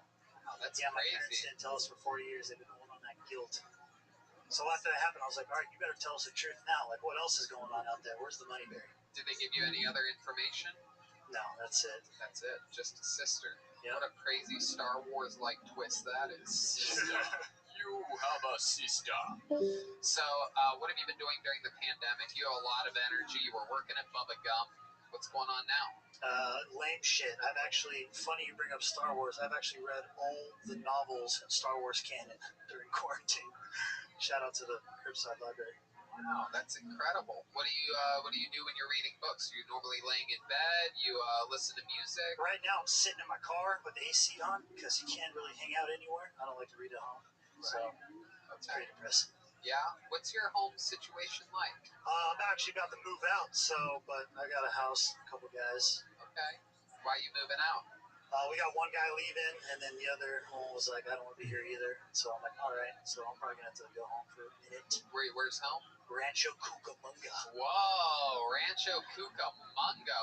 That sounds like something Joel would know a lot about. What do you know about Rancho Cucamonga? Okay, good Lord. Really leaning on that one. Okay. Rancho Cucamonga is what? An hour east? Empire? Yeah. Yep. Anything that you miss about Rancho Cucamonga? Just the fridge door water. You get water from the fridge door. Yeah. Fuck yeah. Heck yeah. Yeah, that was amazing for a long time. Wow, for Christmas I got a fridge door. Little things, okay? Absolutely incredible. What a piece of... Give it up for Mrs. Claus. There you go, yes. My sweetums. There you go. Wow. Mikey, how about your love life? What's that been like throughout this pandemic? Nothing Really? at all, yeah. That surprised me. There might be somebody, but we'll see. Uh-oh. What is this? Did you just start dating? Are you about to go on a date? Someone that you just have your eyes on? Someone that you're looking at through binoculars? Gone on a couple dates, but, it's during quarantine. You're just in the DMs, Right. So you've gone on dates. Where have you gone on dates? Just walked around the beach. Oh, okay. Yeah. That's because I'm not gonna invite anybody to go to places and stuff like that. So being outside. So how does it happen? Something like that? You meet her and then you're like, hey. You just try to be funny. Okay. You do the boo-haws to her? She already knows about it. She actually saw me on this show. So. She saw you on this show. Yeah. See, that's okay. This is getting more and more interesting. It's sort of something that I was half fishing for, hoping that maybe we helped this union come together a bit. She's a fan of Kill Tony? Yeah. All right, this is a keeper, dude. All right, now, this is a class act. Does she claim she's a nanny, but really works at a strip club? Uh-oh. No, I'm not that lucky. Oh, okay. Right. Is she a comedian? Or she is a comedian. Whoa! We're finding out more. Okay. It's on now. Dun, dun, dun. She's been on the show. Oh, she's been on the show. Oh, my goodness. Oh. Do you ever show her your bits? Oh, Dun, dun, dun. She's lucky. Yeah. Absolutely. You gotta take it slow. You gotta take it slow. like a good Christian boy. Very much. Very interesting. I don't believe in that. Yes. Right. You worship the devil himself. Hail Satan. You read Star Wars Easy. novels and you worship the devil. All right. Well, this has been fun, Mikey. Anything else crazy we need to know about? Anything else happening in life? No, that's about it. Doing comedy outdoors, not online. All right. Court, have you ever seen Mikey before? I haven't seen Mikey. I like Mikey a lot. He's fantastic. Yeah. Solid. Rock solid boo-haws and beats, my friend. Well wishes to you. We love Thank you, you guys Mikey. so Come much. back again soon. There he goes. The great, the powerful. I like the personality. Dreaming double high. There you go. Chris. We're knocking out one more real quick. Here he comes. It's Brandon Beaterstead, everybody. Here comes Brandon. Bup, bup, bup, shut up. Here he is, Brandon Beaterstead. What's up? Here's Brandon Beaterstead, everybody. Have you guys ever seen a redheaded guy that's losing his hair and just been happy for him? You gotta think that a balding ginger's just getting his soul back. Found out earlier this week that I'm related to Elizabeth Warren. I know what you're all thinking. How? The quarantine has been hard for me. The love life has been bad. Every day of quarantine, I get more horny and less fuckable. I've been talking to my ex-girlfriend. I'm actually wearing a shirt right now that my ex-girlfriend got me. She wasn't a good fit either. My work has these signs that say, stay 6 feet away from each other or 1 jump rope's length. I think a better rule is I would like 4 jump ropes between me and anyone that uses a jump rope as a unit of measurement. And those people should be 60 jump ropes from a Chuck E. Cheese. Thank you very much. Brandon Peterstadt doing jokes. He's got jokes, folks. Welcome back, Brandon Peterstadt. Very fun stuff. Thanks. Most of them are new. Yeah, that's great. The redheaded balding, getting your soul back jokes, great. Elizabeth Warren, great. Fun stuff. I've never heard of the jump rope thing before. I think I don't know. They printed it from the CDC, so I think it's like a thing. But where do you work? I work at a YouTube production company called FB. Okay, what do you do there? I'm a production coordinator. Wow, with a belly button ring. Is that correct? That's you? You're the belly button ring guy? I am the dude with the belly button. I gotta let Court McCown see this. General Bogus, you might zoom in on this. I've got a different one. I wouldn't wear the same one 2 times in a row. I want to real quick shout out the Oakland Raiders, undefeated, baby. Let's fucking go. Wow. It's a real belly button ring. This is the Oakland Raiders dangly. Oh my god, it's an Oakland Raiders belly button ring? Yes. Oh my god, it was stuck in his belly. That happens. Oakland Raiders fans be like, hey fool, what's up with that? Can we zoom in any farther? Is that as good as... Okay, that's as close as we can get, but that is a real Oakland Raiders. Dude, they're the toughest. It is so fucking gross to look at it on Cholos the would screen. kick your ass. It really is. Dude, Absolutely it looks like a jewel hanging out of an asshole. Also, there's a hair on it. It looks meaty. It's disgusting. is your underwear inside out as well? Oh, it is. Oh, it is. Without a doubt. A lot of... I'm going to go out on a limb and say the problem with your dating might start in the belly button ring. How is your love life right now? So the last time I was here, we talked about the fuck shack. That's right. How'd that go? It went well. Yeah. Looked at it. We since then have stopped talking. We broke up recently because she wants to be a stripper, actually. Right. Wait. You're the girl that you really liked is now getting into the stripping industry? That's what she's telling me. Yeah. But wow. And you're not down with that. Is that what you're saying? I don't want to be dating someone who's stripping currently now. Yeah, she left. It's fine. We can say whatever. It's okay, General Bogus. You can let them in. Everything's okay over there. You don't have to kick those people out. These are all. You probably inspired her to strip with your belly button. Thank you, Christmas tree. If she wants. She straight up said to me, she's like, "Will you pay my rent, or should I start stripping?" And yeah, I'm not gonna pay for her fucking rent. So. I'm like, these belly button rings aren't gonna pay for themselves. What an interesting maneuver, and what a weird position to put someone in. Are you going to pay my rent, or should I start stripping? I think she's bluffing. Sounds like a bluff to me. Anybody agree with me on this? I agree with that. Yeah. Right. It just sounds like a straight up seems bluff. like, oh, what do you want me to be, a stripper? Pay my rent. Right. That's She's done If some she said, I'm going to stripping. pay my rent or I'm going to work at CVS, that's not what she said. She's like, This isn't the first time she's dipped her toe in the stripping world, so I believe her. Well, there's no stripping right now anyway, so. No, and that's why she wants to be a topless maid instead. Oh my goodness gracious. So what type of chest does she have? Are people even going to be excited? I'd give it a B cup. B cup. So what are we talking about? I like her tits, but no, I would not pay. What about her She better be good at cleaning. How about that? What up, Zoot? How you living, pimp? She better be a good maid. Trust me. Rabbi, What up, big dog? how do you feel about Louis C.K. coming back? I think everybody deserves a second chance. Everyone? Yep, Even R. Kelly? for sure. I don't know that, but He pissed on a girl like 20 years ago.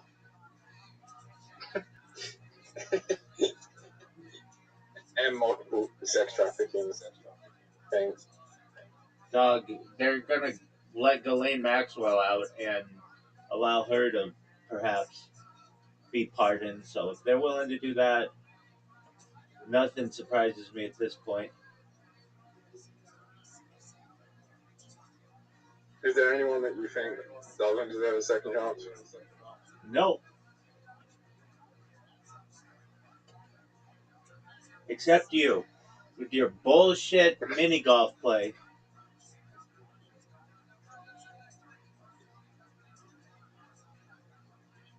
Rabbi, how do you feel that they banned Pornhub in Australia? What do I feel about gay Pornhub in Australia? How they banned Pornhub in Australia? I know that probably caused you major sadness. Okay. No, I think it's a good thing. The global sex trafficking rings on Pornhub that people are unaware of. There are multiple porn organizations that are part of sex trafficking rings. Is that how you feel? I mean, there's only been one production case that it's led to a conviction so far.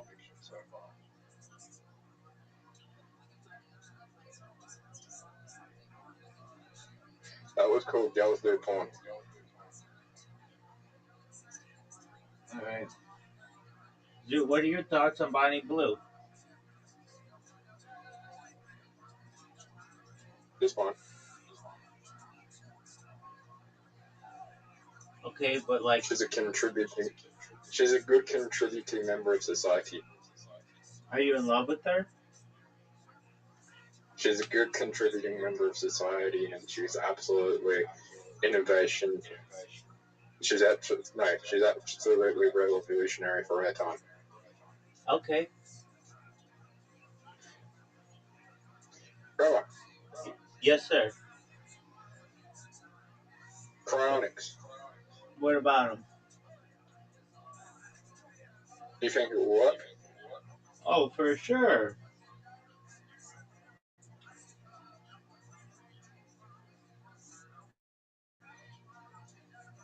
Do you have any other questions?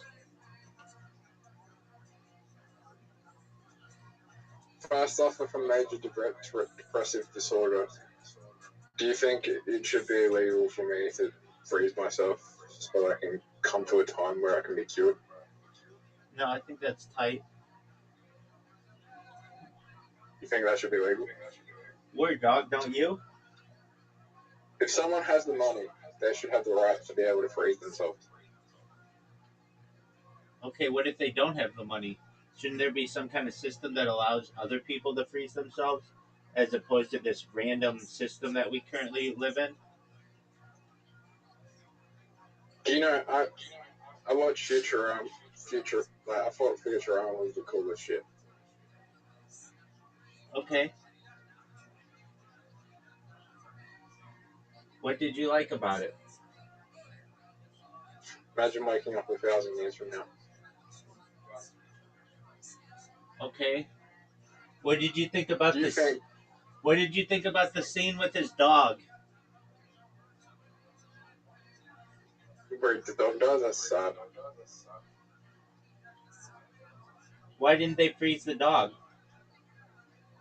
Sorry? Why didn't they freeze the dog? Did they freeze the dog? I don't know. Why didn't they? That's what I'm asking. Because he wasn't there. So you're not making sense logically, son.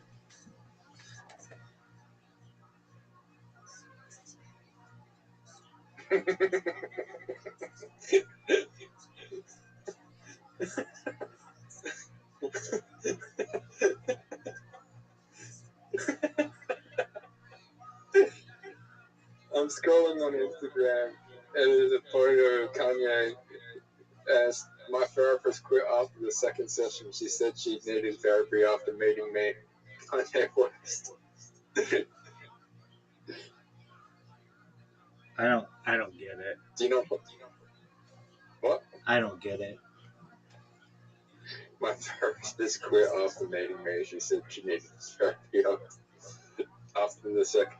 My therapist quit after the second session. She said she needed therapy after meeting me. Okay, that's funny. It's more the photo that's funny. I mean, actual statement's funny too. All right, Zoo, are you ready to lose?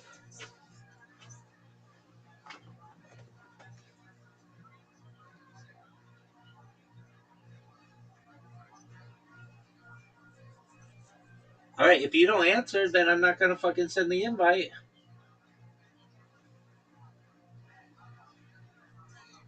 All right, I guess we're not gonna play then.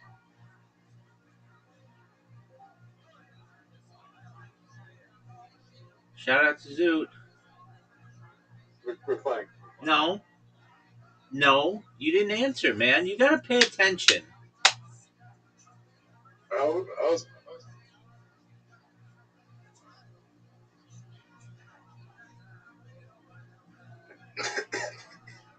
You're on the app right now. You may as well send me an invite. I'm not on the app right now. I'm watching a podcast. Why are you on the app right now? Because I do other things than just be on Play-Doh, big man.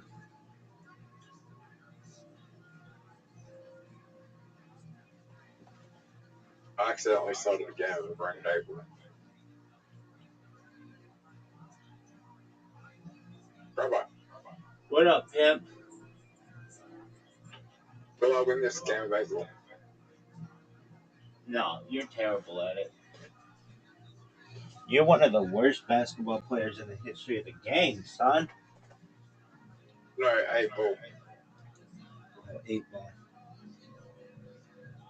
She's not even. She just something. She nearly something 8-ball. I nearly won. And you lost? Hey, Rabbi. What up, pimp? Yep. Rabbi. How do you get?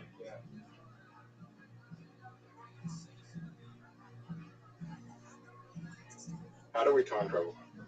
You asked me this question too much. Go back to my old streams. You'll be able to see. How do we? How long do you think it will take to bring back someone from cryonics? What time period do you think it realistically it could be done by? What'd you say, big man? What time period do you think realistically do you think someone will come back from cryonics? Maybe within the next 50 years.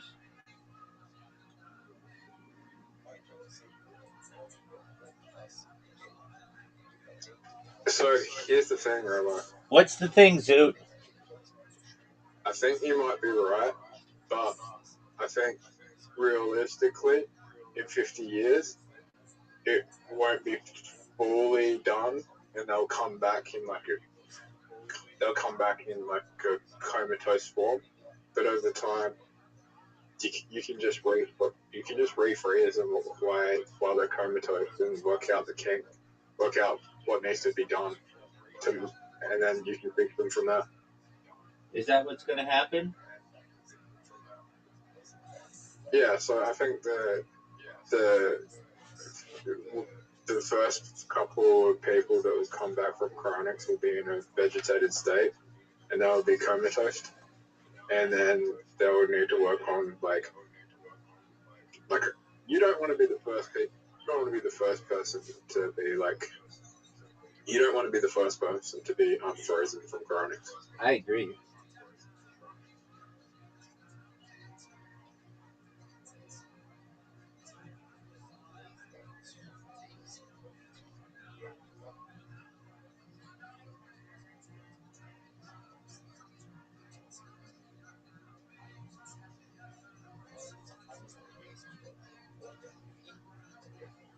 Are you ready to lose? Yeah. Okay, now I'm going to tell you this right now. If If you fuck around and you're not paying attention, we're done.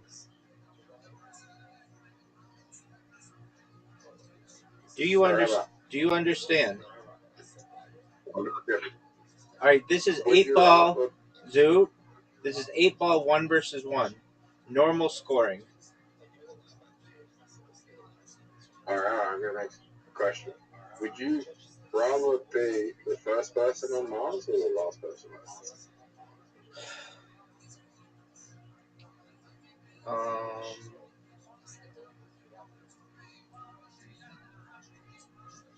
I mean, do I die if I am the first person on Mars? Of course. Why, of course? There's nothing obvious about that question. Why wouldn't you die if you were the first person on Mars? Because you could have a suit that could protect you. Haven't you ever seen The Martian? Dog, are you watching these shots? Yeah, but eventually you're gonna die. What about mind uploading technology, son? It's a lot harder to do it on Mars than Earth. Are you sure?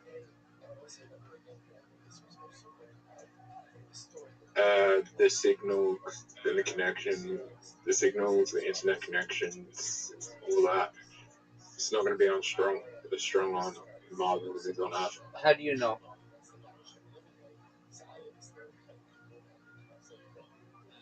Because there's more people on Earth and more technology built on Earth than there is on Mars. Okay, that doesn't necessarily. That doesn't necessarily affect the internet speed. I don't know.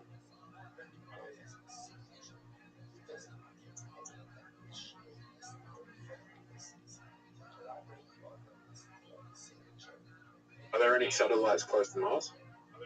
No. Unless you consider its moons. Unless you consider its moons to be satellites. Well, how are you going to have good internet connections without satellites? Dog, before the late 1950s, there weren't any satellites on Earth.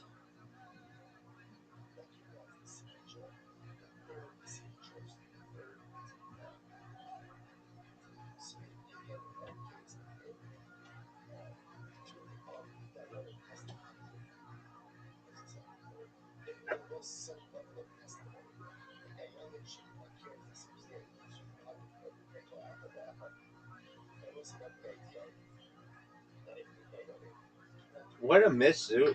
Hey, Robin, Zoot, are you proud of your miss? Where's the closest satellite? It's generally unnamed. Where's that? Where is it? It's in low Earth orbit. Low Earth orbit.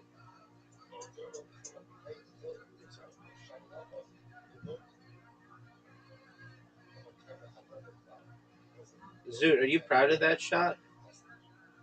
Where's the furthest satellite? That's a good question. It's still in low Earth orbit. Zoot, are you watching this? Did you just see that? Zoot, did you just see that? Zoot, did you see this? Yeah. Oh, man. I can't hit that ball in. Zoot, you kind of fucked me. You know that? Yep. Remember, What up, Zoot? when will man land on the moon? Too soon to call, baby.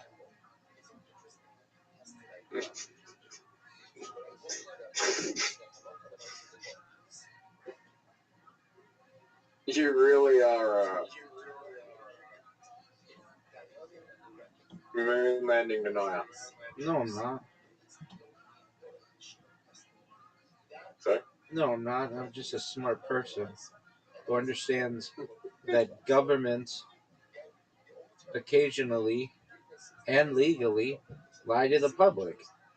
It's obvious. It is obvious. If you look at it and look at the evidence, it's obvious. Like, I'm not a denier of anything. If anything, I am a denier of lies. I'm a moon landing denier too. Don't label yourself as that. If anything, you just are asking questions.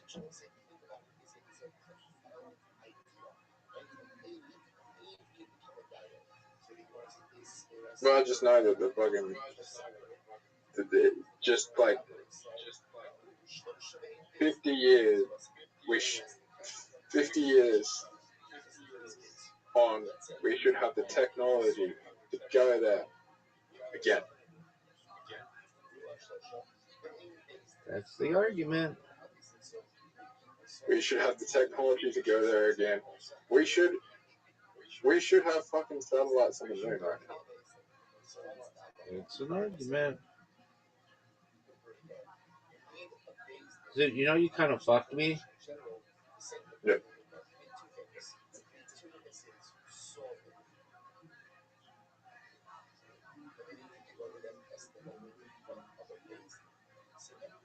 But you think going to Mars is possible? Dude, you haven't gotten a single ball in.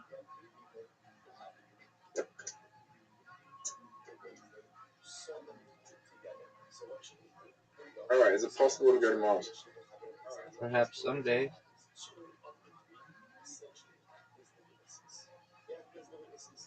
Do we have the technology right now to go to the moon?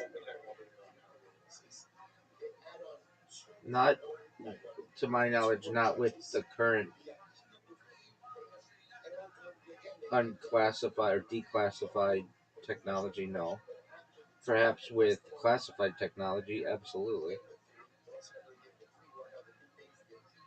Dude, I want you to roll all these. I want you to focus. I want you to really focus and get every single one of these in. And I want you to win.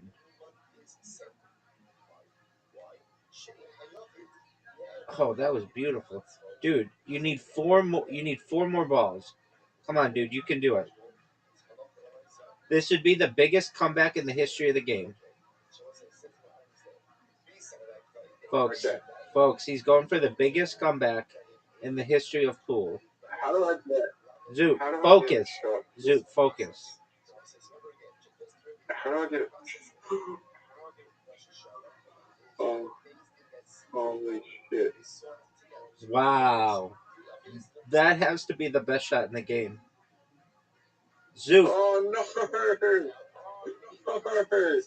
Zoot. Zoot, for the greatest comeback in the history of this game. Without a doubt. This is the worst shot ever. Without a doubt, the greatest comeback in the history of the game. He comes 1 inch short. And he sets me up for the easiest. And I blew it.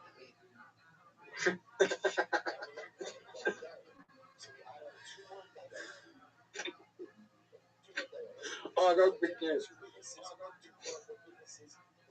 Zoot has the biggest comeback in the history of the game. I got big news. What's your big news? Do you follow Chelsea on Instagram? Fuck no. Guess who Chelsea and Ali met? James McCann. Bigger. Jim Jeffries. Maybe bigger. Adam Rife. Matt Rife. Not as big. Is he American? Australian. Is he Steve Irwin's son? Robert Irwin? No, they met Rove McManus. Who the fuck is that? The biggest TV host. Who's the biggest TV host in America? Oprah.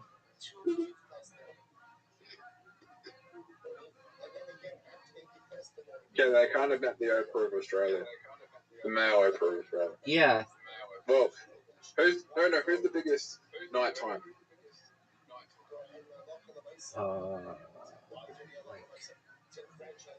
Okay, no. They met David Letterman of Rove McManus is like the David Letterman of Australia. Okay.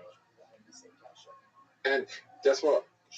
Rove posted Chelsea and Ali on their Instagram story. That's baller.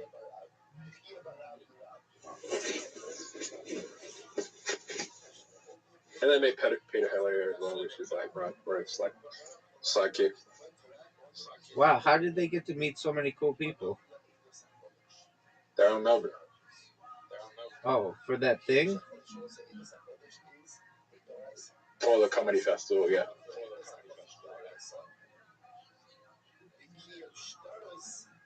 So the comedy festival happens in Melbourne, and they am going to go to the Raw thing. Raw comedy happens on Sunday. That's tight.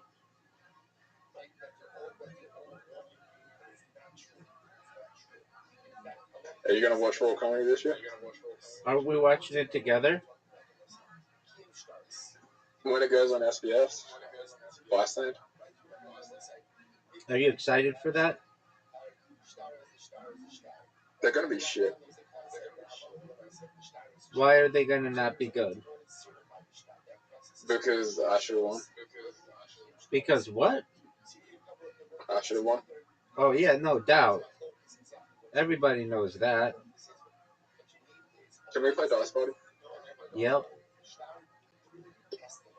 And I then will not say the word, the three-letter word that I'm not able to say.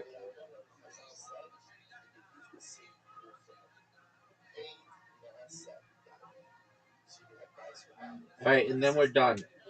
This game sucks. Yeah. This game does not suck. It's bad. It is. It's really bad. Should I go for the Full House?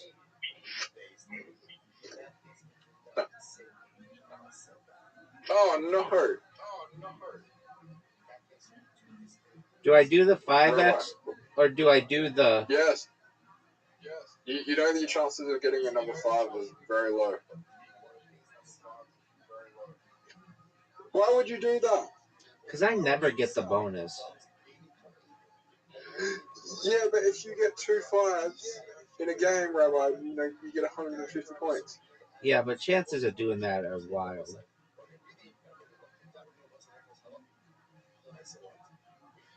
You had a small straight. Why would you do that? I didn't notice.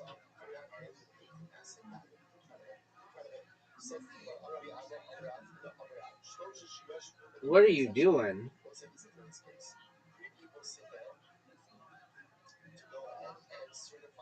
Playing dog shit like you? No, dog. I'm playing amazingly.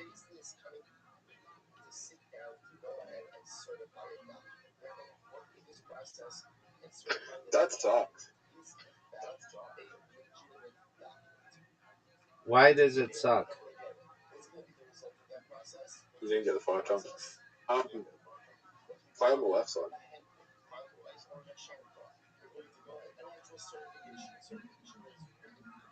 Are you going Full House?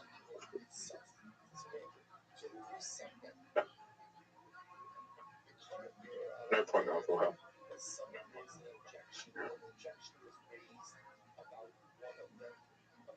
Okay, I'm happy with that. 4-4. Let's go for the forwards. Go the small straight.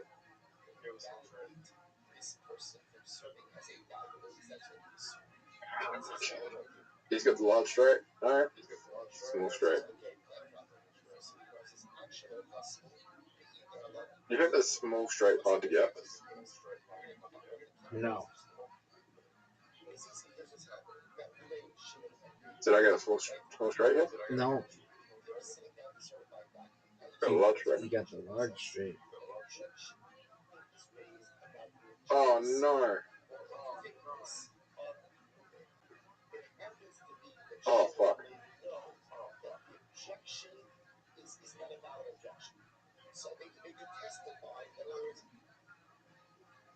Will I get...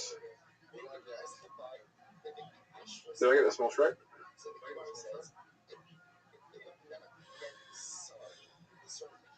Small straight, please.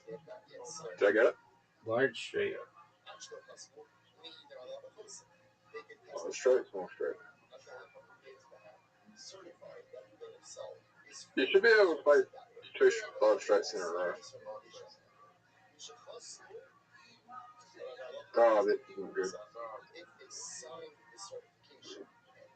Yeah. You only got one option here.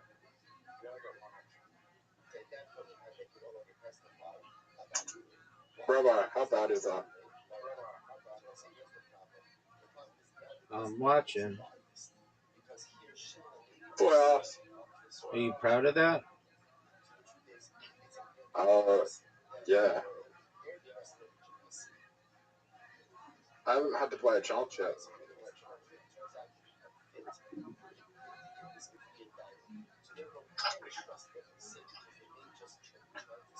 I don't know why you didn't play the 5 times.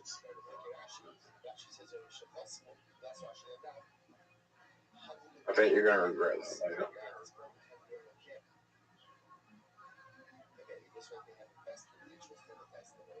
Did you hit the bonus? No. It has to be over? Yes. Fuck. How annoying is that? What's the highest chance you can get?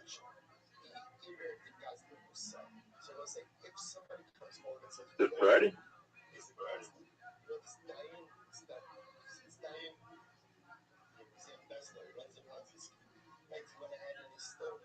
Six.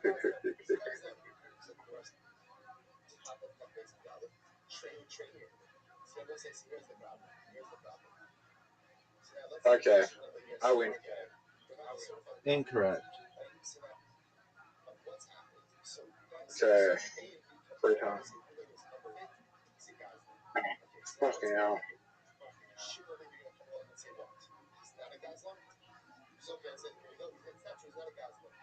There we go.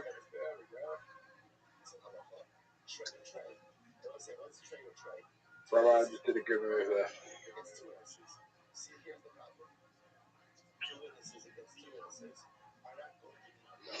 I want the whole right side of the board.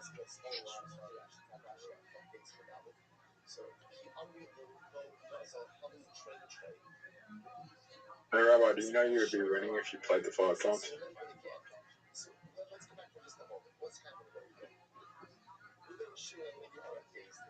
Why didn't you play full house? Oh no, 4 times is a good move. It was 3 times.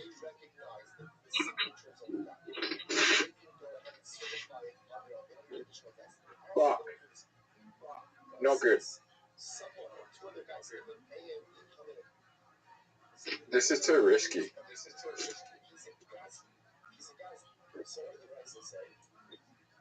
This is too risky.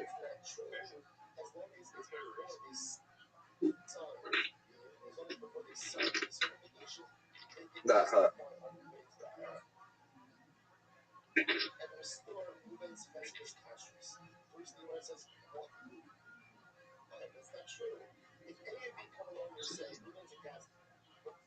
Oh, I already have a 4 times? Yeah, you're a dick. What did you play? Chance? He played the worst chunk. 5 times. 5. Mama. Not good. Not good. So it's looking like you're going to lose. Sorry? It looks like you're going to lose.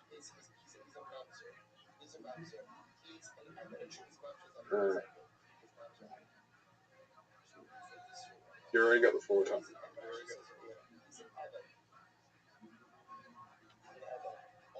I don't know why you did that. You kind of did the right move there.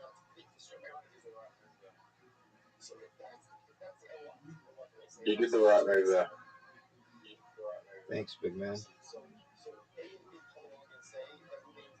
What do you need? A full house, a large straight, a 5x. That's big time, Zoo. 26. I played the 5.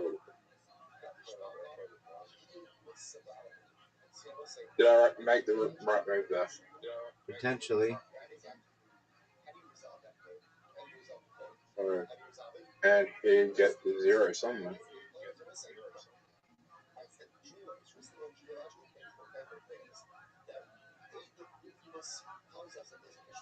Then you need a full house. No way, you still might beat me. I haven't played 6s. Full house. I already played full house. I know.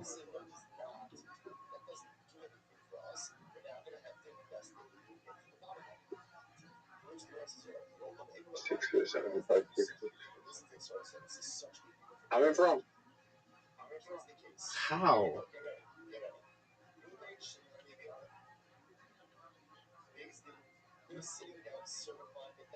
No. You didn't get a lot.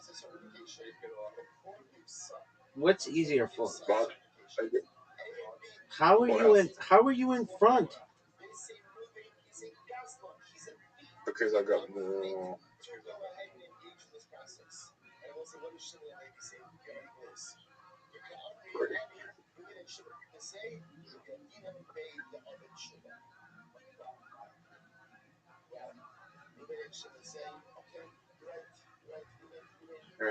I have to get a full house here.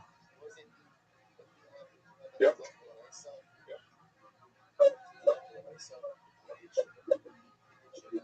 It all comes down to this. Shit. Oh, no. Gotcha. It's over, baby. I need a 5 times to win. No way you're getting a 5 times. It's over. This game is over. I got you.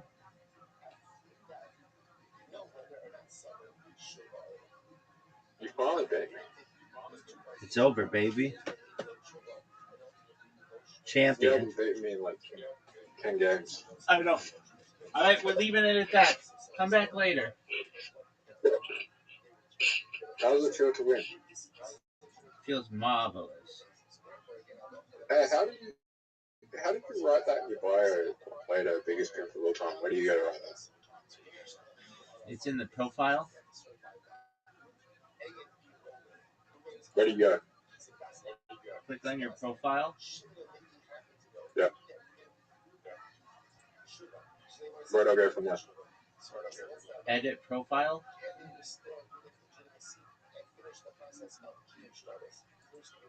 Where's edit profile?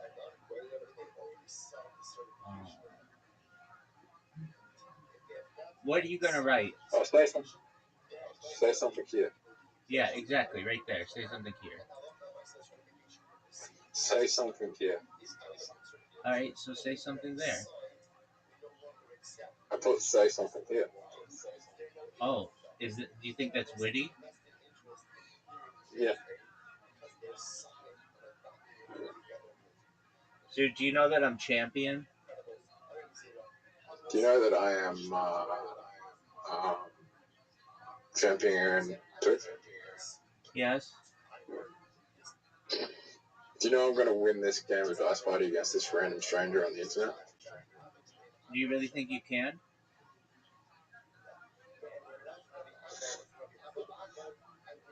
Why wouldn't I?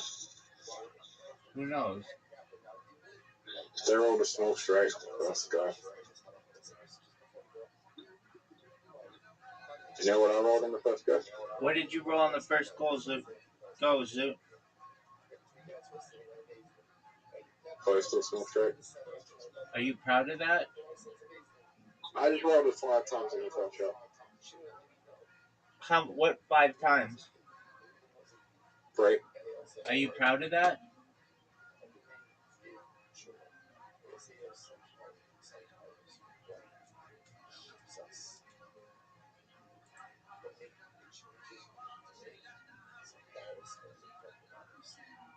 On two. Zoo, did you watch the newest Joe Rogan with Bob Lazar? Is it was Bud Lillard on again? He was on this week, dog. Why was he on again? Because he has an amazing movie that came out on Amazon.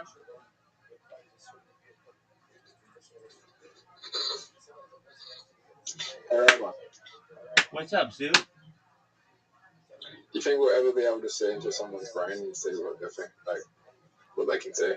Absolutely. The future of humanity is of extreme need to know why you're as bad at mini golf as you are.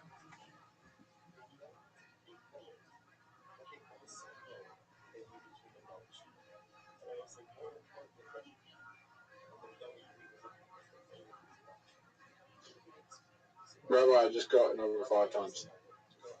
Dude, did you? So you got like 150 points? Yep.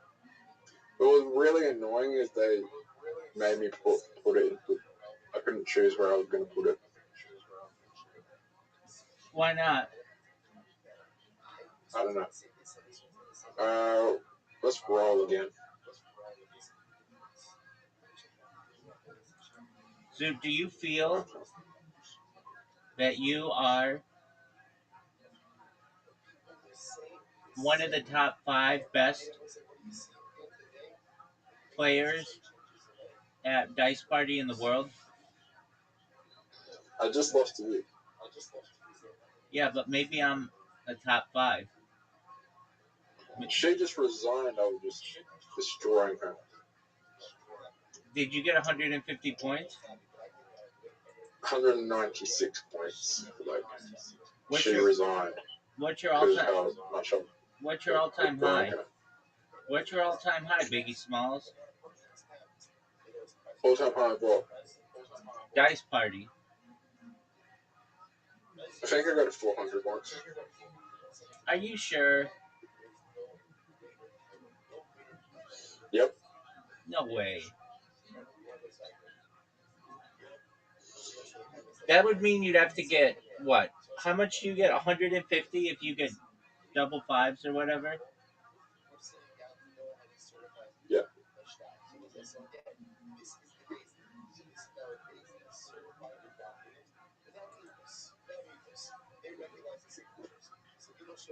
You really think you got that?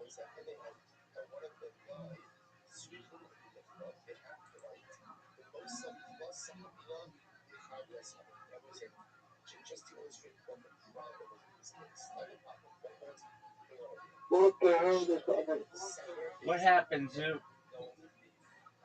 I just rolled out.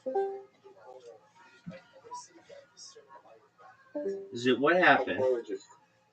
Zoo, what happened? I just did a small penis play. What did you do? I had a full house, but it didn't let me play. Why didn't it let you play?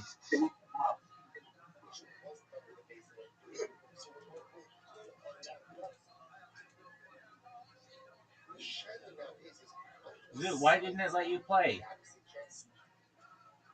I don't know.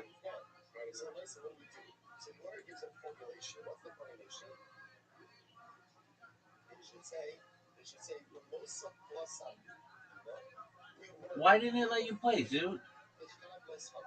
Because I wasn't fast enough. Why weren't you fast enough? I'm retarded. Dog, don't use that word.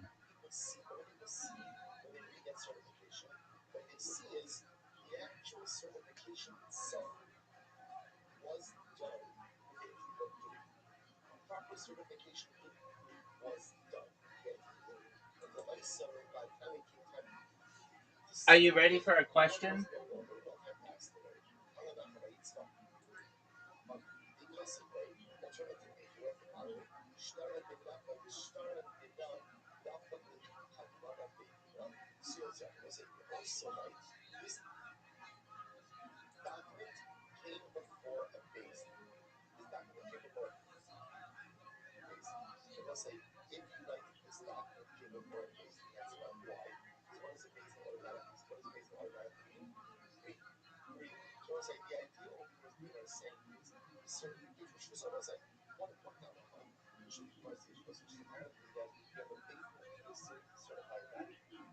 And in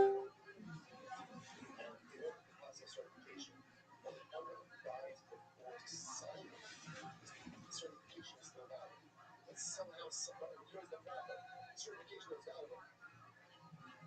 So when you run into a problem, how many signatures do you have in the certification? Only 2. So the verbiage of the certification has to reflect the fact that it was done in the presence of 3. So now we have 2 possibilities. Possibility A is ultimately, again, to make Rosa Plasa. This document was certified in front of 3, but 1 is no longer. That's one possibility. And possibility number 3 is just to say this document was certified in the presence of a based. You only have 2 signatures, and people will understand between the lines what happened. That one of them they don't testify. So where it says, we could have based principle. Or second, maybe it's a chutzpah based. So I say, what's a chutzpah? Watch this. Shmuel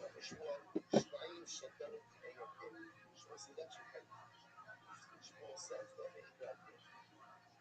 You can have 2 people have this based. You can have 2 people have this based. And the Shanika based in chutzpah. Shmuel says they're both of chutzpah based. So technically speaking, you have the based that have 2 that are 2 based.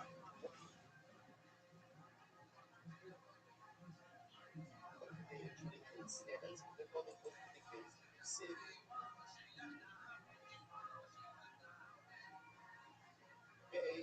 Sorry. So they call this. So here's the problem.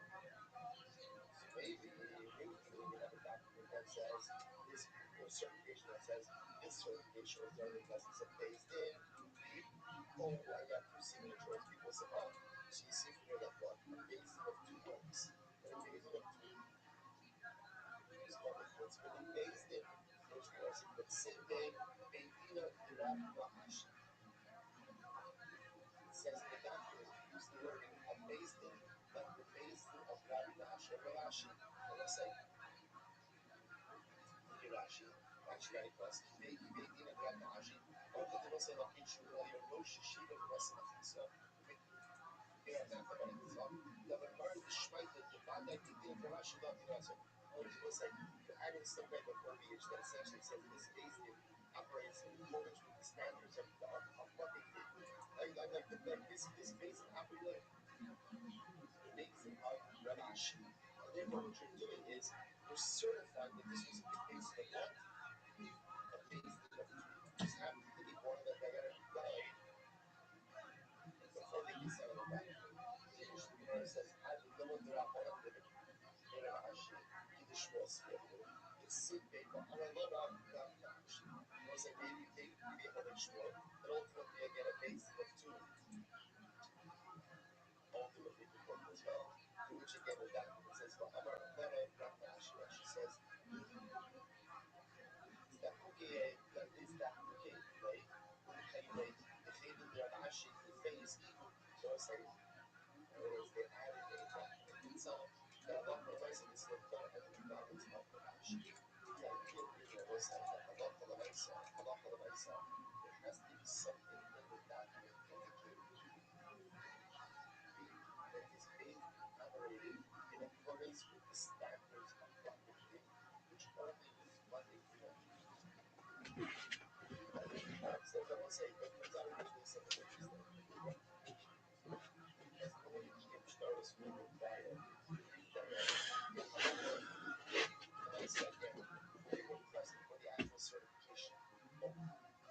One died before the signing actually revealed the certification. You see, and with the 2, but signing with the 2 is really with the 3, but I love the advice that it has to be some type of verbiage in the signing itself that indicates this was done, Kiddas, this was done in accordance with proper ways of learning. Incredible. What's that Mishnah? Fascinating Mishnah. Aisha Sha'amra, Aisha Sha'isi. Yusha Ani. Man on us, stand on us. Let's listen to This woman comes in front of the basin, and here's what she says. She says, I was married, but now I'm divorced. I was married, but now I'm divorced. So I say, what's that look like? And then as she's believed, one, Shabbat, Shas, or that shit, the most so this is again, another grocery.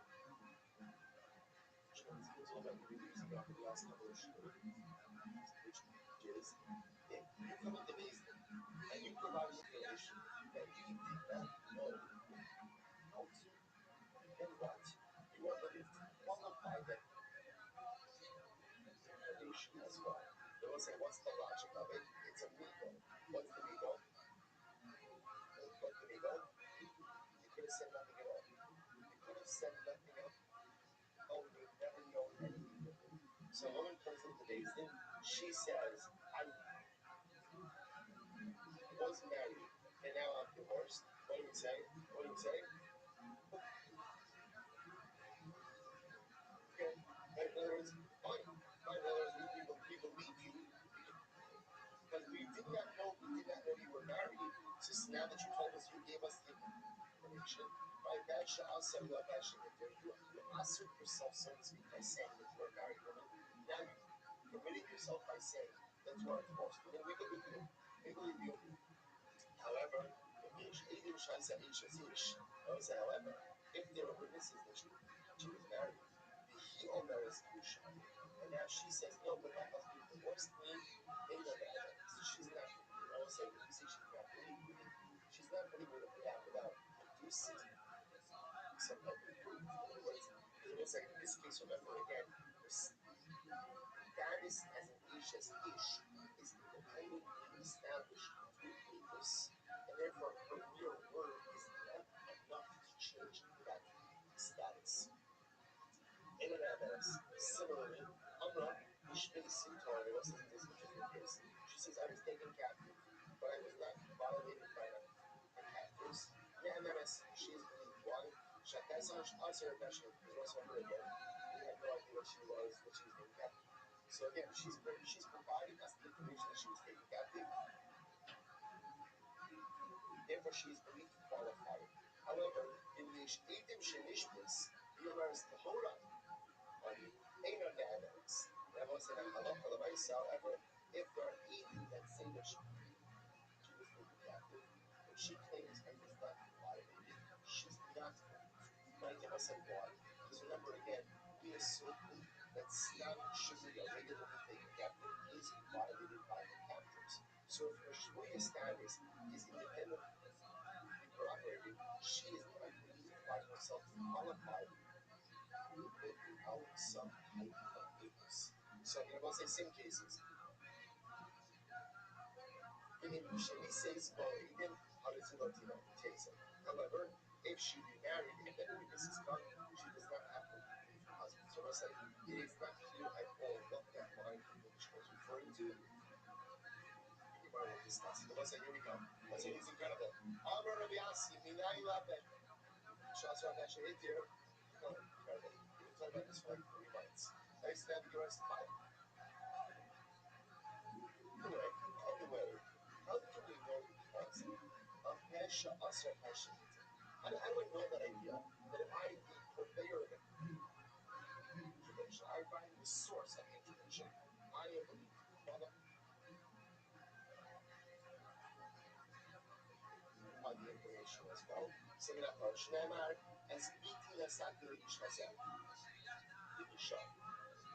Listen to this. This is talking about a father who very much minor daughter. And another thing I want to say, this is a situation where the husband claims that she was not in the Sukkah. She was not in the Sukkah. So listen to the pasuk. As father says, I have given my daughter to this man as a wife. So you must watch this. What's happened? When the father says, I've given her to this man, Asra, he has limited his daughter to everyone. Azeh, Itira. This is what I'm saying. This is interesting. When he says, when the father says, I've given my daughter in marriage, she becomes Asura to everyone. Because after that statement, I don't know who she's married. father says Hazeh to this man, she becomes committed to this man, and Asura to everyone else. So it's like, interesting enough, the Gemara suggesting that the source of Hapesh Asar or Shayati. The father answers her to everyone by saying, I married her up. Because of that, Asura married her up. She's Asura to everyone, and now he permits her to remain, and who he identifies as her husband. Fascinating. So which the Gemara says, I understand. Lovely thought. The truth will say, you don't need a husband. Or Pasha Asra Pashatir, why not? Smara, who Asra, who Sharidai. The one saying Pasha Asra Pashatir is just this tomorrow. And I will say, in fact, it's a migo. I mean, it makes total, you don't need a husband, very puzzling. If you are the only source of information, and you could have kept quiet and not shared anything, but you choose to divulge, then by definition, we believe your qualifications as well. It's svara. It's svara, to which the Gemara says, Ella, you're right. Because, you're right. So as it turns out, the Pesha Sapesha, there's a svara, not a pasuk. I svara use the pasuk for. So it says it is. So it's really trying to keep that for a Amara, so the pasuk is actually something else. Minayla Avshneva, that starts becoming a Gora. How do I know that father has the ability to answer his daughter? So what does that mean? I don't know that his father, the father has the ability, ultimately, again, to answer his daughter to everyone else in the world. Which the Lord says, Shemema is speaking us out to the ish. Because the Lord says, I've given my daughter to a man. In that moment when he says that statement before that who he's given his daughter to, Allah says, what has he done? He has answered his daughter to everyone in the world. Because in that moment before he says, Hazeh, Allah again, she's answering to everyone. Hazeh, so what do I need ultimately again to the Hazeh? So the Gemara says, why did the so the Karashi, Shnema, that's why it's Bito, Kishikitana Odara, Shediatul Kacha, Kibamina Bagnarish, Vidaim Shin, Amar Kidash, Kilaploni, Shnema, that's why. So listen what this means as follows. In general, a father is believed to say, I was Makadish, my daughter, to a particular number. He's believed. Why is he believed to say that? That comes from this passage. Because Iti Nasati Leish. A father is believed to say, I have given my daughter over in marriage to someone. What do I need the Hazeh for? So I need the Hazeh as comes to Rabbi Yonah. Rabbi Yonah as Iti Nasati Leish. Hazeh, the Lord Yonah. So it's very interesting. But ultimately, again, the claim of a lack of ultimately, again, the only come to the husband cannot cover the other. Okay, interesting. Karama. Aisha Sha'amra, Isha's Ishani. Let's see, here we go. More cases. A woman says, I was married. Someone says, first, a very exciting sugya. Very exciting sugya. We actually just learned the source of Pasha Asa, Pasha Hitler. We thought it was a pasuk because that's not a pasuk. What is it? Svara. Svara, which of us I think has been the premise that we've been operating on over since the beginning of this sugya. Here we go. Aisha Shamra, Aisha's Ishani. The first one, the Amra. Keduya Ani. Me'emeres. So the Gemara says, if a woman says, I'm married, she claims I'm married. And then she says, no, I'm single. Well, she's believed. Again, that's the Nashas of Ashir here. First, 1 second. Shadi. And now she looked at the Suda. But once we learn again the concept that you can change your own status. When she says, I'm a married woman, I want to say she conveys upon herself or confers upon herself a particular limited status. So why is she just permitted to just flippantly change that? To which the Gemara says, "Oh, Rabbi,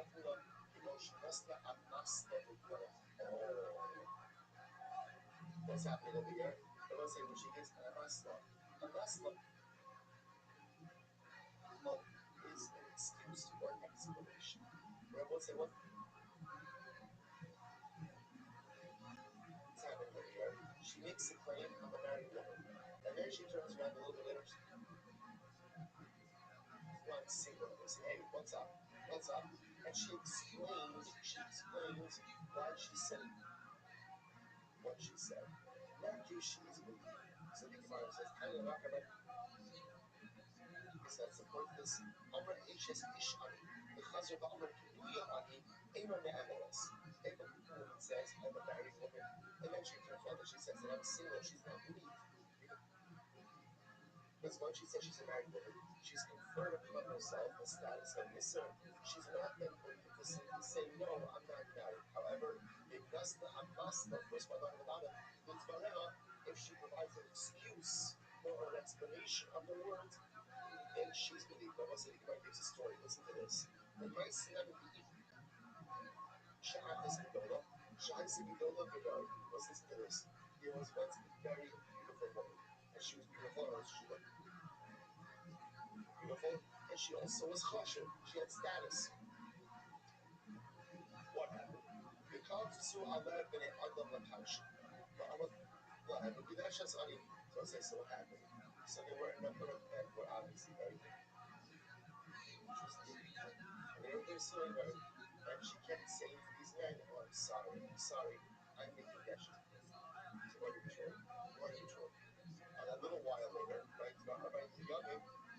under the kitchen's Hatzma. I was saying, by the way, you can see it. I was like, the Russian over here is very interesting. Kitchen's Hatzma. Kitchen's Hatzma means what? She decided who she was going to become the Kardashians. This was an assertive woman, right? So no one was being the Kaddish her. She was allowing herself a kitchen. She was giving herself a kiddush. So point over here is a little while later we hear that she has kiddush. So what's going on? So the Gemara says, "Amula Hahamim Mara Islasos came from saying what's going on. How can you become a Kadeshes now? You told me that you're already a Kadeshes. On the head, in Tefillah Shabbat Hashem Shalom Urganim, I might be Kadeshes. Before the suitors, the guys were coming to me, we're not worthy husbands. So I didn't want to hurt anyone's feelings. Or say, so what did I say? I said, I'm in production. Sorry, didn't already. However, Achshav Shabbat, I know Shabbat, I'm not to be Kiddush, yes, and now Baruch Hashem, that I better prospects, right? Better Shidduchim. So now I allowed myself to be Kiddush, yes, but Kaddish myself. So I say so. So the Gemara says, Halcha. So I say, so this is an example of an amasla, where a person says something, then changes, right? A person says something which sets their status a certain way, then says the opposite. If they give an amasla, they give an explanation, then we accept the qualification.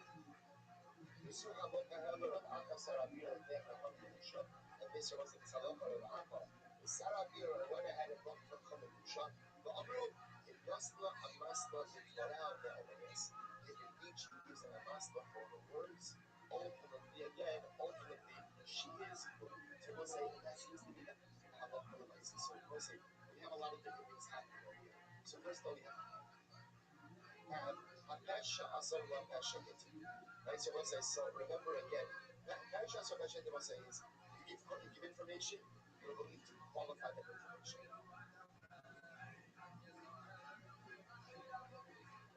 That's case one. Now we'll say, that's different than the case we're dealing with now. What are we dealing with over now? What are we dealing with now? Where a person says one thing and then what? Says the opposite. So we'll say, Pesha Asar Pesha Yeti is, a woman says, I was married, but now I'm divorced. Those are not contradictory things. Not contradictory things. That's a narrative. So if she's the one who introduces the information to us, she's being qualified. That has a question. Do we know that? Svar. Because two of us says, woman goes up and she says, I'm married. And then she says, I'm single. I'm single. Now she's saying contradictory things. It's contradictory things. So I won't say in general, if a person says contradictory things, what do you do with contradiction? Contradiction?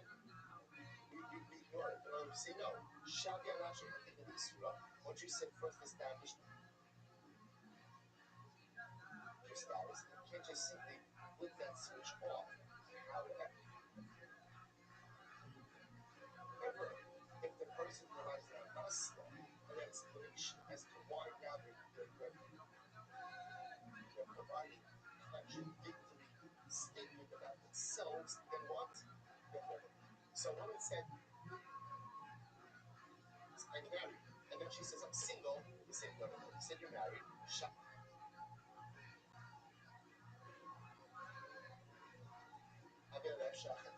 Well, that's it. Now listen to what you said. I stabbed him. No, but you say, no, I said I was married. Because at the end of the day, I was getting propositioned by these guys for marriage. Not suitable suitors. So I just wanted them off my back. That's why I said I was married, but I really got married. That we could believe in a Muslim. What says the Bible? One day, Shmona Amr Tmeya Ani, the Chazir Amr Tahora Ani Mal. What's it? Interesting use. Whenever a woman says to her husband, I'm a Hida. I'm a Hida. I'm Tmeya. And then she turns around and she says, I'm Tahora. I'm Tahora. I'm not a Hida. What's the halacha? So I'm a lady. After this, in Masna and Masna on the days, in Torah, I know that. Yes. Okay, so what's like? Again, it's the same halacha. If she gives a masla, if she gives an explanation, in other words, so you're saying you're an Ida, now you're saying you're not an Ida. But, okay, so just what's going on? So if there is a legitimate explanation for this, then in Adinami, that's fine. So come in our bodies in Syria. So it's a we'll learn this halacha 40 times. 40 times. The Gemara says, "Va'ilu haki lo avan Shmuel b'nafshe." Shmuel did not accept this halacha when it came to his own circumstances. I will say, what are his own circumstances? He didn't get closest. He's actually interesting. Closest. He says, I mean, if I not the regular Yerushalmi, Shmuel believes that Guinness. Shmuel wanted to have relations with his wife. Amrulay, Tamei Ari. She said, I'm a leader. And the Mach, the Amra, the Hora Ani. The Mach, the next day she said to her, I'm the Hora. Amrullah, Antlo, Tamei, Yoma. So I'm sorry, Amrullah, Antlo. Tamei, Yoma. In the Hora. So he says, yesterday he said, you're a leader. Today you're not a leader. Amrullah, Esmo, Mohammed, Bichila, Kihagi. What did she answer? She said, I was tired.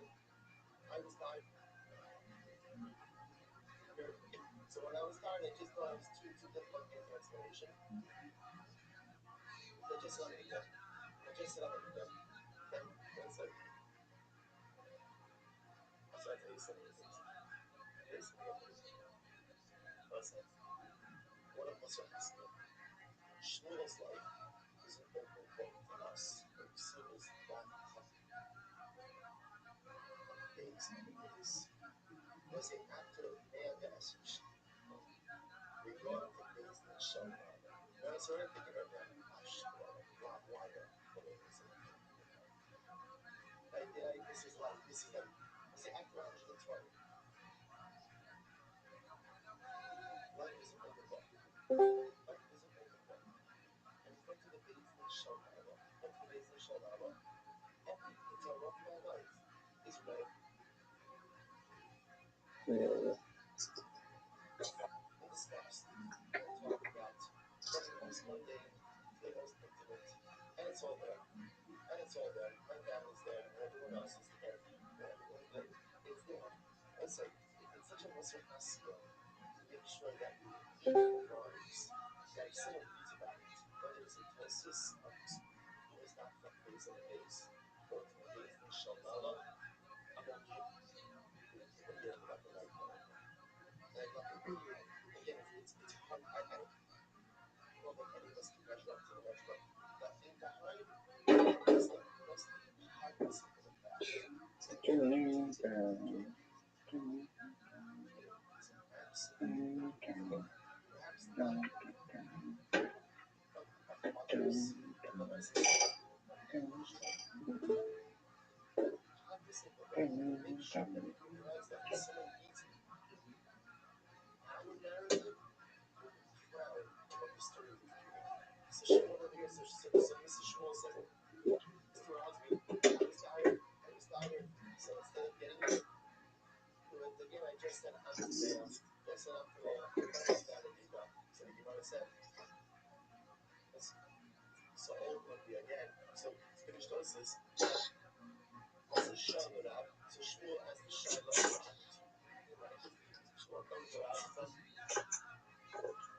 Oh, look who it is.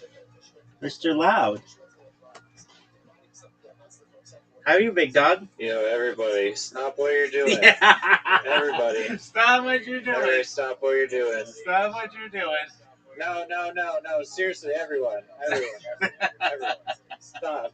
Whatever it is you're doing, whatever thing that you're doing is, you can just stop doing that thing. Oh.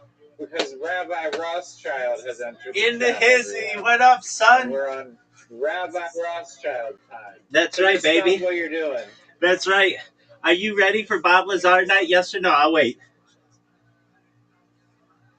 Why? I wouldn't be here if it weren't for Bob Lazar night. Did you drink your coffee? Did you take your dog out? Are you ready?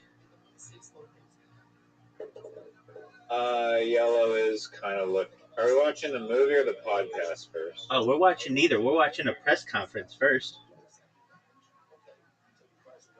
Oh, what? Yeah, in all honesty, I used to just listen.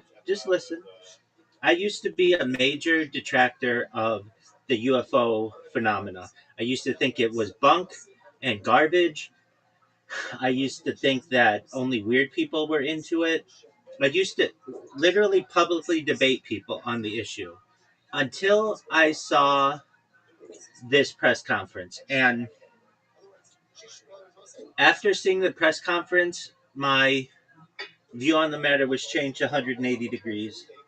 It was so much evidence. It was an overwhelming amount of evidence that not just aliens exist, but they have been here for a long time.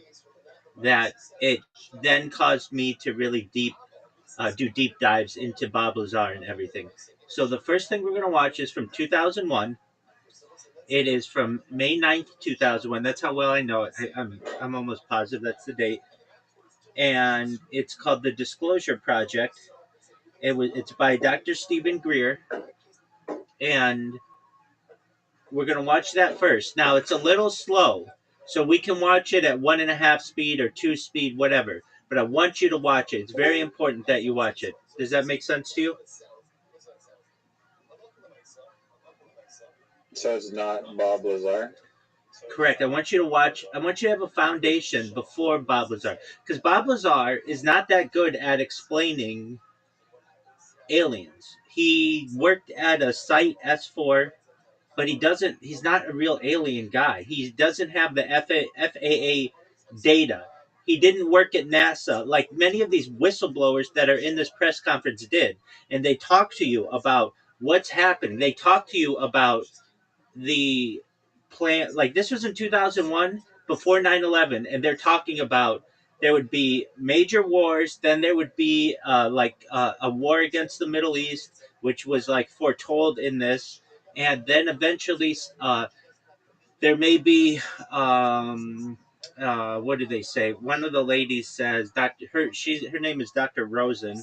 She says something along the lines of there'd be wars in the Middle East, that this had all been told to her by people in the government, specifically Werner von Braun, the chief of the Nazi rocket program, who came to the United States and then worked for NASA. She said that he said that there would be major wars, specifically in the Middle East. Then from there, all right, just send me the link. We'll watch it. Baby, it's amazing. But I but I do want you to know that we may need to watch it on double speed because it's a little slow. Because I mean, I watch it normally, but I don't want to bore you, and I don't want you to be like, dude, this Bob Lazar shit isn't going to be, because this isn't Bob Lazar. But like, I don't want you to get right into Bob Lazar without any other knowledge, because Bob Lazar is not the best explainer of the UFO phenomenon. Here's what I want you to know, and I really mean this. I want you, after this, just like you don't really believe the moon anymore because of the evidence that I gave you there. Like before, you were like, "Oh, the moon, yeah, everybody knows we've been all that shit." But then I'm like, "Not everybody," and then I give you overwhelming amounts of evidence, interviews with the people running away, like all that, and you're like, "Oh, maybe there's something to this." I want you to have the same idea. So just one moment. How was your day? Yeah, none of them could even lie and swear on the Bible. One of them did. One of them did, and then he said, "I, knowing you, Mr. Sibrel, that bet that's not even a real Bible." He had his fingers crossed on it. Yeah. Perhaps.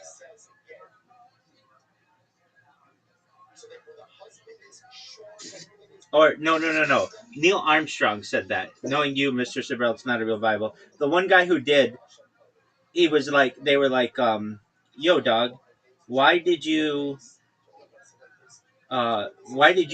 swear on the Bible and nobody else did?" And he's like, "Well, if like he then was like, oh shit, I'm the only guy who did it," and then he has to kind of like go back on it.